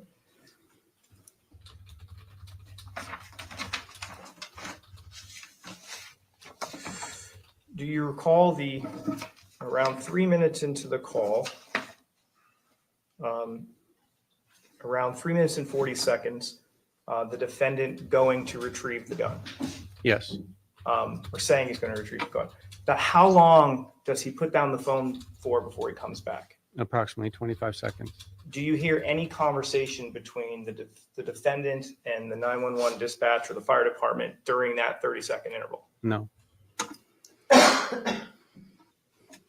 Now, do you recall that happening around 3 minutes and 40 seconds? Approximately. Okay, so that time of retrieving the gun is the time where he said the light went off in the garage, correct? Yes. But that's only 3 minutes and 40 seconds into the call. Correct. If he had started the call at the very moment that he closed the garage door, does the garage door still have another minute and 28 seconds before it's supposed to unlock? Well, let's just do the math. The call starts at 8:44:54. 3 minutes and 40 seconds elapsed. Can you do the math on that? Well, let's just make it easier. That portion, that finding then happens at 3:40, right? Yes. Is 3 minutes and 40 seconds less than 5 minutes and 8 seconds? Yes, it is. How much time does it take from your testing of the garage for the light to shut off? 5 minutes and 8 seconds. And his looking for that gun in that garage is happening at 3 minutes and 40 seconds into the call. Yes. Not 5 minutes and 8 seconds. Correct. Does the defendant make any remark of, the light just went off, anything like that when he came back onto the phone? No. I'd like to talk about the Santa Fe. I finally have a copy of that, so I'd like to. Oh, yes, I apologize. Sorry. We have this marked.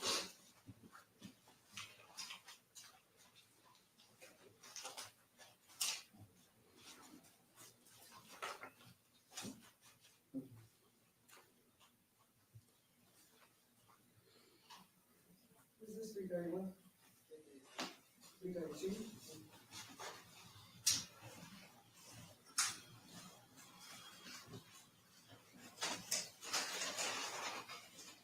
This time the state requests permission to admit stage for post 332. I don't believe there's any objection. No objection. Okay, 332 will be admitted without objection. Publishing 332.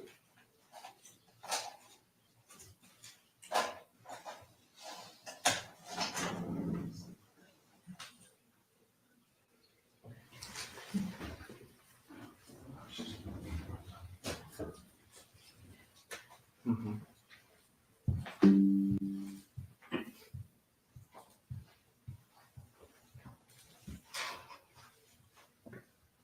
I'm going to publish, open video Santa Fe exterior charcoal room. I haven't heard them bring it up, jippity bippity. We talked about it on here Plan. that day, but Santa Fe exterior charcoal room .mp4.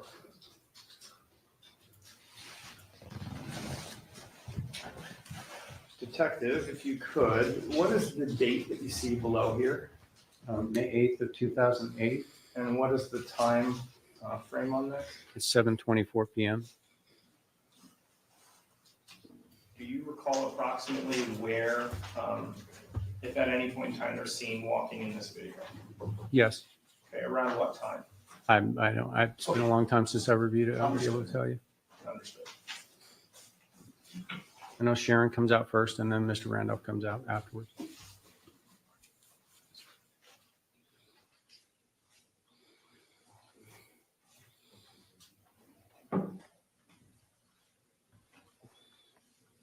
can I just point out something too?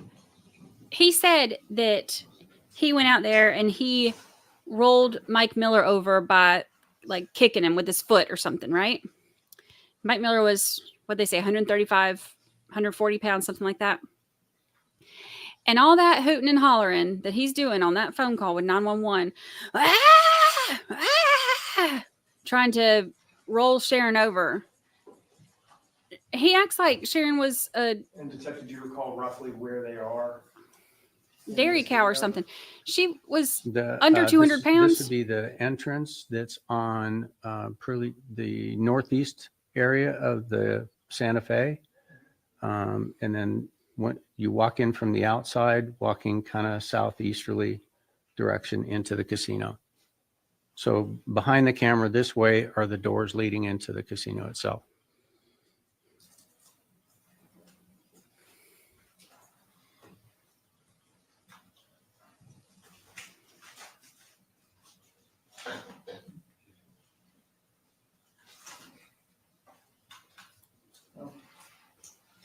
I think they said the autopsy weight was 190 something and like 135, 140 something for him. Kicked us off. And he can roll him over with his foot, no biggie. But lifting, not even lifting, just rolling her over was so hard he needed to do all that. I can't remember what her autopsy weight was, like 185, 195, something like that. Not enough for him to be doing all that when he supposedly was able to easily roll Mike Miller over with just one foot.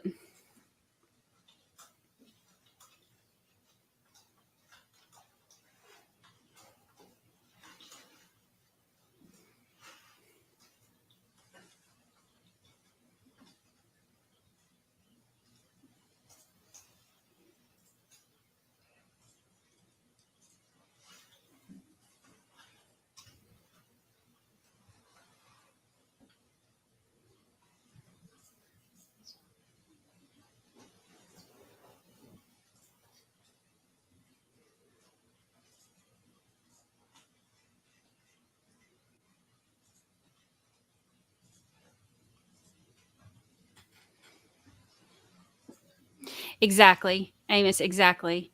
It wasn't about the weight. It was about the willingness of him to save her. He didn't want to save her. He didn't actually try to roll her over. What you heard was exaggeration. That was just him putting on a show.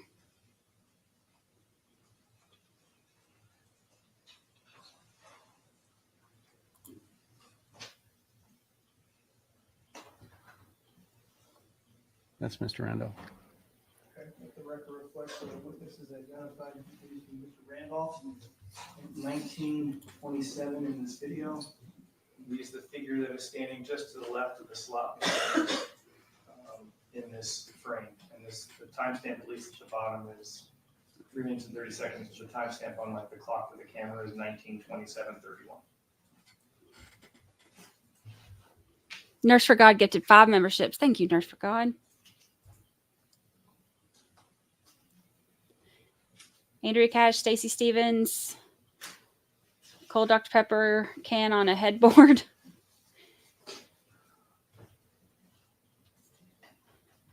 Kathy Rose and Allie B were all gifted memberships. Thank you, Nurse for God.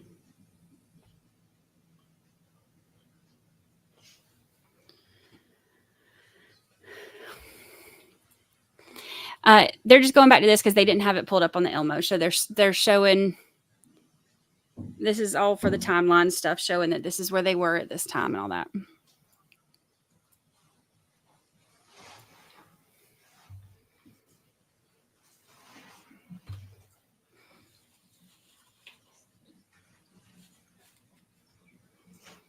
All right, I'm going to stop here and I'm going to play the other videos from this period.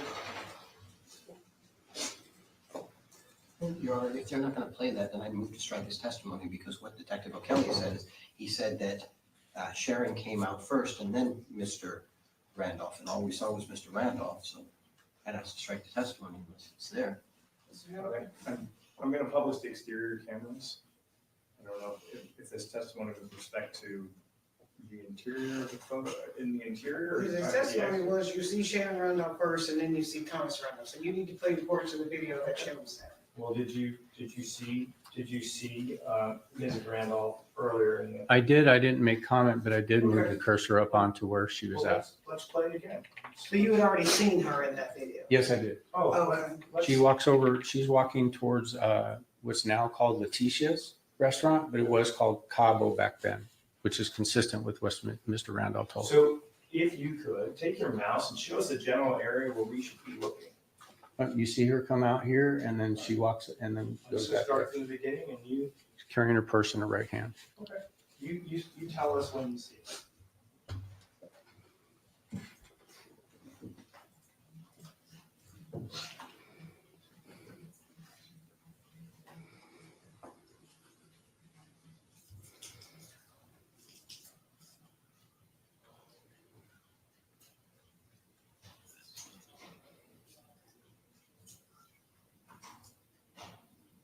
Kathleen Tackett, I was thinking the same thing.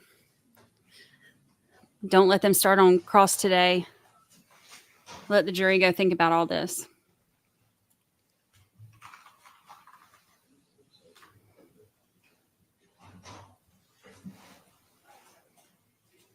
That's her. All right, I'd like to stop at 1924:51. If you could show us, let the record reflect the witness has identified the female who's just above, well, she's walking the distance, but it's almost like she's just above the big hanging chandelier light.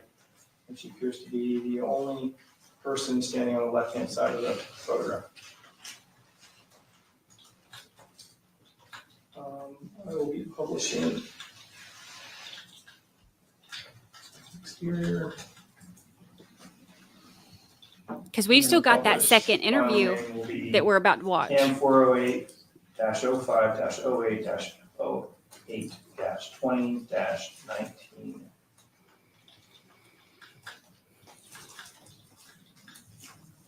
Detective, you let me know when you see Mr. Randolph, Mrs. Randolph.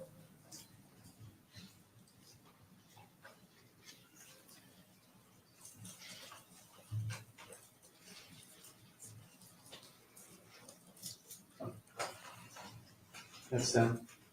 Let the record reflect the witnesses identified Mr. Randolph and Ms. Randolph, 20 minutes, 19 and 17 seconds.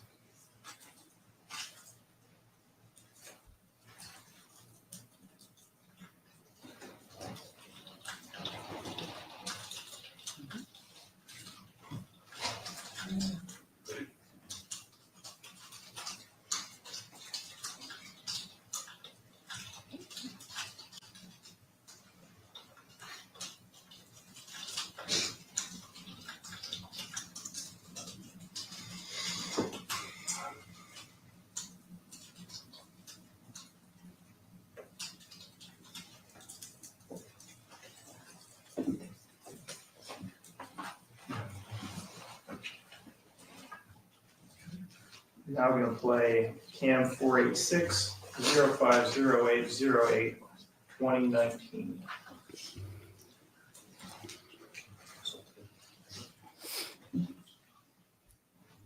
You just let me know when you observe them.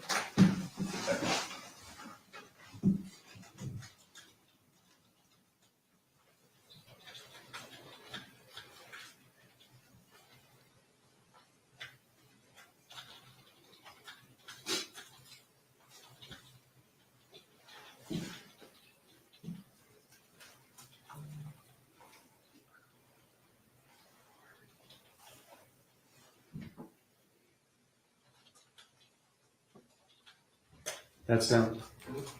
Can you take your mouse and show us where?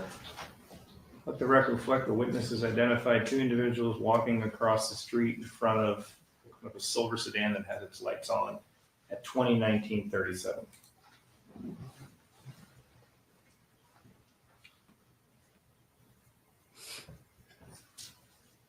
wonder what statute of limitations are for jaywalking. Add that on there too.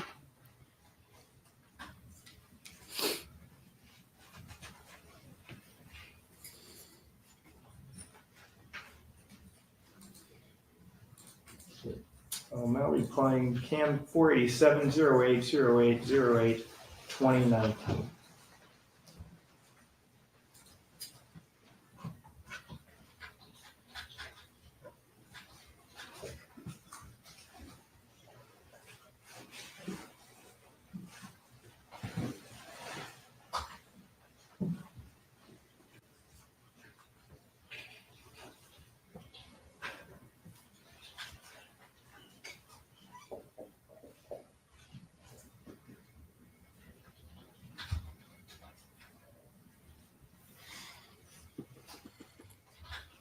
So, Okay, let the record reflect the witnesses identifying scene at 2019-32. Could you, oh, you have your cursor there. Let the record reflect the witnesses identified two people walking from the left of the screen towards the middle.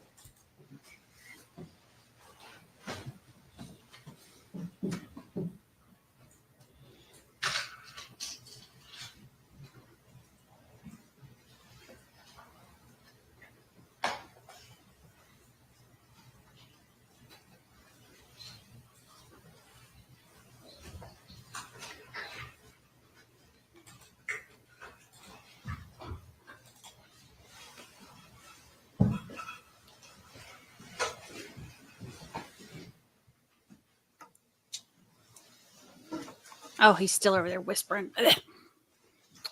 I want to turn your attention to the following day, May 9th, 2018. Should I just hit this blue button to get it to go back? There we go. All right, great, perfect. But I know that in the early morning hours, there's that interview number one, but later in the day, where do you go to on the very next day? Do you attend something? yes, I attended autopsy. All right. You were present for the entire procedure, is that correct? Yes, All right. Detective, when bodies are brought into the medical examiner's office, is there some circumstances, or maybe in every circumstance, where their personal effects that are on their person when they make it to the medical examiner's office are collected? yes, Okay. Was that done for Ms. Randolph? Was that also done for Mr. Miller? that's correct, with the crime scene analyst there with us. Okay. I want to show you what's been marked as exhibits 187, 188, 189. What are we looking at there? 187 is Sharon Randolph's blouse and undergarments and her blue jeans. 188. 188 is a photograph more centered on her bra and panties, but you can see the blouse and the jeans. It looks like the shirt may have been turned over. And I believe this is just numbering wise 189. 189 is the jewelry that Sharon Randolph still had that she was still wearing at the time.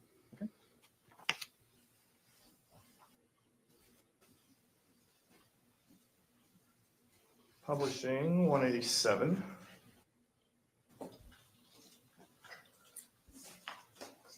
$188. $189.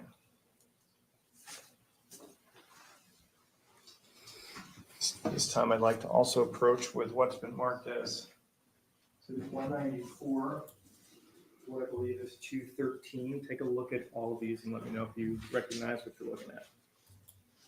They've been admitted into evidence already. Detected.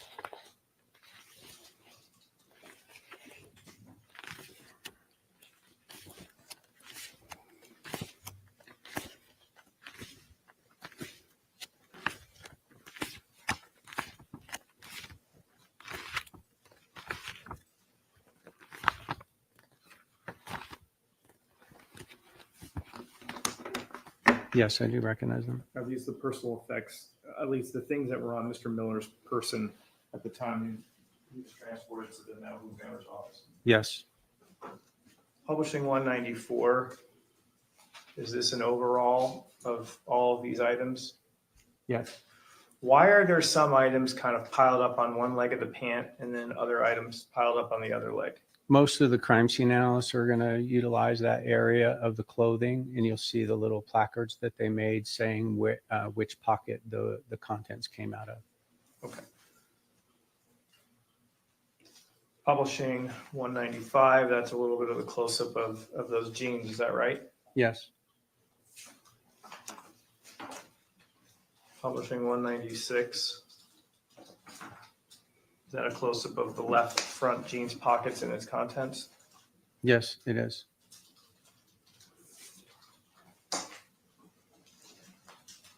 Publishing 197.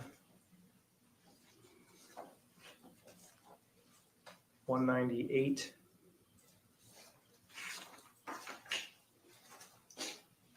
$199. Are these some of the papers that were in his pockets? Yes. Publishing 200. What are we looking at here? His wallet that was found in his left rear pocket. Publishing 201. Are these the items that were within his wallet? Yes.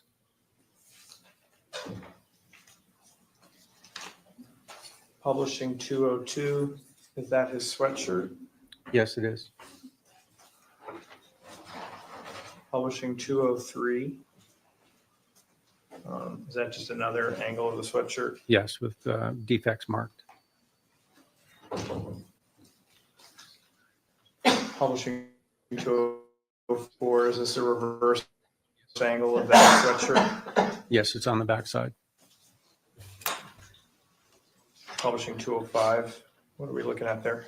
It's a Henley t-shirt that Mr. Miller had underneath the sweatshirt. Publishing 206 and 207. What are we looking at here? It's that same Henley t-shirt with the defects marked with arrows.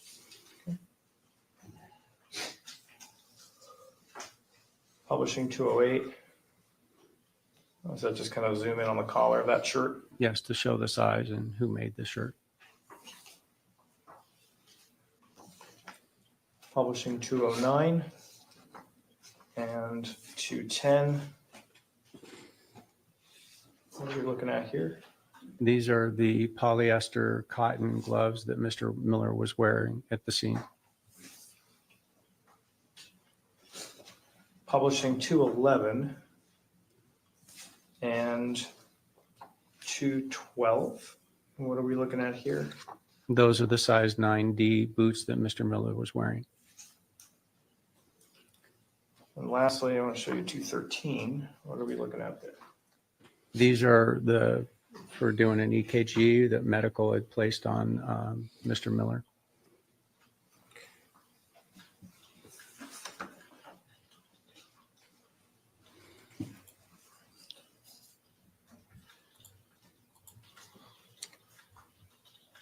When you went to at him autopsy, Did you learn about the trajectory, according to the medical examiner, about the trajectory of the bullets? Yes. After learning that information and seeing kind of the nature of the injuries, did you have a concern about what Mr. Randolph had relayed to you in terms of how things unfolded?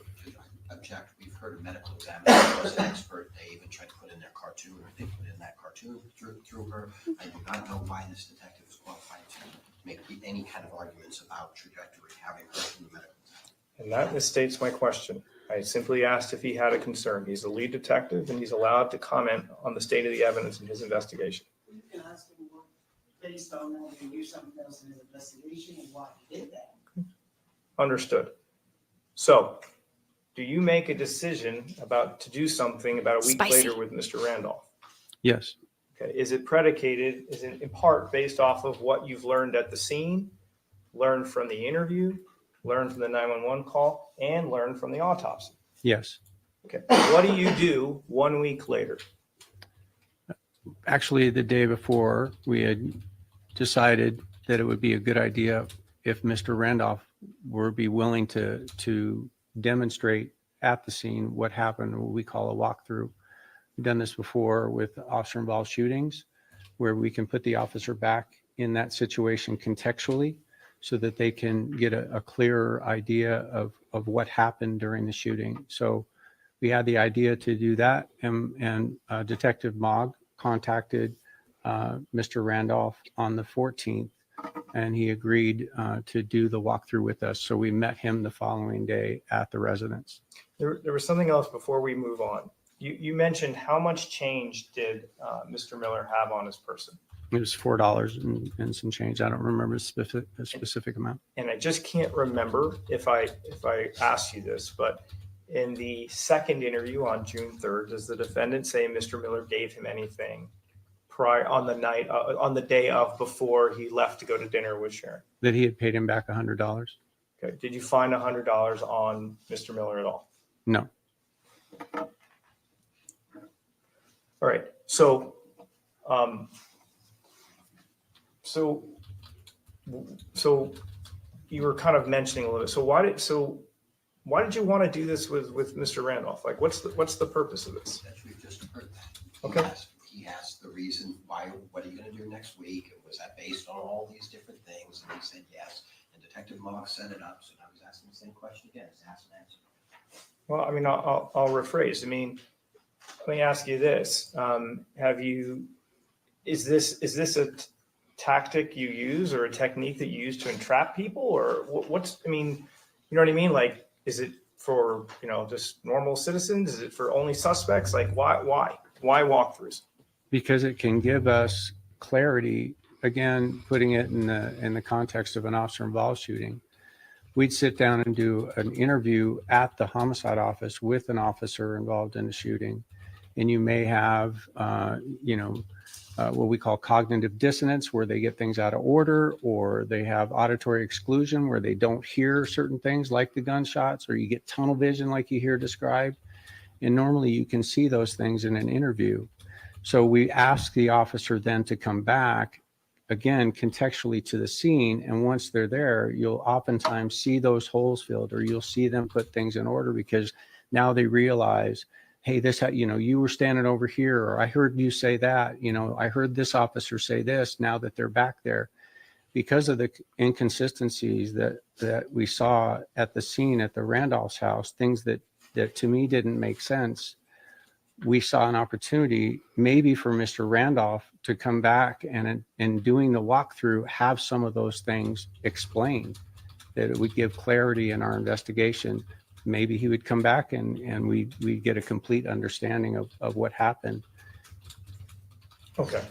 Good answer. Because in theory, I mean, he could have said, it just recalled to me, this is what really happened versus something else, correct? Certainly. Okay. But when the walkthrough happens, is the events that he's saying in terms of like the location of where he starts shooting, does that remain the same? Yes.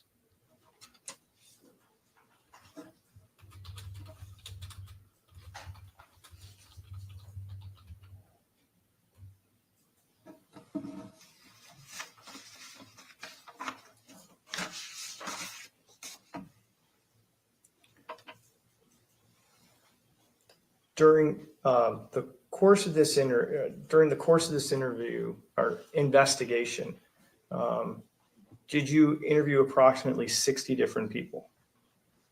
Yes, there's about 30 transcribed statements in the case file, and we talked to at least double that. Yes. Okay. And just answer the question, kind of yes or no. You did do some traveling, just yes or no. You did do some traveling to interview some people, correct? Yes. Okay. This included family and friends of Sharon Randolph. Yes. Did it also include family members and friends of Michael Miller? Yes.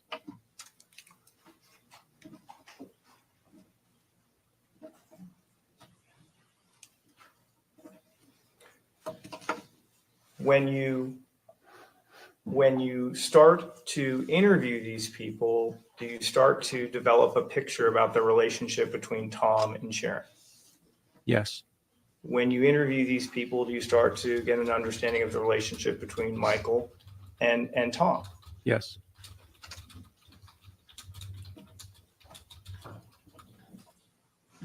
Focusing on Michael for a second, at certain points, and it may be in the second interview, I just don't remember exactly, but is there a point where the defendant suggests that Mr. Miller might have some outstanding warrants, something of that nature? Yes.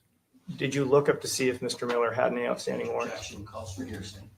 Calls for hearsay. Any outstanding warrants calls for hearsay.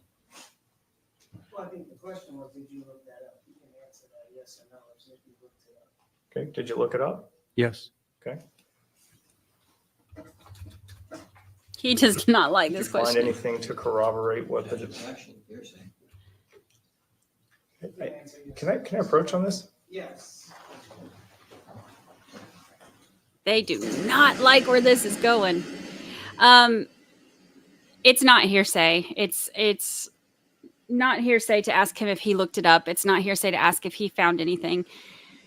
Oh, look, she's taking her stretch. Look, she needs to lead everybody else in there. She's doing a great job. She's taking her stretching, breathing, stretching, moving. Thami's writing notes. We're all stretching. Thami thinks he's got this.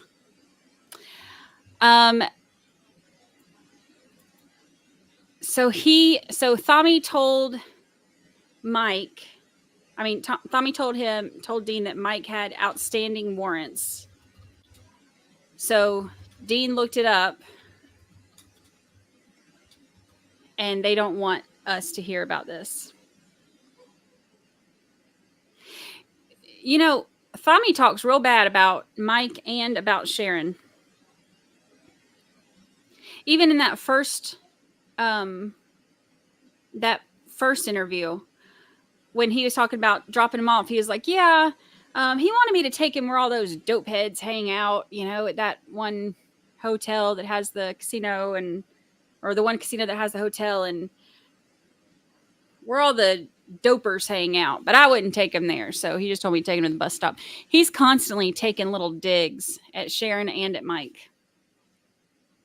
All this stuff about how he can't work and he's not good at working, but yet I kept paying him to work.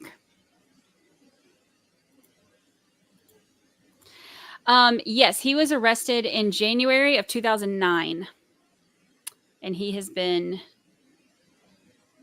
there ever since. That is his forever home. Not a fan, not a fan. Haha, Jess Dawson says, truth is coming out and they don't like it. Okay, technically, you can answer the question as to whether or not there were any active warrants. Did you find any active warrants? No, we did not.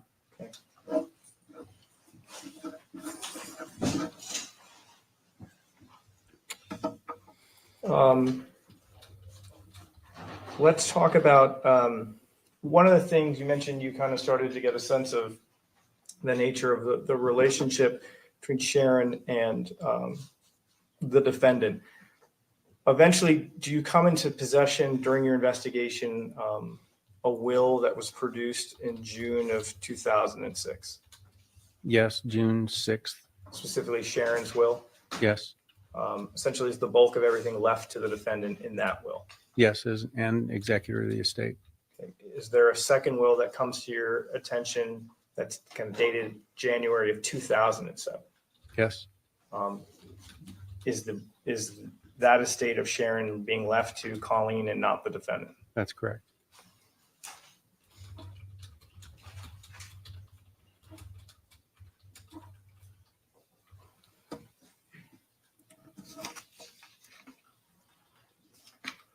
I want to ask you about, let's talk about life insurance for a little bit. Do you and your fellow detectives start conducting research on whether there are any life insurance policies in which Sharon's life is insured and the defendant is a beneficiary of those life insurance policies? Yes, Okay. This time we're asking permission to publish 328, which has been admitted. 328 has not been admitted. Oh, I apologize. Any objections to? Okay. No. We're asking that state propose 328. 328 will be admitted without objection? Okay, and we did do 332, correct, Your Honor? Yes. I also have 331. We'll do this a little bit later, but it's the June 3rd interview. So we're going to be requesting that be admitted as well. Any objection to 331? Just what was previously argued, but otherwise. no. Based on that, 331 being admitted.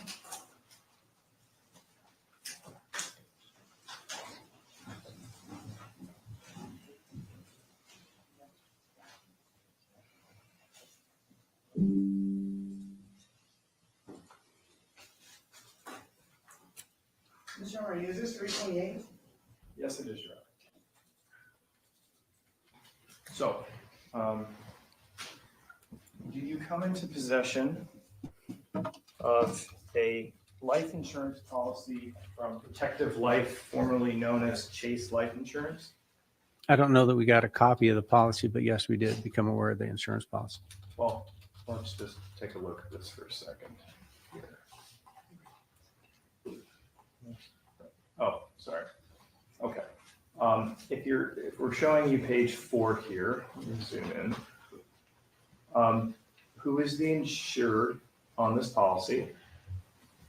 Can you read that? Up Yes, here. Sharon Cause. It's Sharon Cause. It's her maiden name. Excuse me. I'd like to turn your attention to under number 2. What is the face specified amount? $200,000. I want to go to section 3, beneficiary information. Who is the beneficiary of this policy? Tom W. Randolph. How much of the proceeds? 100%. During the course of your investigation, did Sharon have any children? Yes. How many children did she have? Colleen was her daughter. Did she have any grandchildren? Yes. How many? I believe 2.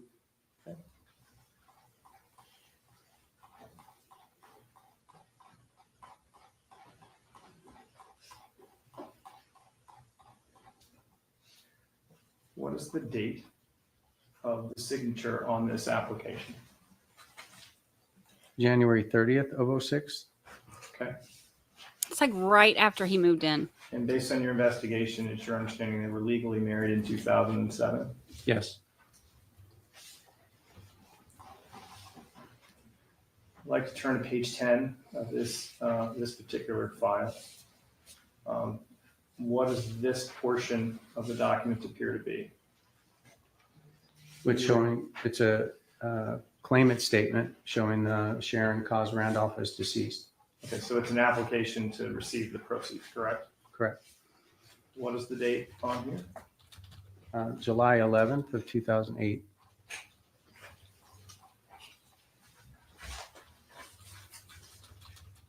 I want to turn attention to the Prudential Life Insurance Policy.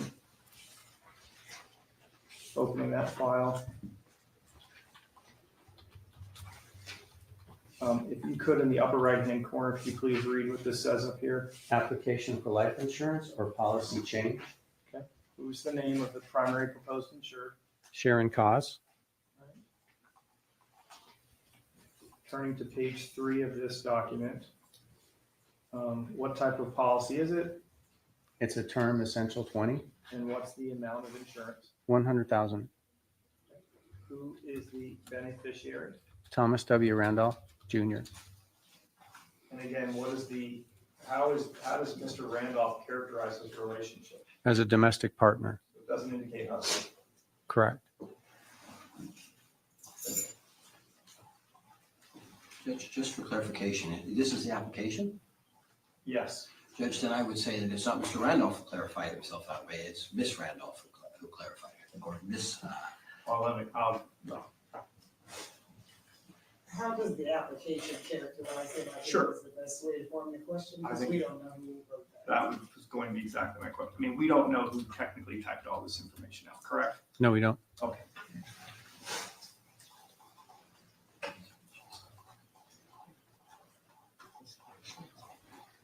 Defense is just like acting like it's totally normal for her to like go get 4 life insurance policies on herself for And her just to domestic be partner. clear, what's the date on this signature? February 16th, 2006, And what city and state is that signed at? in Ogden, Utah.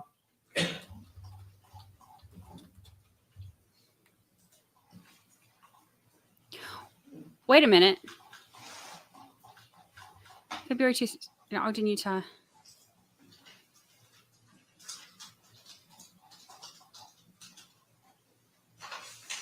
Right here, could you please read where she signs her name on page 12? Oh, it's frozen again. It's tricky bandwidth.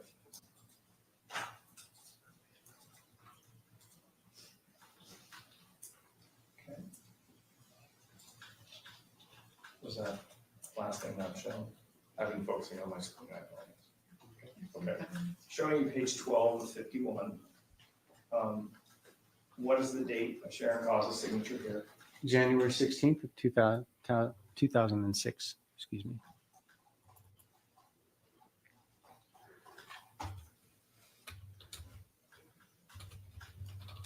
January 16th.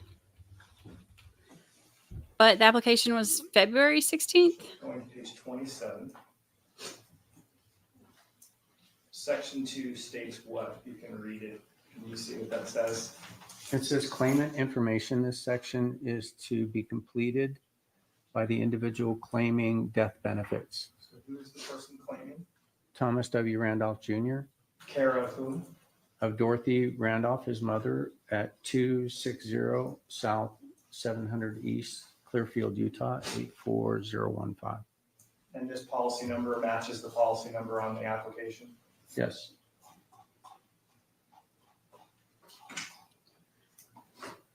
What is the date of Mr. Randolph's signature here on page 28? June 19th, 2008.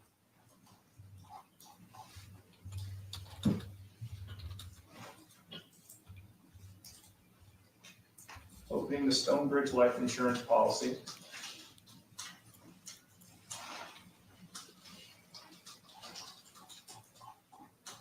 Going to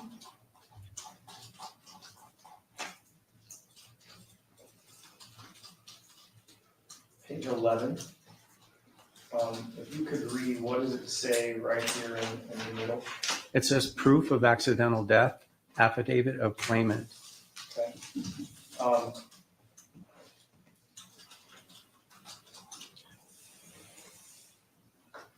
Who is the signature? Thomas Randolph, Jr. Care of whom? Dorothy Randolph, his mother. What is the date of this applicant claimant? June 11th, 2008. Who is the beneficiary under this claimant form? Thomas William Randolph, Jr. Just to be clear, during the course of your investigation, do you speak or does your partner speak with someone at Stonebridge Life Insurance? Yes. And do you learn that this particular policy was an amount of $10,000? Yes. Additionally, based on your investigation, either you or Detective Wilson, do you reach out to or do you speak or communicate with a Boston Mutual Insurance Company? Yes, Detective Wilson did. Do you learn that Sharon has a life insurance policy in the amount of $22,000? Correct. Okay, and that came through her work? Yes, And it was kind of garnished regularly out of her wages, is that correct? that's my understanding. Okay. In total, was there $232,000 in life insurance? that we were able to find. There's no central repository to be able to find all of that. First of all, I think you got your number wrong. Is it wrong? Yeah. You said 332. Sorry, thank you. I apologize. 332. I thought you I'm said a lawyer. I'm not 332. very good at math, so it's $332,000. Yes, that's what I thought you said. And just to be clear, in your officer's report, I think you said it was 323,000. Yeah, I transposed the numbers. It's my bad. Okay.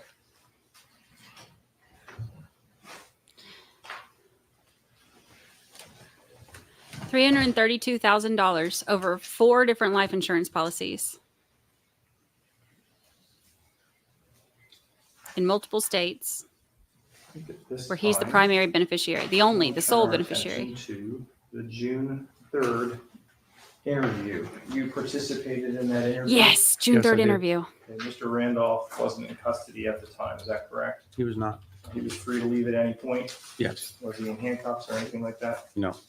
Okay. Sharon, before you play that, it's not sharing this interview is a little lengthy. We're gonna take a recess before you start playing that interview. Okay. Ladies and gentlemen, we're gonna take our afternoon recess. During this recess, we must not discuss or communicate with anyone, including fellow jurors in any way regarding this case or its merits, either by voice, phone, email, text, internet, or other means of communication or social media. You must not read, watch, listen, use, or read accounts of commentary about the case. You must not do any research, such as consulting dictionaries, using the internet, or using reference materials. You must not make any investigation, test, or theory of the case, recreate any aspect of the case, or in any other way investigate or learn about the case on your own. You must not harm or express any opinion regarding this case or its contents to you. Ladies and gentlemen, it's 3:25, will be a recess till 3:40. All rise for the jury.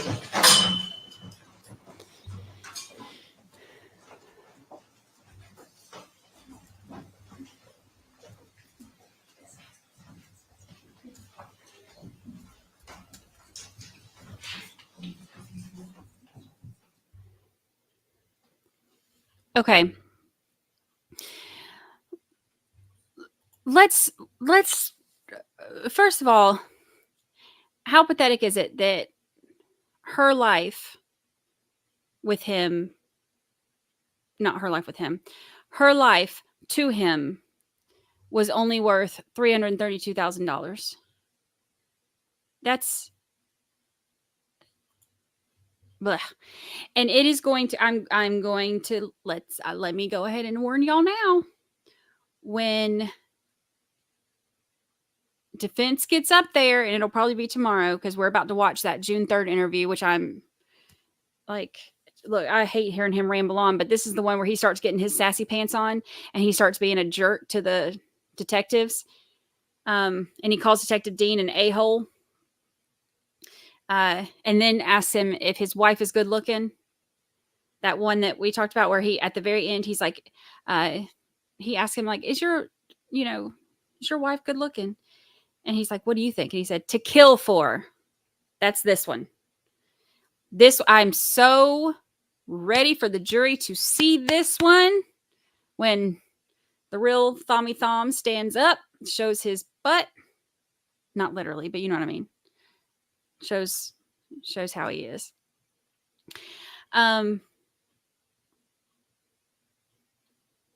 I'm ready for that. This one is where his true colors start coming out, and the jury's about to see it all. They've already heard all of this stuff today. Today has been the most damning day of testimony, which lead detective generally is. That's when everything starts coming together. But this is going to be the best for them to see how he really is and how he talks to them. I didn't really mean show his fanny. I didn't mean like he actually like moons him. I mean, that's like the expression, like shows his butt, like acts up, acts full. Not actually. I would not be watching that if that was actually on there. But this is this one is what the jury's going to see next, and that one's good. All right, let's talk about that timeline for a second, y'all, because that timeline, that counter that I had at the bottom is the time I started it to right where the recording says, what time it is, like the hour and minutes and seconds. I got it to right there so that timer that was playing is showing the true time of the 911 call. So we can kind of compare it. So when he said something about, where is it, about going to get the gun, because that's when he said, remember when he said he was in there getting that gun, that's when he made that comment about how, not on the 911 call, but in the interview, that's when he made that comment about he was in there and that light went out and like scared the pee out of him, or however he worded it. So that light went out according to that 5 minutes and 8 seconds. Let's see. He said,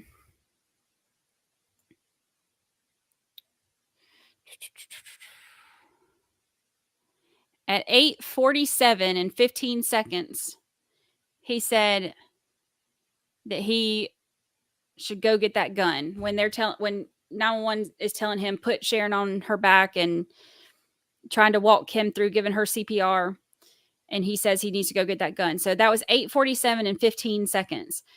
And then he's back by 8:48. So 8:47 and some change is when that light went out, which means that garage door would have been closed at 8:42 and some change. And he called police at almost 8:45. So, right, 8:42 to 8:40. Yeah. I didn't come here to do math. So, the call here, let's see. I'm looking at my little timeline here. So the call's 8:40. Okay, so he said this is where he tells him too that he heard shots. 911 call, he says he heard shots, but in the interviews he said he didn't hear nothing because he can't hear because he's deaf and he's poor Tom. But this would mean that like 8:42-ish, 42-ish, that's when he would have had to hit garage door to close it at 8:42-ish.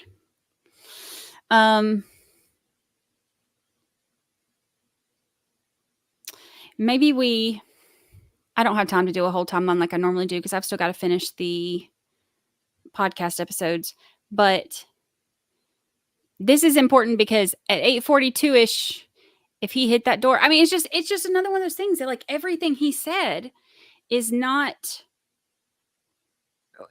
adding up. Nothing's right. And let's see. All right, 8:26:10 is when he pulled the car out of that gas station and went home. We'll do a little mini timeline while we're on a break.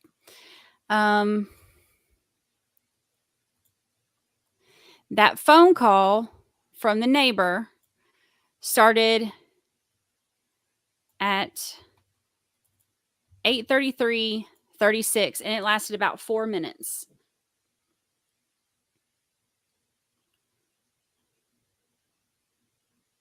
It ended about 8:38, I think is what they said. So 8:38-ish. Neighbor Mark Bartlett call ends.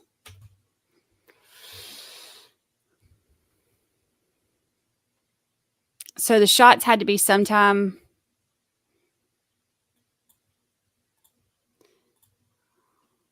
shots were sometime in this gray area. All right, then what else? Let's see. 8:30 was the time they were estimated coming home. And then Tom said in the first interview that he closed the garage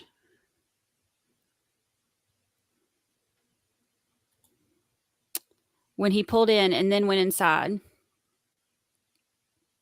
The whole thing is just, nothing adds up.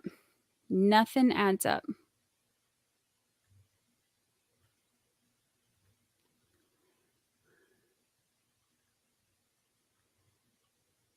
I want to see what some of y'all say about it.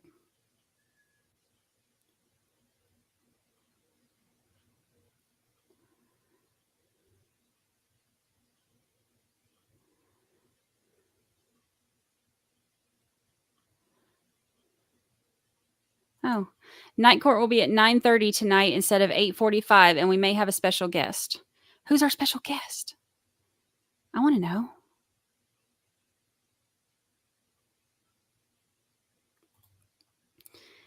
I want to know who our special guest is.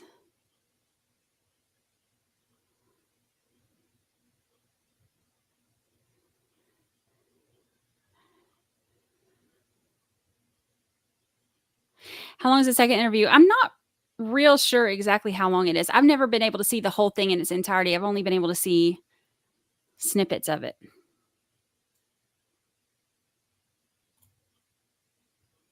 Neighbor saw the garage door close. Good point. So neighbor saw the garage door close and neighbor was on the phone.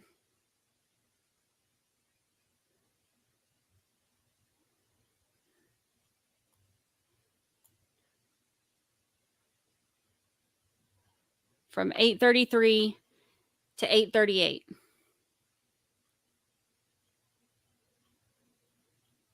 See, just none of that math adds up. None of it adds up.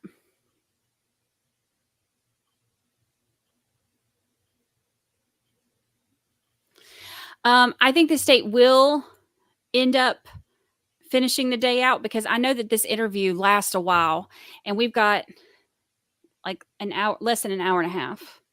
So, which is great because that means that the jury will end the day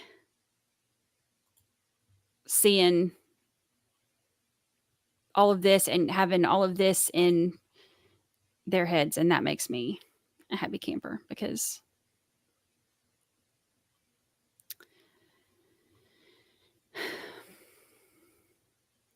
let's see. I got to go on.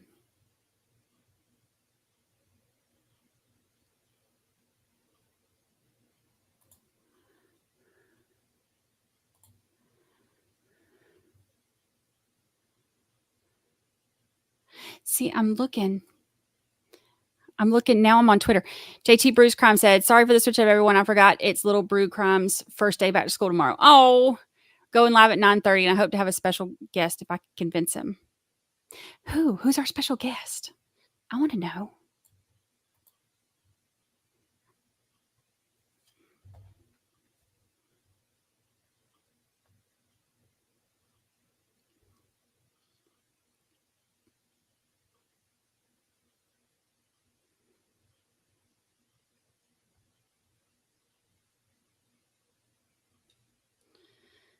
Now I'm looking to see if I can find out who the special guest is. I have 92 text messages from today. There's no way I can go through all that and find out. I don't know who it is. I'll be just as surprised as the rest of y'all when we find out who it is. It'll be exciting. So you got to show up to night court. There was no possible way that he was in the garage when the light went off like he said. Like, it's just another one of those things that he's given details about things. And Detective Dean O'Kelly said that, he's got that whole story too about how he's got the door propped open. But if he's got that door propped open with that rug or whatever, he said there's light coming in there and you can see there's light coming in there. So he wouldn't have had to do all that dramatic, like taking a huge step, having to try to step over something so he don't mess anything up and all that. So it's another one of those things that nothing he's saying make sense. Nothing adds up.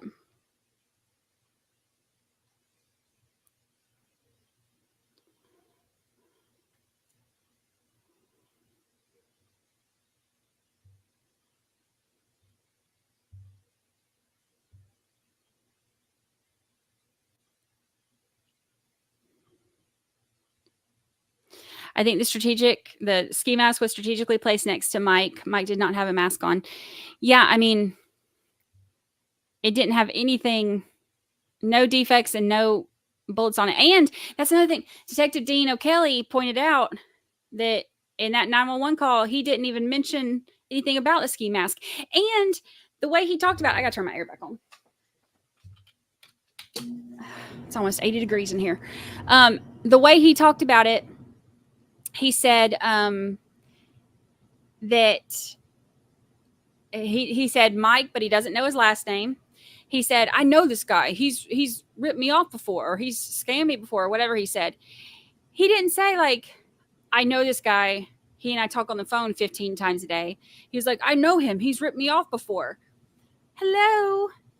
Y'all are like BFFs hanging out all the time at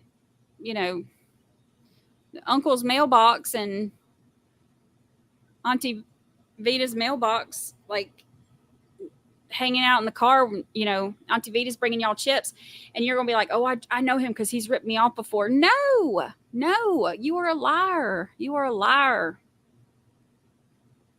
Liar.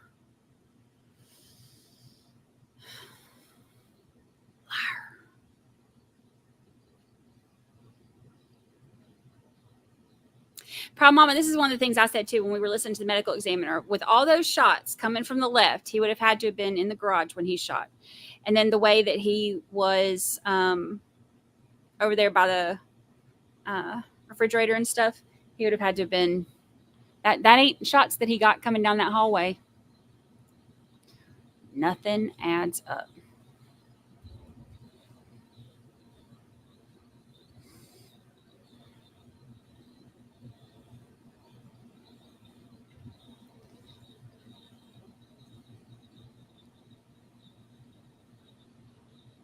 Yeah, he says he doesn't. He said he doesn't know his last name. And then he said something about how in that first interview, he's like, oh, yeah, his name is Mike Miller or Milner or something like that. So he went from not knowing his name to having two different options for what his name is. Yeah, however he worded it. Tommy143 said, I thought he said Mike was scamming him on the 911 call. However he worded it, scamming or I think is the word he used, but basically saying, I know him. He's ripped me off. The part about the fire extinguisher. Okay, so this is another thing that doesn't make sense. Tommy says that he, however he worded about how, he shot Mike Miller and then he turned around to go inside and all of a sudden he got scared because he heard a loud noise and he turned around. He realized that the fire extinguisher had fallen and the noise scared him. So he turned around and he shot Mike Miller some more. Well, that fire extinguisher just randomly falling and scaring him. They were showing that it was pulled, like that screw that held it on, that bracket and everything that held it on, all that stuff. It was pulled down. It didn't just fall.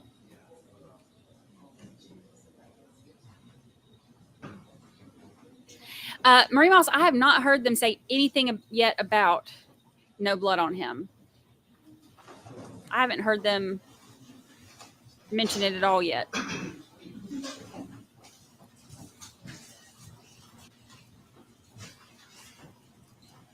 Please be seated, Your Honor. The jury's all present.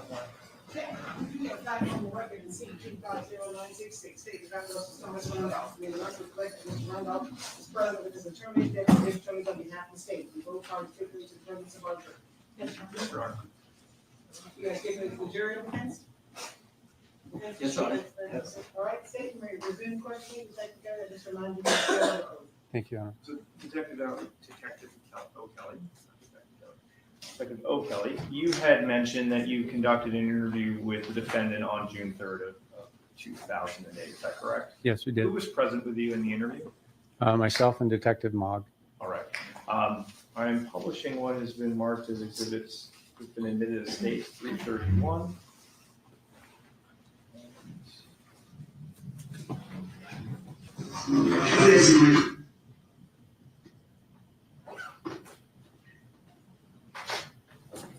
I hope they have the transcript playing under it like they did the other On the one. record, we started playing around, I don't know, 1340 in terms of the time counter at the bottom. Those, this what stuff is. Oh, yeah, he'll be able to tell you what we took from the house. It's in my car, in my trunk. I don't know, David can best want to ask that. Because if it wasn't he was looking for money. Oh, yeah? What's this? That's the autopsy report? Yeah. It's been a while since I read one, but I want to make sure I'm getting it right. What questions do you have? Where was she shot? Where was she shot? Oh, you know, in the head, but... He asked where she was shot. I'm going to be whipping around today because I'm just not comfortable.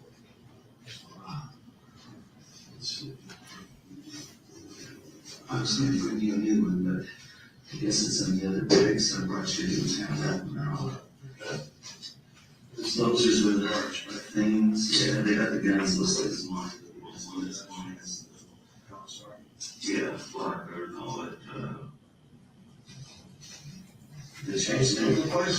No, it's, yeah, it is Kawasaki, the other side's mine. Yeah, we went to Kawasaki. On the side now? And then,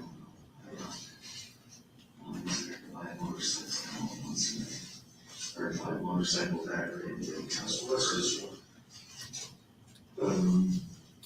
That's the price of the jet ski, yeah. I'm going for two, let's see.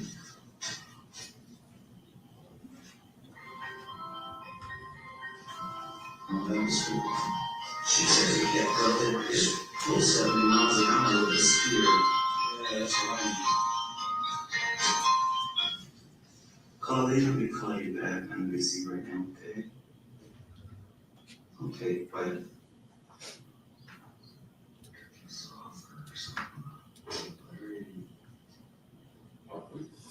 Who's Larry Buckley? I think it's her uncle. Is who she said gave her the guns. That was a security police or something. Let's see.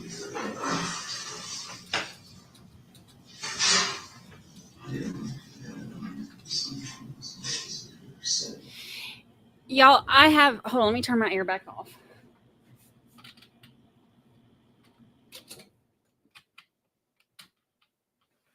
Let me see if it helps me hear anything. I tried to turn on closed caption for this and the closed captions are not working. So I will try to do the best I can. The audio is terrible. So far they said, looking at the autopsy report, and he asked, Detective Dean said something to him about, looking at the autopsy report and how they had seen the autopsy report or something. And Tom asked, where was she shot? Like, where was she shot? Really? We already knew that. And then he just gave those cards that he gave the detective, I guess, had prices. Those were cards that they had gotten when they had gone to look at the jet skis and stuff. So he gave him those and they had prices of it. And then Colleen just called and he said, or somebody called, he said, it's Colleen. And he said he was going to have to call her back.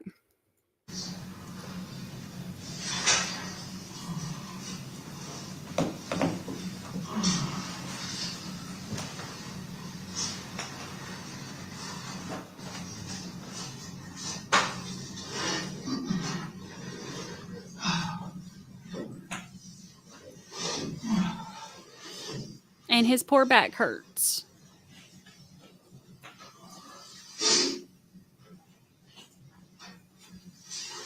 Shot the right side, right upper side of the head.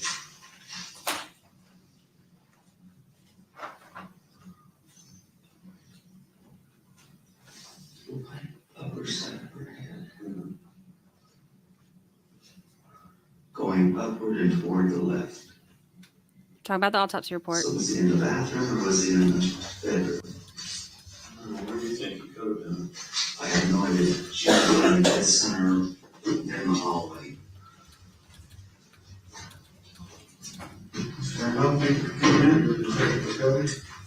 Yeah.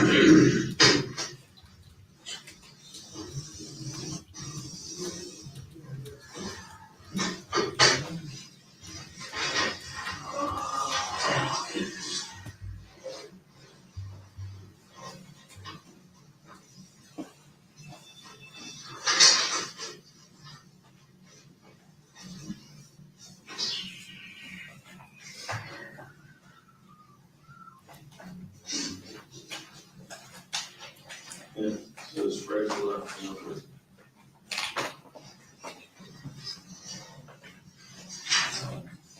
Sorry, this copy of the autopsy. Oh, you want to pick it up today? You want to pick that up today? Yeah, just, I was going over to the justice center, I couldn't find the fucking place, and when I got there, and realized I didn't bring papers. They took my suitcase and everything's falling out of it, so I sent the papers somewhere else. So, let's see, what was I talking about the last time? You had asked, was asking about the key, the last that I remember. Okay, refresh my recollection. And I was missing a key because he came when the baby and took him out of the door to make sure he can't get in the swimming pool. Actually, Nicholas can get him out the door and get with autism, so we put him up above the land thing. And didn't have the key, which is unusual because sometimes I leave it to the shed or I'll leave it if I'm not cleaning the pool. Couldn't find it anywhere, so. So that's something you guys do as a matter of course, is take that key out. So Yeah, when the kids are there, and I didn't leave it in, and I used to fire somebody at the house, but I couldn't find the key, then I had asked about, they called and asked him, and he said he found it outside.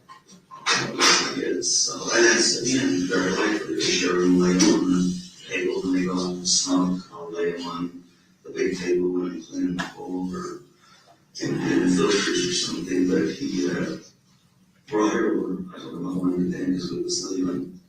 And then when he got there, Sharon, when he was planting some plants that was dying, she bought. And she said something about she gave back the key, or he told me later he had got the key back or something. But that was between her and him, and I don't remember seeing it after that, so. that was that night or previous to that?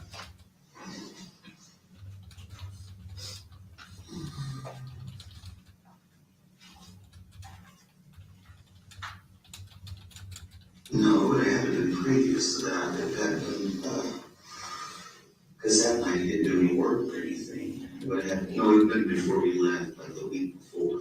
We just got back. Yeah. So, and we got extra keys, and I found my key. I gave one to the neighbor, and when we got back, I got it back. So that was the extra key, and it's in my son gave me a little, my grandson gave me a little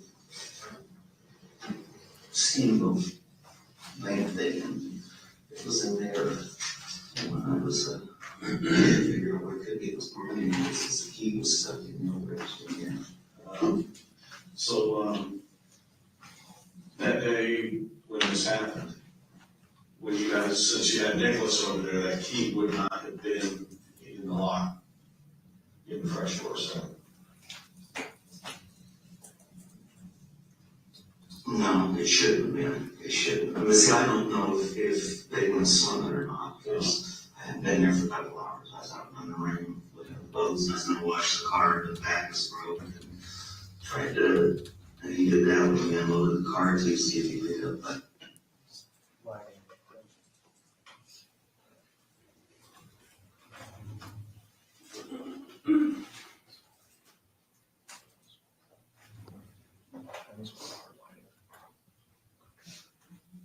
Judge, I mean, this is the issue with data coming through that we present. I might just, if you don't mind, can I just try to hardline it in? Sure. I mean, it may be easier.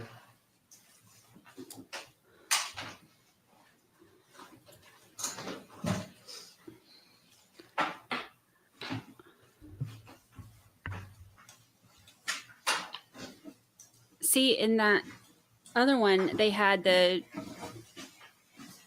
where they had transcribed it. I have to use this. Or at least the second half of it.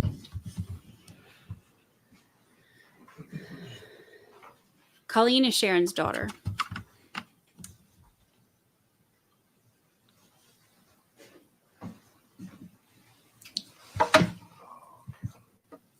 Just 1 second. Let me just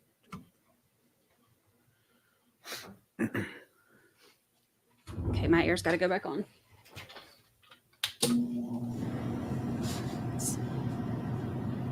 Trying to sweat for y'all so I can hear, but it's not working.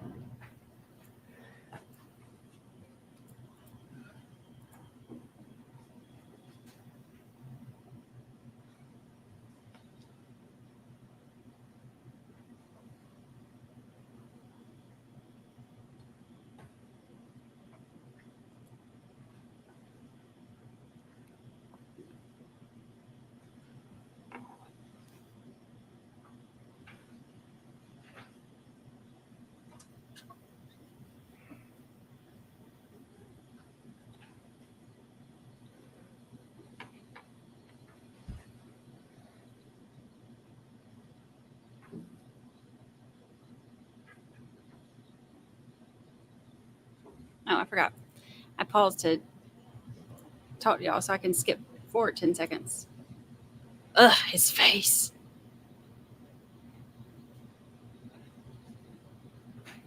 Look, is he falling asleep? Is he falling? Is he falling? Fall asleep, Tommy. Fall asleep, Tommy. Oh, and he's back.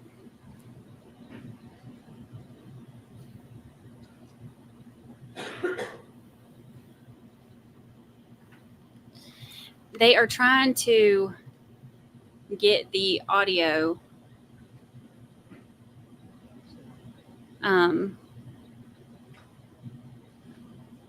situated. Is that working?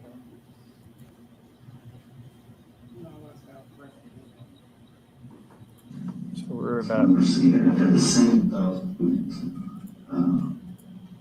we had extra keys, and I found my key.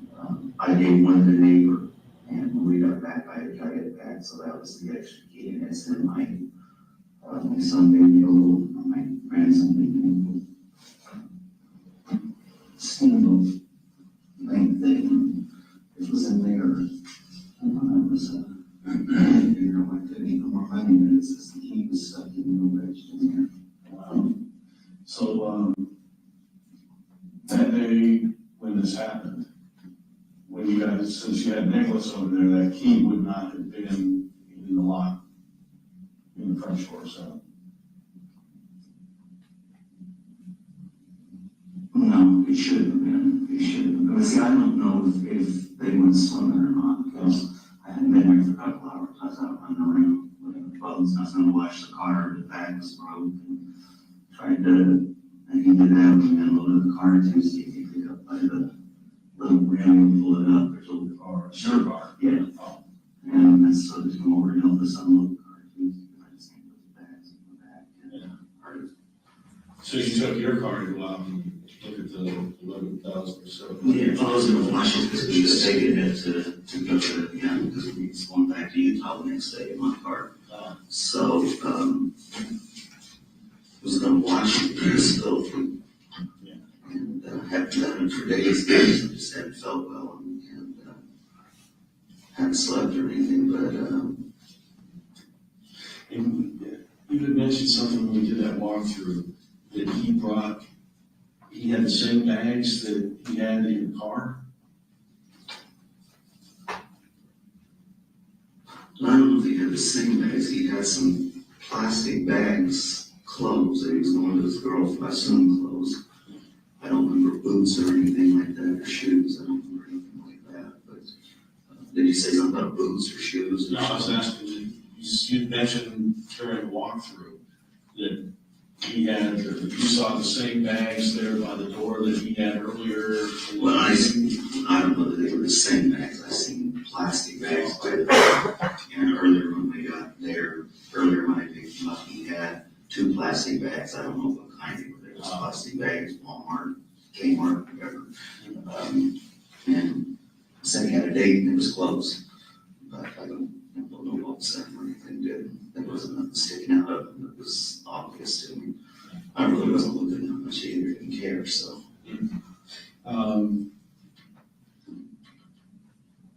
Just trying to build, obviously, neither one of us knew Mike, and neither one of us knew your wife. So we're just trying to build like a foundation of what he was like, what she was like. She was wonderful. He wasn't bad. He wasn't, I mean, other he didn't work where he said he did. I guess he didn't work anywhere, but. When you first met him, did you ever have, let me put this here, I mean, an inkling that he may have had some kind of drug problem? Well, yeah, obviously he's black and didn't have a job and was buying a 40 ounce or whatever they call them. The big brown, the big bottle. What was your first clue that you might have like a drug problem? You don't have something for any of yours? He don't have a drug problem. Oh, I know, that's what I asked. He drinks and he smokes cigars you can buy at the street. Sharon's bought them for him a few times. Yeah. But I don't think he's ever done drugs that I know of. Okay. I mean, I know he did when he was younger, he said, just running around, but all of us except Mr. Clinton did. I knew you the nail.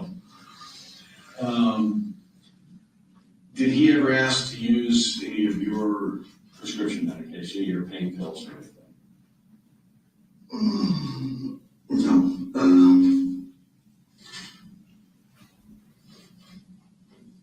I think I might have gave him like half of a Vicodin once when we was out at the bar because he said he had a headache and I was taking mine and I said, you can't take those, you fucking die right here on the table, I'll get sued. So he had some Cogenzy or something like that, broke it in half. And supposedly aspirin, but no, he didn't do drugs as far as I know. He didn't do drugs. What about anybody in his family that you know of that he may have taken some of your drugs and given them to? If he took some of my drugs, then he just took them on his own. I didn't give him any of my drugs. Okay. And I'm not missing any of my drugs that I know, but I wouldn't. Sometimes I don't take, usually I take most of them. I keep them a monthly thing. And I used to have a bottle that had a few extra ones in it, but lately they just, after taking them 10 years, they don't work like they used to. So, what are those patches you had? They look like big 4x4s? What? How big are they? I don't know, they came with packages, it was about. Those are fentanyl. What's that? It's a synthetic morphine. It's like Oxycontin morphine. They use it in. What do you use it for?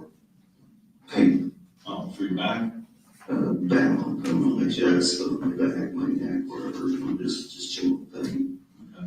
But they just recalled them because they're fucked up. They didn't kill people. But and I've been telling everybody these ain't right. And some days you take them. It's like a child. So you put them on a child. I thought they just recalled them in general because it was not working. Because I know a couple of times on mine, I'd take them and then they dry, like they would even stick. And there are the other times I put them on and just barely rub them on to get them to stick. Like, you start tasting it, like you get a shot and you get put out at the doctor. And you can start tasting the medicine in them. And I thought, fuck, these things are strong. And then you get started, get sick, I puke. And I usually don't puke unless they're pretty strong. And they've recalled them out and these little teeny things that just a waste of time. Or the offer me, they fall off. I did 15 and the last ones, I think 11 of them stuck in my hair, my shirt, my pillows, and sheets. So you didn't have, to your knowledge, then, a drug habit? Not that I know. I don't even think he's don't lie. I mean, Gambling habit? oh, fuck yeah. Fuck yeah, that's where all this money went. And Sharon both. Tell me about his gambling habit first that you know of. That's why I borrowed all the money. I told him he needed money for this. I was a little skeptical, but he did just show me his license for being, getting his, as an apprenticeship, like a journeyman, but your apprentice first, in New Masonry. And he showed me that he got his hours and it was signed off, and he had a meeting, and he was supposed to pay so much fees, and then started working for the union. Did you ever go gambling with him? Yeah, a couple times. Well, actually, he started becoming a problem. He kept showing up everywhere we went, and I wanted to borrow money. You know, sit down there and put $1 or $2 in, and I could get $5, and, you know, that adds up pretty quick, and Sharon don't like that. She don't like that. She don't like that Pauline. She don't like that. My money is her money, and that's all there is to it. Nobody else's but hers. So. How did that make you feel? I mean, he's a friend of yours. You wanted to lend him $5 and she didn't like that? Oh, that didn't matter. That's my money. I mean, I do what the fuck I want to do with my money. I mean, she's gonna get pissy about it a little bit and let it go, but you know, I have no reason to keep giving it to me. As I said there at the last, that would have to be a problem. When his girlfriend or wife or whatever came out, he wanted to borrow money, and it was, you know, it's like, really just work. It's my daughter, or my son, or whatever. And I says, well, I'm gonna be gone for weeks. I gave him, I think, 150. He says, you know, so you better not end up at the casino tonight, because tomorrow, if you come to my house early in the morning or tonight, I'm just not answering the phone. I'm not answering the door. You ain't getting another penny from me. So that was when his wife came out? I don't know if it's his wife, his girlfriend. He's talking to her 4 girls around the table. He wanted to borrow money to take one of them to trying to loan me money for that. Paid some of it back. Stratocaster or something like that. Isn't there a big tall building? Stratosphere? Stratosphere. They're right on it. I know. I think it was like 10, $20 he said, so he's spending my money well. So, to your knowledge, he drug habit, but he did have a gambling problem. Yes, he definitely did. How much do you think, your best guess, what do you think you spent a week gambling? I don't know. He spent everything. He went out with you. I only spent what I gave him, but he didn't bring money. He might have $2 or $3. He helped me out for a look at my check and took all of it out and showed it. And he would show me a check statement occasionally. He was furnishing his wages. Yeah. And then he kept saying, oh, now we got it straightened out. And there was something about Mike Miller, Mexican, that was in the union. And when their social security numbers switched, and that's why he wasn't being paid. And the Hispanic Mike Miller threw a fit. His wages were being garnished for child support because he don't have any kids. You mean, Matt? He mentioned that Sharon didn't like that you loaned money to. She didn't like me loan money, probably. I mean, you know, just plain and simple. She did. She just. But you know, the way I said it's really weird. I go out and fight another woman, and she forgave me for that at the time that I was going to give Pauline $100 to go to England. She says, if you give her that money, I swear to God, I'll divorce you tomorrow. I mean, and there was no doubt in my mind she had her brother and Pauline don't have a real good relationship at all. For a long time, they didn't speak because of money. How did Sharon and Mike get along? Sharon and Mike Miller. Good. Everybody liked him. Everybody liked him. Other than he got to be a little bit of a problem. Like I said, he'd come over, just stop in, you know. Should have called first. We told you that Sharon, you know, getting pissy about this, and sometimes I do get pissy about this. I don't feel good. Did you ever snap back? Like get pissed off at you or her?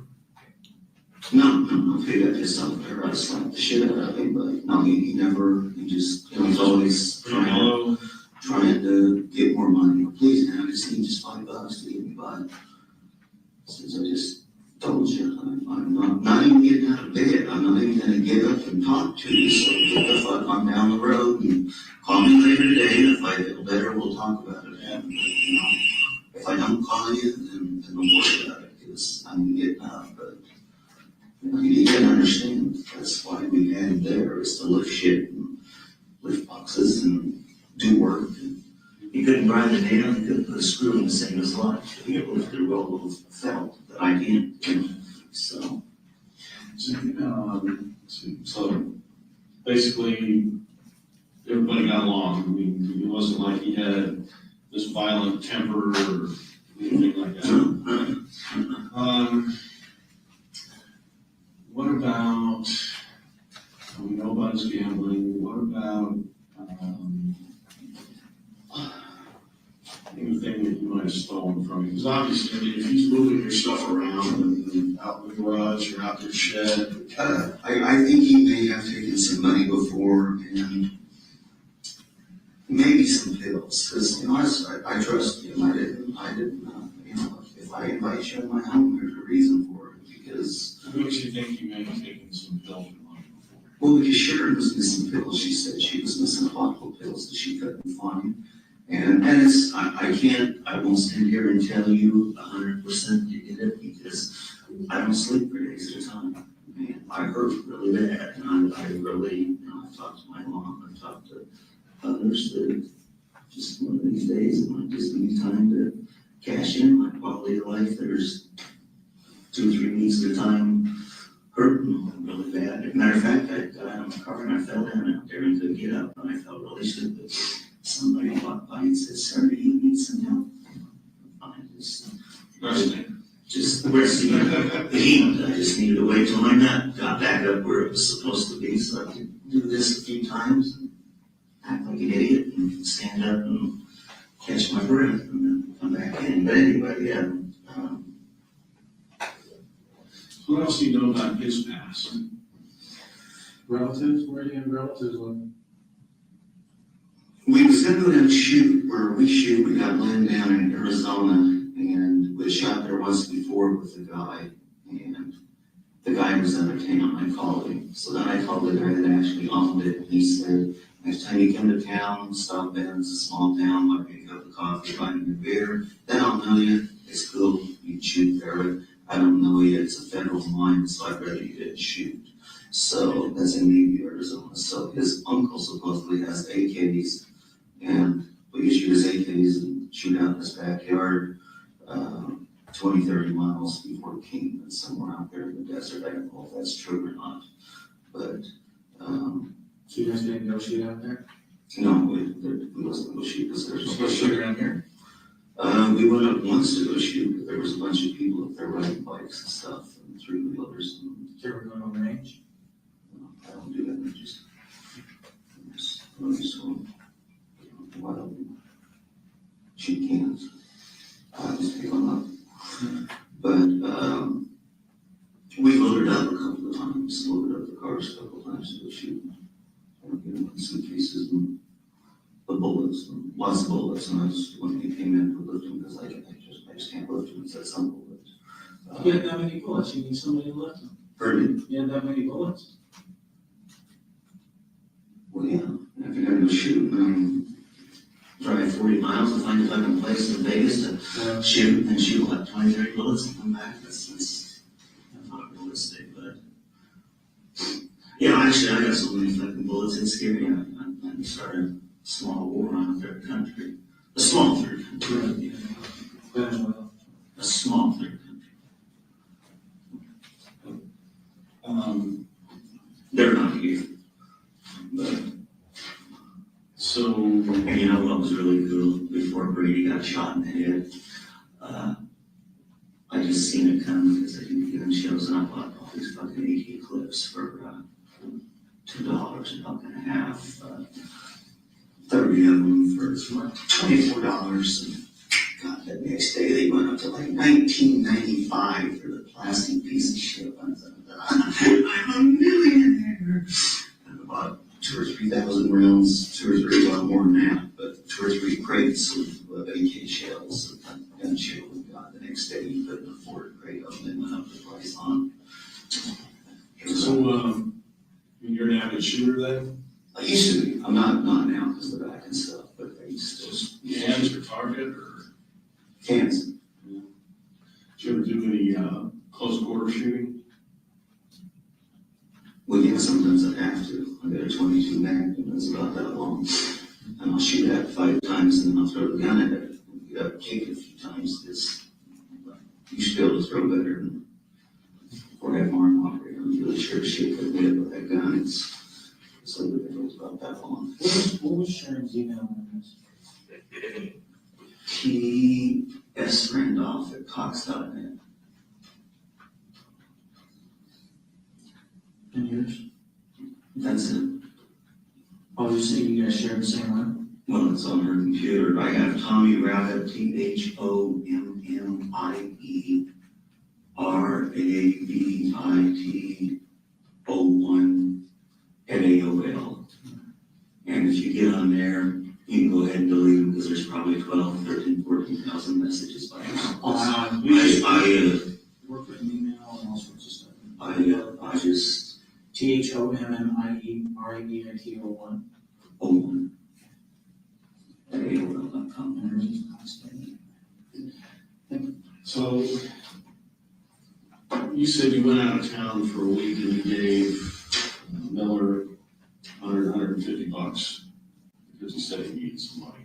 Yeah, maybe even more than that over a couple of days that he's been around. But it got to be we'd come over and borrow, $20, do a little bit of work.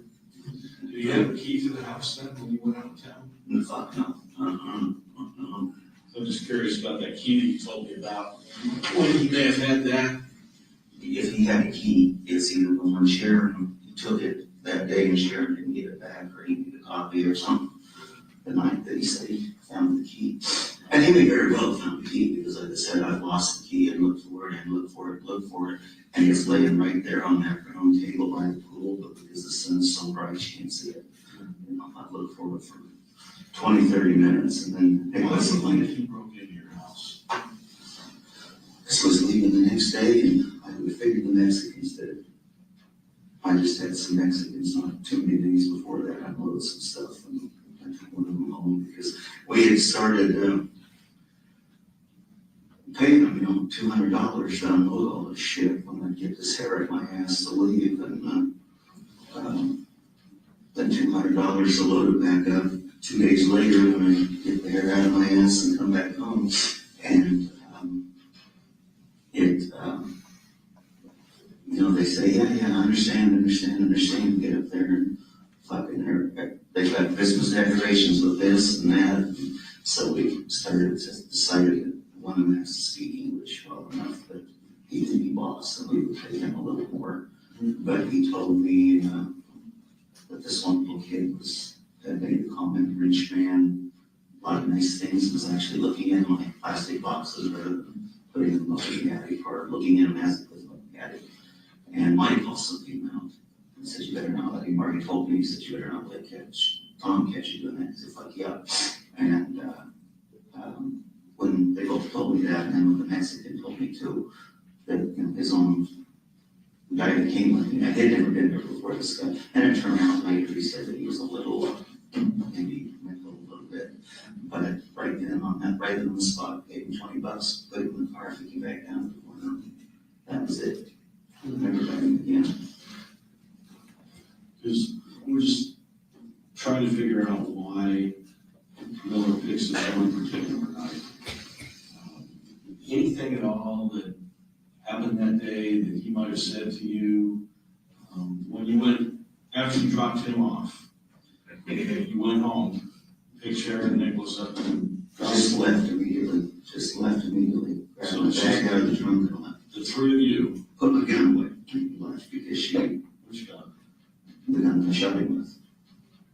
I actually was wearing it earlier in the day, but we had Nicholas there and I had been gone, and Colleen, Nicholas's mom, has just been going crazy about the guns. She's okay that I got them, but Nicholas is getting 10 and a half, and she's afraid he's getting curious.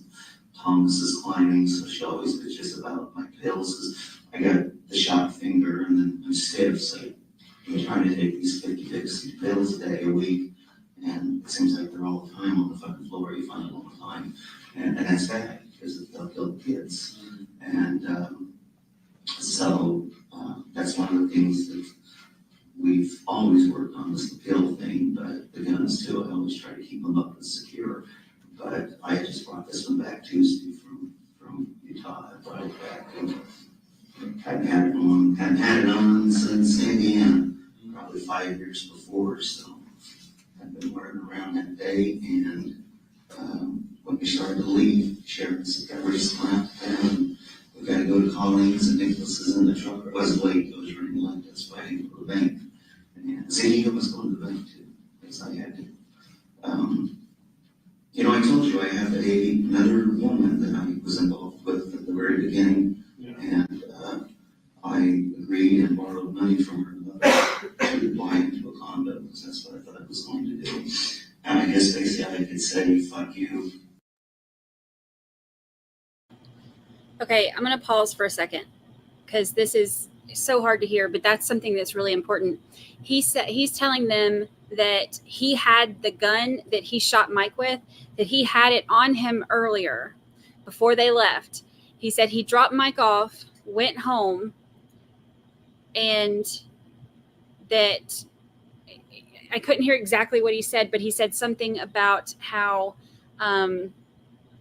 he took it off, I guess because they had Nicholas and they were going to Colleen's house. So he was going to take the gun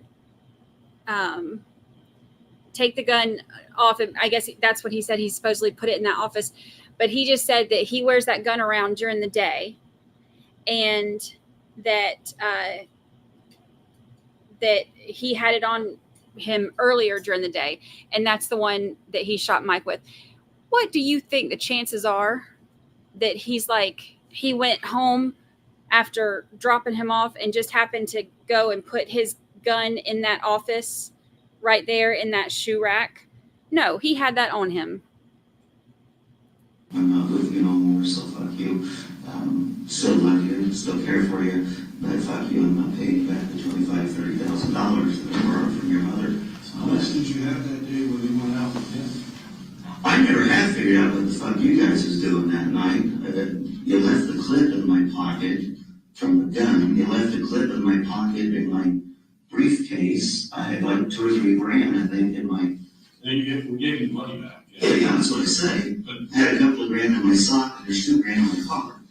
And you guys didn't get it in the car, neither did he. Were you expecting us to search it for it or find it, or why would we do that? Why would we take your money? Yeah. Well, I didn't think he was going to steal my money, but, you know, I didn't expect actually to come out after talking to 911 and have all these fuckers pointing guns at me and handcuff me. And then when I say I'm disabled and, you know, this has really started to hurt me. You know, one of the pricks, and I don't know which one it was a plainclothesman. I kept saying, "What the fuck is taking so long? You know, there's only one, the door's open. I just was in there for 10 minutes. Here's the keys, there's a fucking door pad there. What is taking so fucking long?" Because I seen the cops going with the shotguns and the pads, and I thought, you know, I thought you guys like killing people. That's this, you know, that's what all the news says. It's just, yeah, play your stereo too loud and then we'll shoot you. You get a little crazy at the ice cream truck and we'll shoot you. Well, we were there then, and usually the stereo's turned down by the time we get there. Well, that's what I said. That's what I said. Where's the killer cops when we need them, you know? And I thought, I got little pussies here this night, you know? And I told one of my sisters, ridiculous, you know? Fuck, if she's not dead, she's gonna be dead by the time you guys get in there. And I realized now, I guess it was in there already and said it was dead. And I didn't know that at the time.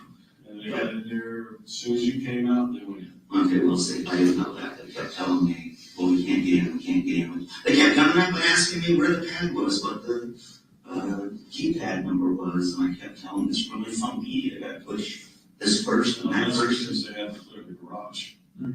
Well, like I said, I didn't know. And, you know, in fact, I told one of them, I said, "Stop, man. I'll drag her to the goddamn door so you guys can figure it out." Yes. I asked one of them, and I kept, you know, I already said he testicle, and he says, "Lean against the bar." And I moved, and one of them set me down on the ground by the collar. He says, "You move from there, you're gonna know what pain really is like." And I thought, "Well, you cocksucker, you don't have a clue what fucking pain's like, you know." But So, back to Miller. Well, I mean, help us out here. Is there anything I can't tell you. at all that happened that day that made him believe that he needed to get into your house that night? I took 20 grand out of the bank. I had 20 grand transferred. It was in Utah.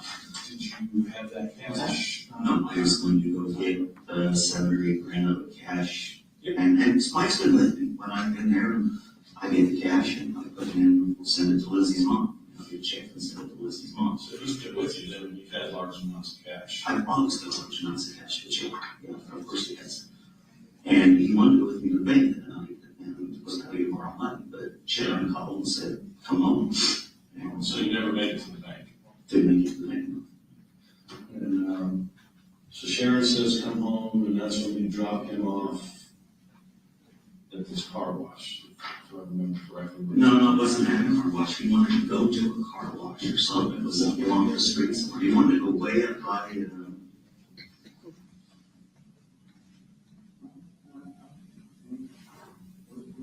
he said his girlfriend was with some car wash, but, the gangbanger place or whatever, he said were the brothers.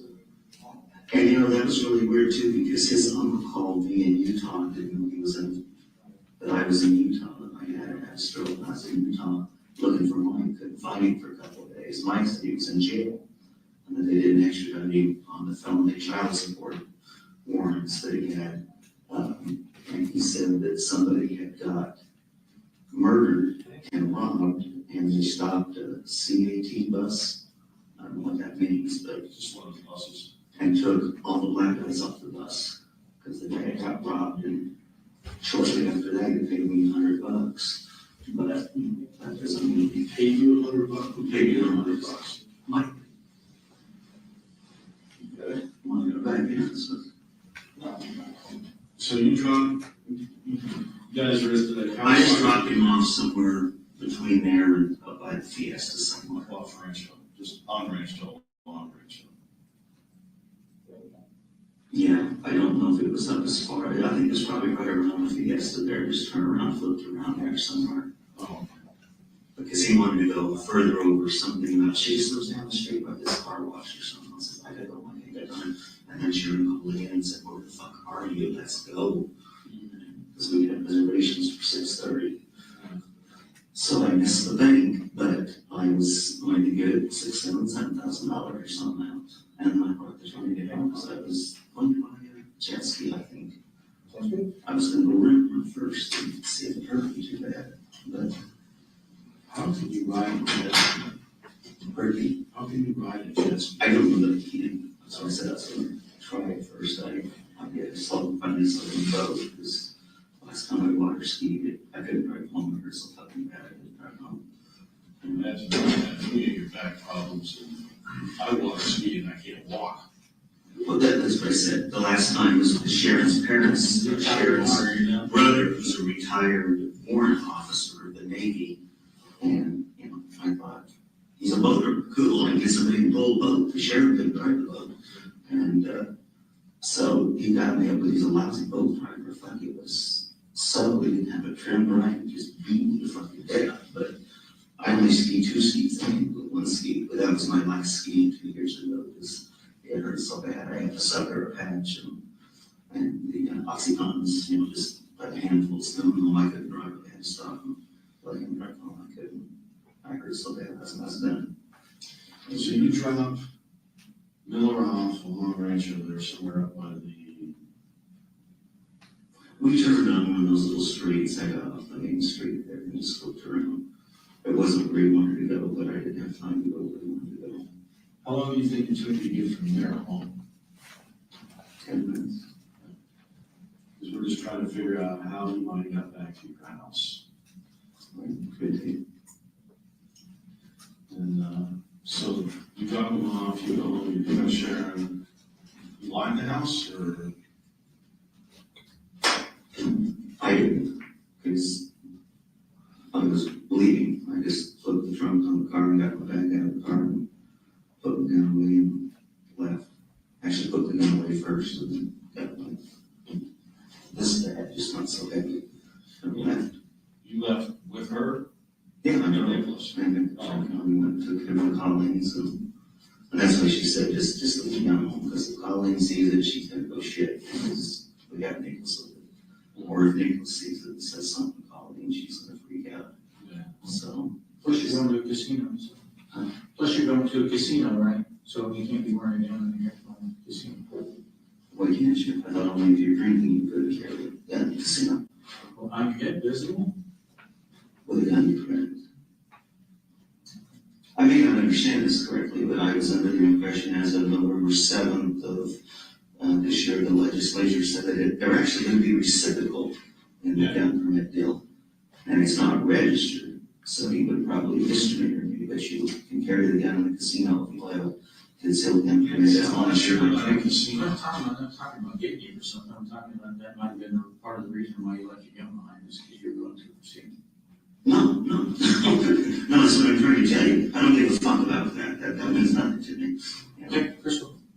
So, I carry cash, and I'm paranoid about it. And then, you know, there's junkies out there that'll rob you for $200. well, absolutely. Yeah. There's apparently non-junkies out there that'll rob your house and shoot you for $300-400 worth of cheap-ass guns. I'm surprised the Makarov even shot this. Christ only paid like $120 for it. You know, but I bought it. I usually buy 3 at a time, when I bought them years ago.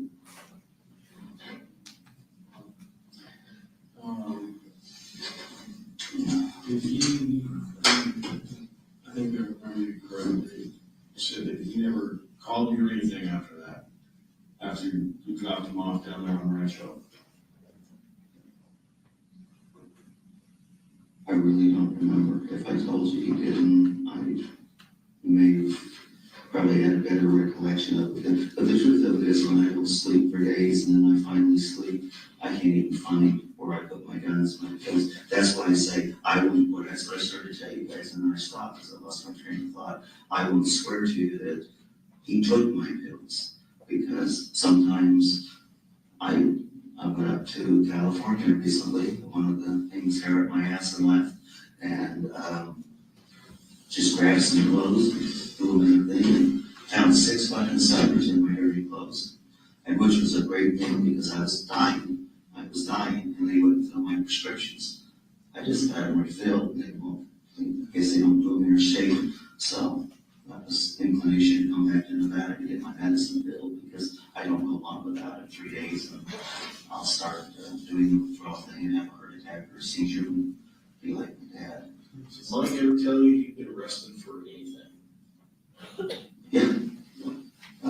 Said he did a robbery once of a bakery or something when he was a little kid. Said he had a knife on me, or said he was gonna rob a Chinese, I don't know if it was a laundry or a food store. And something about his brother came in and robbed the same place while he was doing it. I just figured it was this bullshit talk, you know, everybody's got their old war stories. And, Did he ever tell you you'd been arrested for anything as an adult? no, I don't think so. Because I actually asked him about that. Because I don't want to be around criminals and shit. Because, and I make it real clear with these guys, you know, I cover your back. I don't care if you're black, you're white, you're green. If you're my friend, you're my friend. If you're in my house, you're in my house. If I catch you fucking with me or stealing from me or fucking my wife, we're gonna have a problem. And since I got a bad back, you'll probably bring it back with me. And I may even try to find a friend to hold you. If I can't catch you because you run too fucking fast. I used to hit like 300 left or right handed. I had a batting average left handed. But I had to because I ran so slow. When I played Little League All Stars, and the lady says, "Run, you son of a bitch, run!" And my mom said, "He's running as fast as he can." And the fucking right fielder threw me out at first base. Now that's fucked up, you know, but I can't run. I just can't run, but I'm pretty coordinated hit. Good tennis player back in my day. But, no, I just, and I tell them, every one of my friends, you know, I got your back when we go in, and, but if we go in and you got too drunk, you got too stupid, whether you reach up and grab some lady's puss, and you shouldn't do that, and the guy knocks you out, and then 6 of them jumps on you, well, we're gonna have one hell of a fight here. But it's not gonna be anything like it is when we get out, because you put me in mind the danger for being an idiot. I don't want to be idiots either, so, you know, I'll cover your back while I got you, but then when you get out, I'm gonna fuck you up, you put me there, and I don't want nothing to do with it anymore. So Mike puts you in a bad spot? You mean in general, or? Yeah. Well, yeah, I'd say shooting my wife and pulling a gun on me, I mean, I'd say it's pretty fucking bad spot. Why don't you think he shot you? He was trying to shoot me. I told you this, he was trying to shoot me. He was going through the gun. If you try to shoot somebody, you think you'd be able to do it? Yeah, he got the gun out. He had on that big old floppy sweatshirt, and then, I don't know what pants he had on, but he don't have any clothes. That's why Sharon had gave him some stuff, and I had looked for clothes that I had outgrown, but 36s are way too big for him. But his clothes must be like he has a belt that's cinched up 15 holes too big, too small, or whatever. We're told he didn't have too many clothes. Have you ever seen him wearing those before? Pardon me? You ever seen him wearing the clothes he was in before? Actually, I think I had seen his sweatshirt. That's what kind of you think it was like at the time. And as I remember, the mask wasn't all the way down. It was like rolled up one roll about right here. As I remember, but then it happened fast, and You were lucky. yeah, I was lucky. I went and told my neighbor the other day, thank you for fixing my holster, because there was a lot of excess, it's generic holsters, and a lot of the webbing on it. And I had my neighbor fix it and cut it off so the snap was there. Did you have, so you were able to draw it easier? Pardon me? So you were able to draw it easier, or You were able to draw the weapon easier from the holster, or what? Well, that would have been my intent. Yeah, it wasn't in the holster. It was just laying up in the, I took it out of the holster and just set it up in the shoe bag. Did you or Sharon have any enemies? Anybody who? Sharon had friends for 15 years that wouldn't talk to her after Philip died.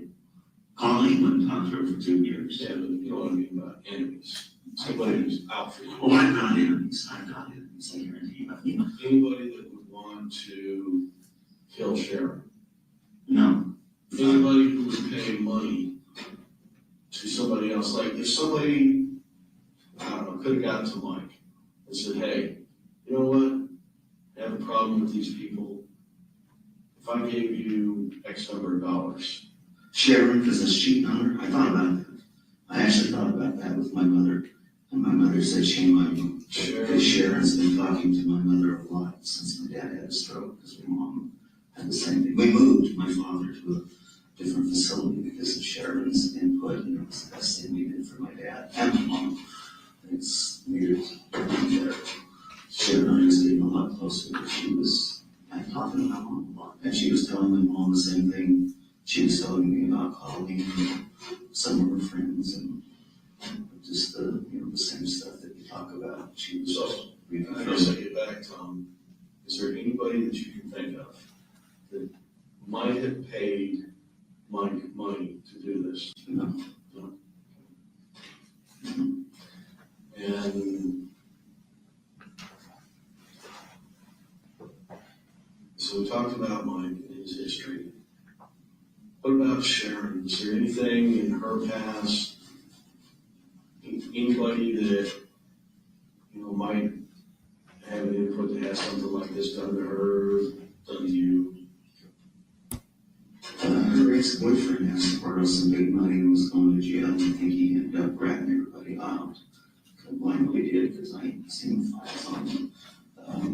But because he's a dealer and he was going to go down on methamphetamine and was stealing some transsexual from the sheriff's office.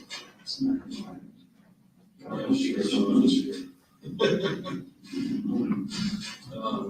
So anybody on her side? What kind of, did Sharon have any criminal history that you knew? No. She had a horrible gambling habit, but it's not criminal history. Tell me about her gambling habit.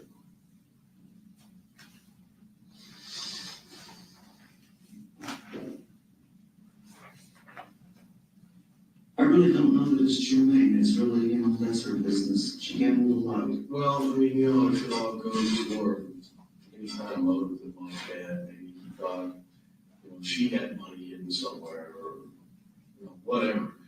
There's just a lot of stuff that what you think may not be important to a case, we might look at it and go, you know, this may have given him a reason over here why he did what he did. But now there's times that we'd go, and I don't gamble that much. I like to play 21, but I can't sit in those chairs very long. They hurt my back. And also, they're looking so close, I'm afraid they'll see my holster and think that's my drink, and then come down and fight with me, and then I'll become overturned. They'll throw me out, and they can't eat the Santa Fe because I'm hooked on their wings, you know, on Amber's tits when she brings them to you like that. But, that's kind of a joke. And she's really a nice girl. She's a really nice lady, and I don't see that much of her tits, but, you know. So Sharon, She owns a lot. She owns a lot. a lot is, for me, a lot is $20.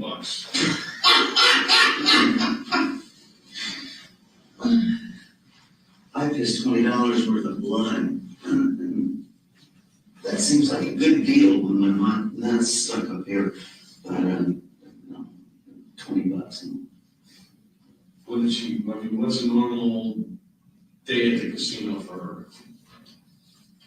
until, well, she maxed out all these new credit cards that she didn't have, that all of a sudden she has, and With you on them? Not your accounts? no, I learned that early on. One of the times I left her was over that. I had to go back east for a hearing that was canceled, and but when I came back, she didn't like being alone. She liked me. She doesn't like being alone, so she figured out doing something or gambling. She one night heard Colleen sitting there, and Colleen got her machine. Somehow this is Sharon's machine. I thought it was cute, but I thought, how we fucking ridiculous, you know. But Sharon knew that was a hot machine. And sure enough, Colleen hit it on dimes and won $1,000 or something.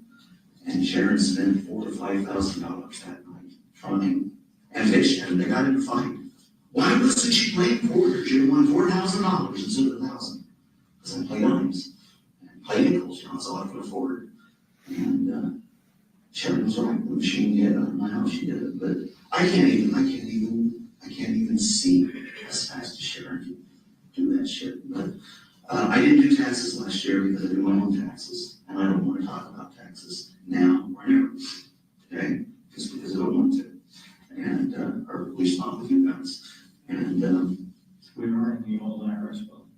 I don't care if you're in the IRS building. I still don't want to talk taxes with you guys. This year I found out because I was legally married to her that all of my Social Security counted as it hers. So this year, instead of getting $4,000 back, I actually had to pay taxes, and it's locked up in Sharon's account, which I also gave her money because she said she was overdrawn and blah, blah, blah. So I don't know if she put it in or not because I can't get access to it. But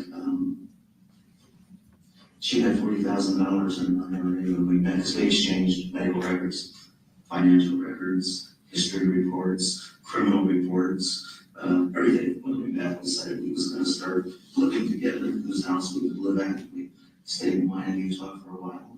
She was going to remind her of New Jersey to cut up a little, you know, big house, but to cut up little rooms, wanted more biggest stuff. So, and she wanted to be closer to her grandkids, I guess. So, because Colleen was just found out she was pregnant, so I figured maybe she, actually as soon as I moved out, Colleen then invited me to their parent-teacher conference, and it was just pissed Sharon off like crazy. Because she said Colleen just did that to fuck with her, and she did, just to piss her off, because they was still at each other's throat there. But she had $41,000 in her IRA, and the first year I didn't go to taxes with her. And this year I did because we found out we had to file jointly. If we didn't file jointly married, we was really going to get fucked. And if we filed jointly married, we just got fucked a little bit. And I don't like getting fucked at all. And I found out that she spent $19,000 out of her IRA this year and won $1,500. And last year she spent the other $21,000 and won 17, I believe is what they said. So, and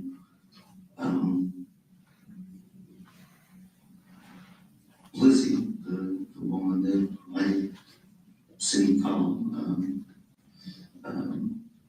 told me that you're too friendly, you meet these people and you just trust them on they seem like nice guys and they help you out. And next thing you know, they're here and I'm missing $400 out of my purse, or my mom's shed gets ripped off and Tina's rims and her stereo gets ripped off and torn out in this case. She was right, I did it. My next door neighbor I've known for years that finished my house off for me.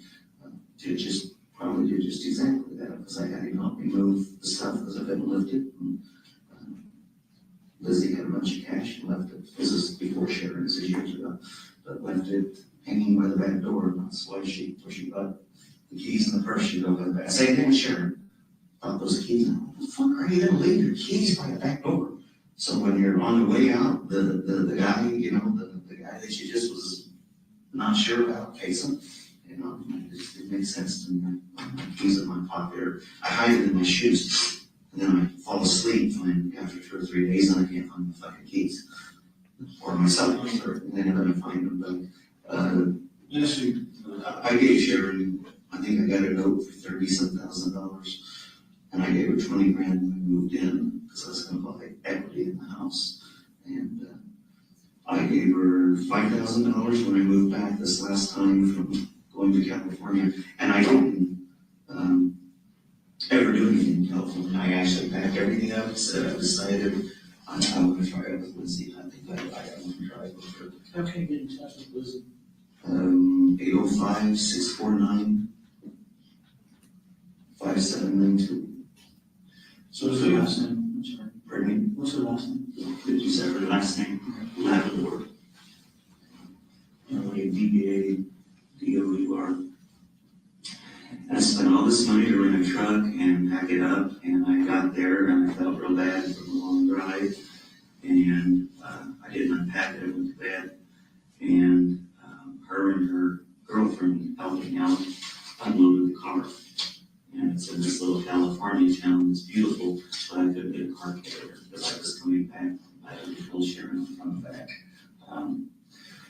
And she said, well, this time you're gonna give me $5,000 so I don't have to worry about this shit again. I don't have to worry about getting a roommate. And all that was about is, if you get $5,000 for Lizzie to pay for the condo that you're committed to, then you should give me $5,000.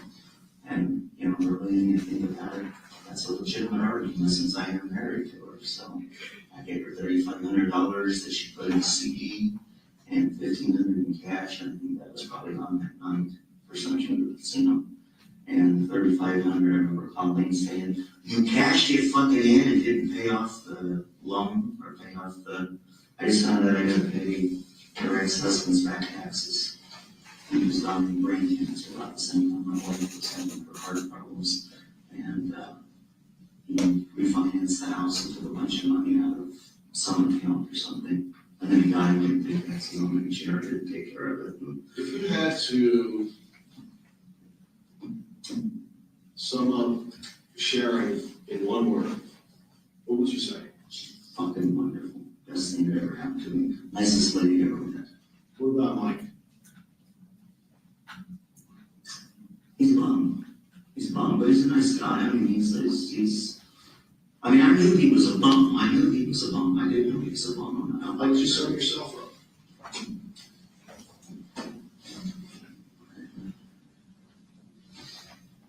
I'm a cocky fucker.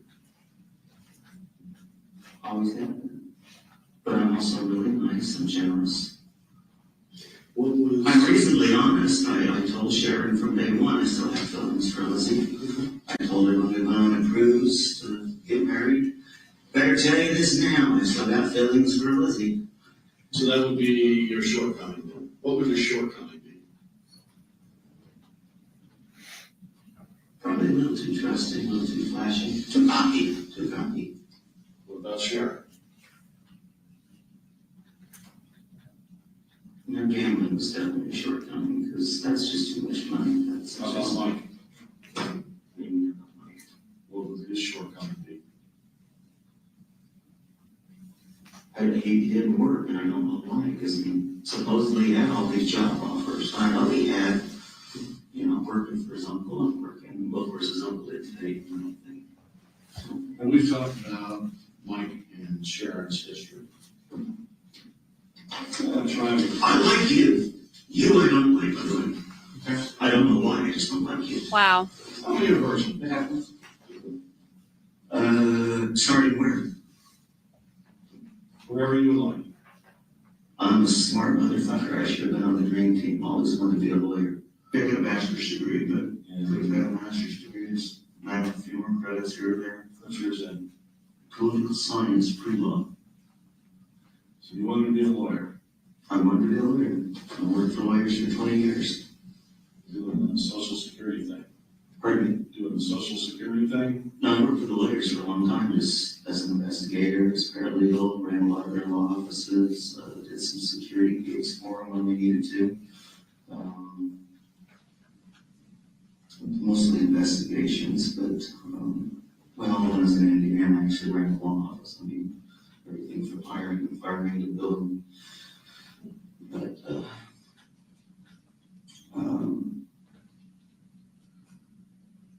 I wanted to be a hippie. It seemed like the girls really liked the air. And I found out I really enjoyed fast cars and nice boats and airplanes and Tomorrow. So. actually, I hate asking for a Diet Coke since I just told you I didn't like you. Sorry, I'm taking it personally. Well, it's not personal, I don't like you. I just don't like you in general just because you remind me of somebody else. That's fine. I don't like personal stuff. Okay. Well, that's good, because I don't like personal. Diet Coke, you're good, please.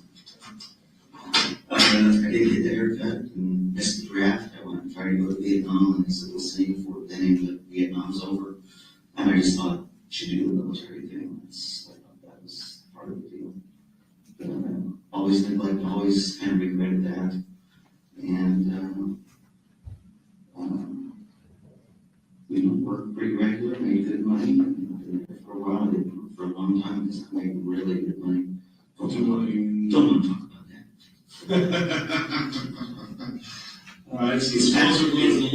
It's back in those days when if you just could sit there and keep, well, that guy slept for a few hours, if you just keep that plane level and 600, 700, 800 feet off the ground and just give them a couple hours of sleep, make really good money. Really good money.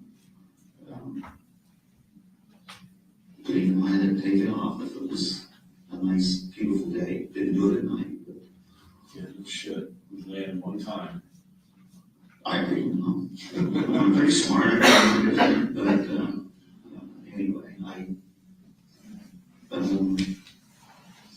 everything was cool till I married Becky, and Becky is married her when? I tried to forget that was a nightmare. This is.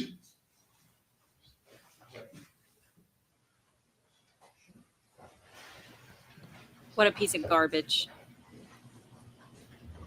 What a piece of garbage.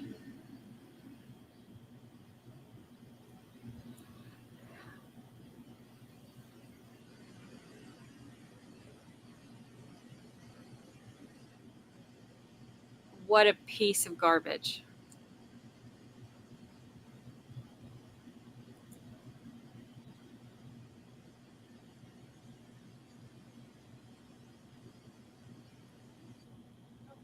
Gentlemen, this is a good time for us to take our evening recess because there's enough of this video that we can't finish it today without keeping you guys way later than you want to stay with us. So at this point, we are going to take our night recess.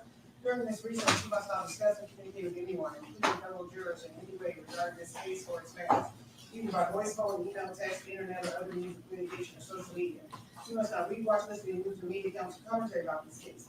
You must not do any research such as consulting dictionaries, using the internet, or using reference materials. You must not make any investigation, test the theory of the case, recreate any aspect of the case, or in any other way investigate or learn about the case on your own. You must not form or express anything in regard to this case until it's finally submitted to you. Ladies and gentlemen, we'll be in recess until 9 o'clock tomorrow morning. We'll start at 9 o'clock. Oh, 9 o'clock tomorrow.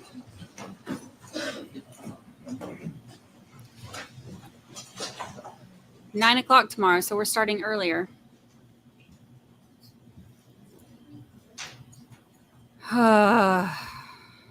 What made me go, wow? Which time? Which time?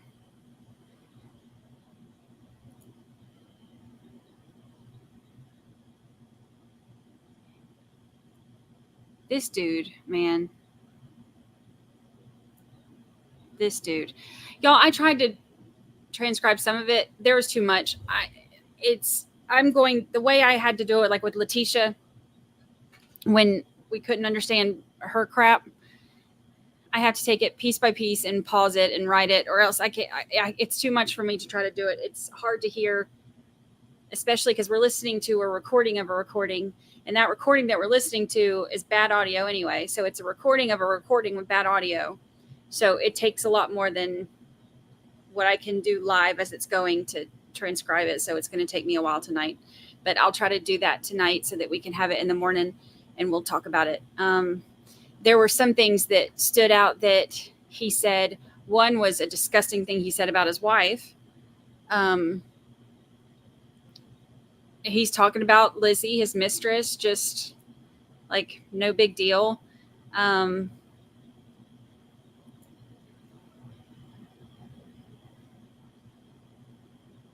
He's just, ooh, this man. He's disgusting.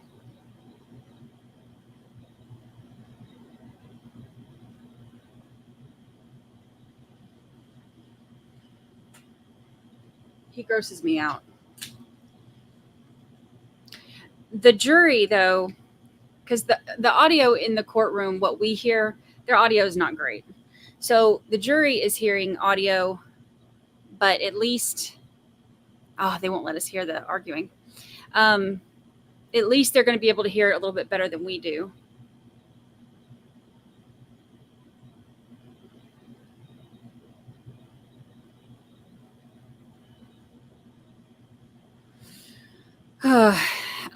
Kelly P, I was actually looking a second ago to see if there's transcripts from the court docs online from that first one. I have not been able to find them. I'm going to look for that first before I try to transcribe this myself, because it will save me a lot of time. But I was flipping through looking here. The court docs that they have on, or like the way that this clerk works, they don't have all of the stuff readily available online. So it's a little bit harder to get them than it is for some of them. So I'll have to see if they're floating around already, because by the time I did a FOIA, the trial would be over. So I'll see what I can find, or if I can even find a better, cleaner copy of the video. That could be possibly, if it's floating around out there, that would be nice too. But when we're listening to a bad recording of, a bad recording, there's only so much I can do. But I'll see what I can find tonight and see what we can figure out. They said that tomorrow we're starting at 9 o'clock Pacific time. So we'll be an hour and a half earlier than what we've been. Where'd Lucy go? I don't know. I have two shoes sitting right here. So I guess she's ready to go out. She's bringing me shoes. I have two of them, and she's missing. Lucy girl. I don't know where she went. She's probably waiting by the door because she wants. Oh, there you are. Hi. Are you gonna say goodbye to your friends? All right, y'all. What a day. I am excited that hi. I'm excited that the jury gets to sit with this overnight. The rest of the video will play tomorrow and cross-examination. I'm going to see tonight if I can find Okay, I hear you. I will take you out in 1 second. 1 second. I will see what I can do, if I can find a cleaner version of it, or if I can find the transcripts, and see what we can do.